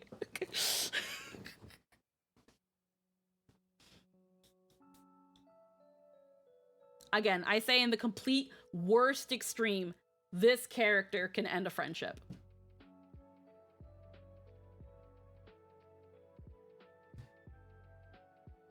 I find it amusing because you want to be pretty charismatic if you're playing a commander, but commander itself doesn't care about charisma. Yeah. Again, in terms of what my final thoughts on a character, on if they think it would be fun to play, I unfortunately couldn't tell you. I love reading up on these. I love getting a general idea based on my previous knowledge that I've hopefully still retained, on what sounds like it could be interesting in a tabletop setting. But unfortunately, I've still yet to play a Pathfinder game, so I don't know. I haven't experienced the mechanics, and all that go into a game. I know roleplay is roleplay at the end of the day, but in terms of in terms of the game compared to D&D, I unfortunately cannot give any sort of proper educated response. I can only kind of base my assumption on the homebrew that I've played and D&D with third-party tools.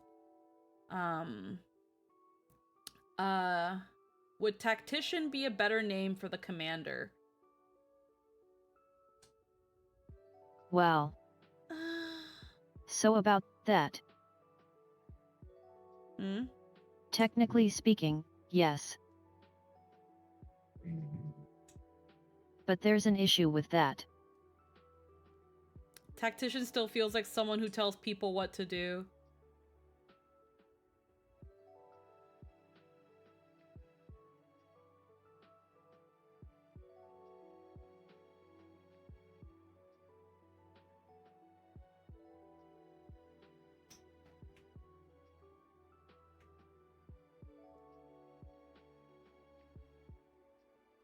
In that Tactician is in the tabletop lexicon already as a sort of people who likes to micromanage others. Yeah, I was gonna say it just sounds like same name, like same shit, different, like. Which is what this class does, yes. Yeah, it sounds like same shit, different name. But it's often a pejorative. Yeah.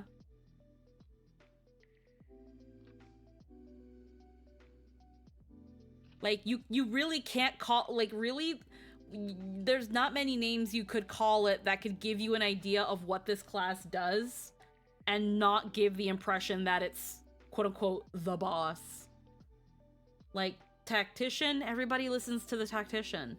The Tactician is the one that plans out and drafts up what people are supposed to do. Ringleader? Same, leader's in the fucking name. Commander? The person that commands you to do things. Like, manager, like nothing works. That's going to be, unfortunately, with these sorts of class names, it's you're gonna be susceptible to the preconceived notion behind cheerleader. That's not what they are. You could call it a tactician, but then it would overlap with the term people already use for a type of player.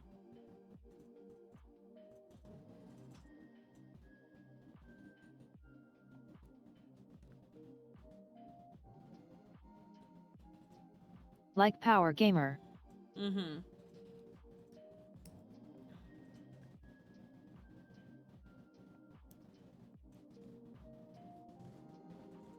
I feel like cheerleader. You could call it a standard bearer, but that's a really long name.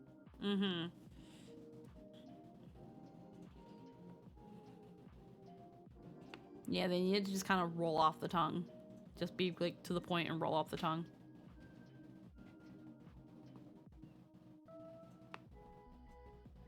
Commander is a strong, evocative name. The only thing I can think of that you can call it without it, like... Because that's the thing, too. It's like a lot of the classes in Pathfinder are named what they are. The only other thing I can think of that you could name this, but the only thing you... it would still be ambiguous unless you knew your history if you called it Dark. If you called it Dark or Arc. Like, it's a Joan of Arc reference.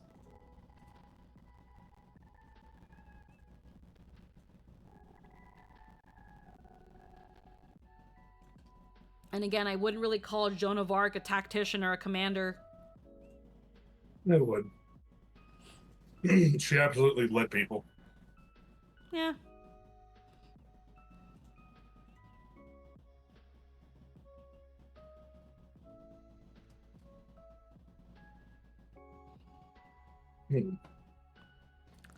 Though at that point you're referencing a real-world person in a fantasy world. Yeah, it's, again, that comes with its own things, and yeah.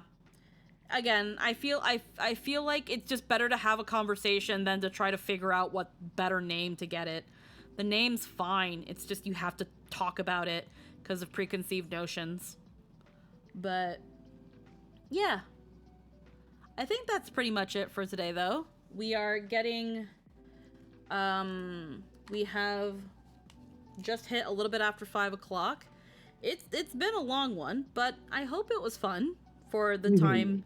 My own health situation aside. I think Commander is a good name for it, but yeah, standard rules still apply. Don't be a dick. It's not your table, it's our table. Yeah. I think...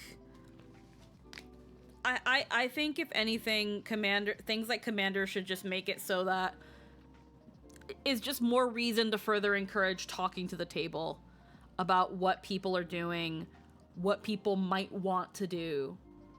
Like, again, you don't have to say, I want to play a commander. It can easily start with, so I'm thinking about playing a commander.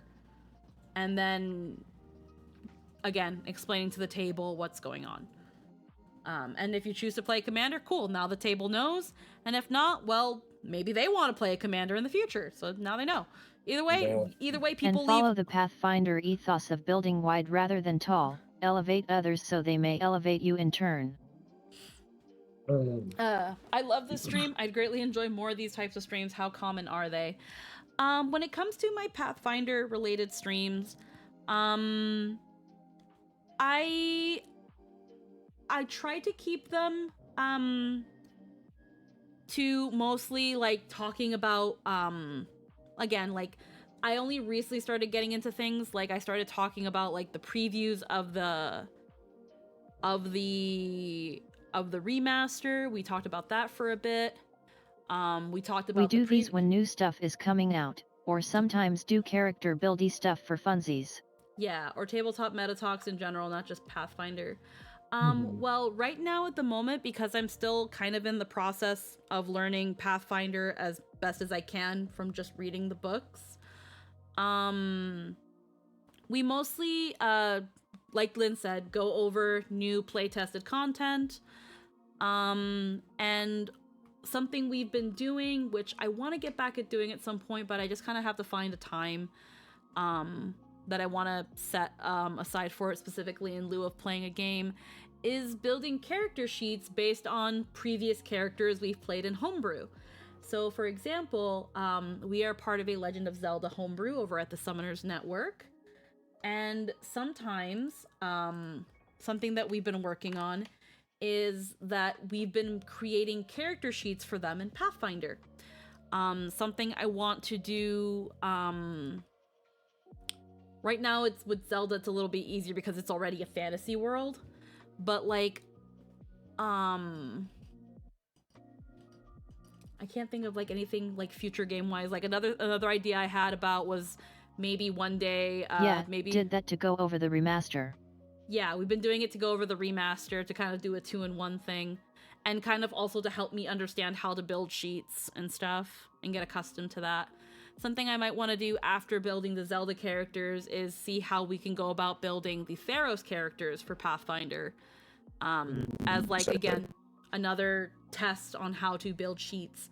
And we might get up some more when the second pass of the remaster comes for the rest of the classes. Yes, because right now I'm in a teeny bit of a hurdle in that we only have the first pass of the remaster, and if we get the second one, that might be things. But right now we're working with what we've got, and then a little bit some more. We are using the Pathfinder sheet builder app.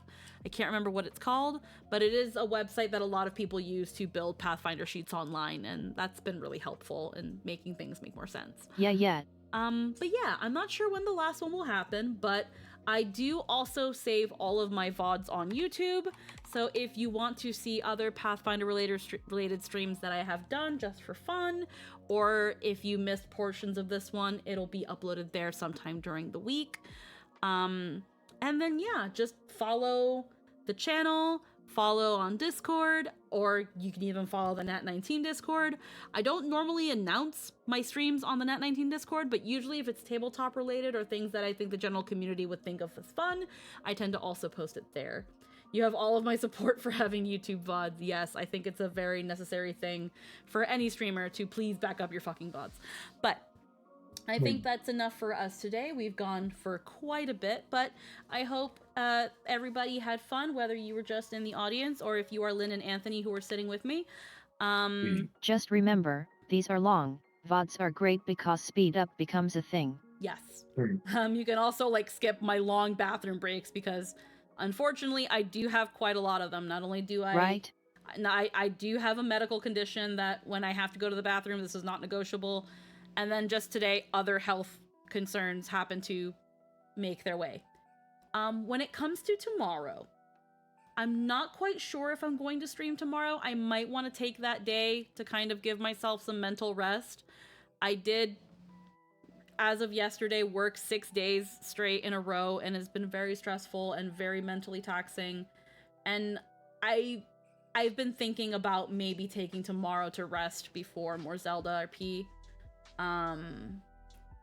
If for whatever reason I decide I still want to stream tomorrow, it might be a chiller, lighter stream, but I'm not sure. What I do want to do though, to maybe, I guess, get some people excited or whatever, I guess, is I am thinking on Mondays to be playing Crisis Core Reunion, because I have actually never played Crisis Core. So I have the remake or remake/remaster. So that's something we might be playing, and then eventually kind of getting ourselves into maybe playing some Final Fantasy VII Remake. We'll see how it goes about for our Monday schedule. But for now, tomorrow is a little up in the air. So I have Crisis Core for PSP and have never played it. So, with that all being said, I hope everybody had a wonderful night. I can't really seem to find anybody I want to raid at the moment, so I think I might just call it there. I hope everybody has a wonderful day, a wonderful night.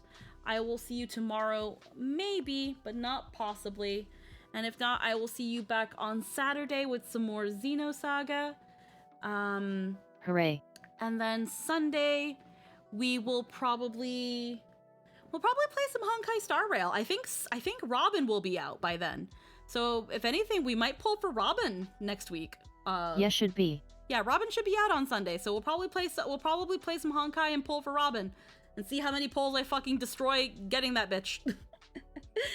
Maybe we'll watch your trailers before pulling. I've only seen one of them. But yeah, I hope everybody has a wonderful day, night, and I will all see you later. Bye-bye. Goodbye. Take care. Bye.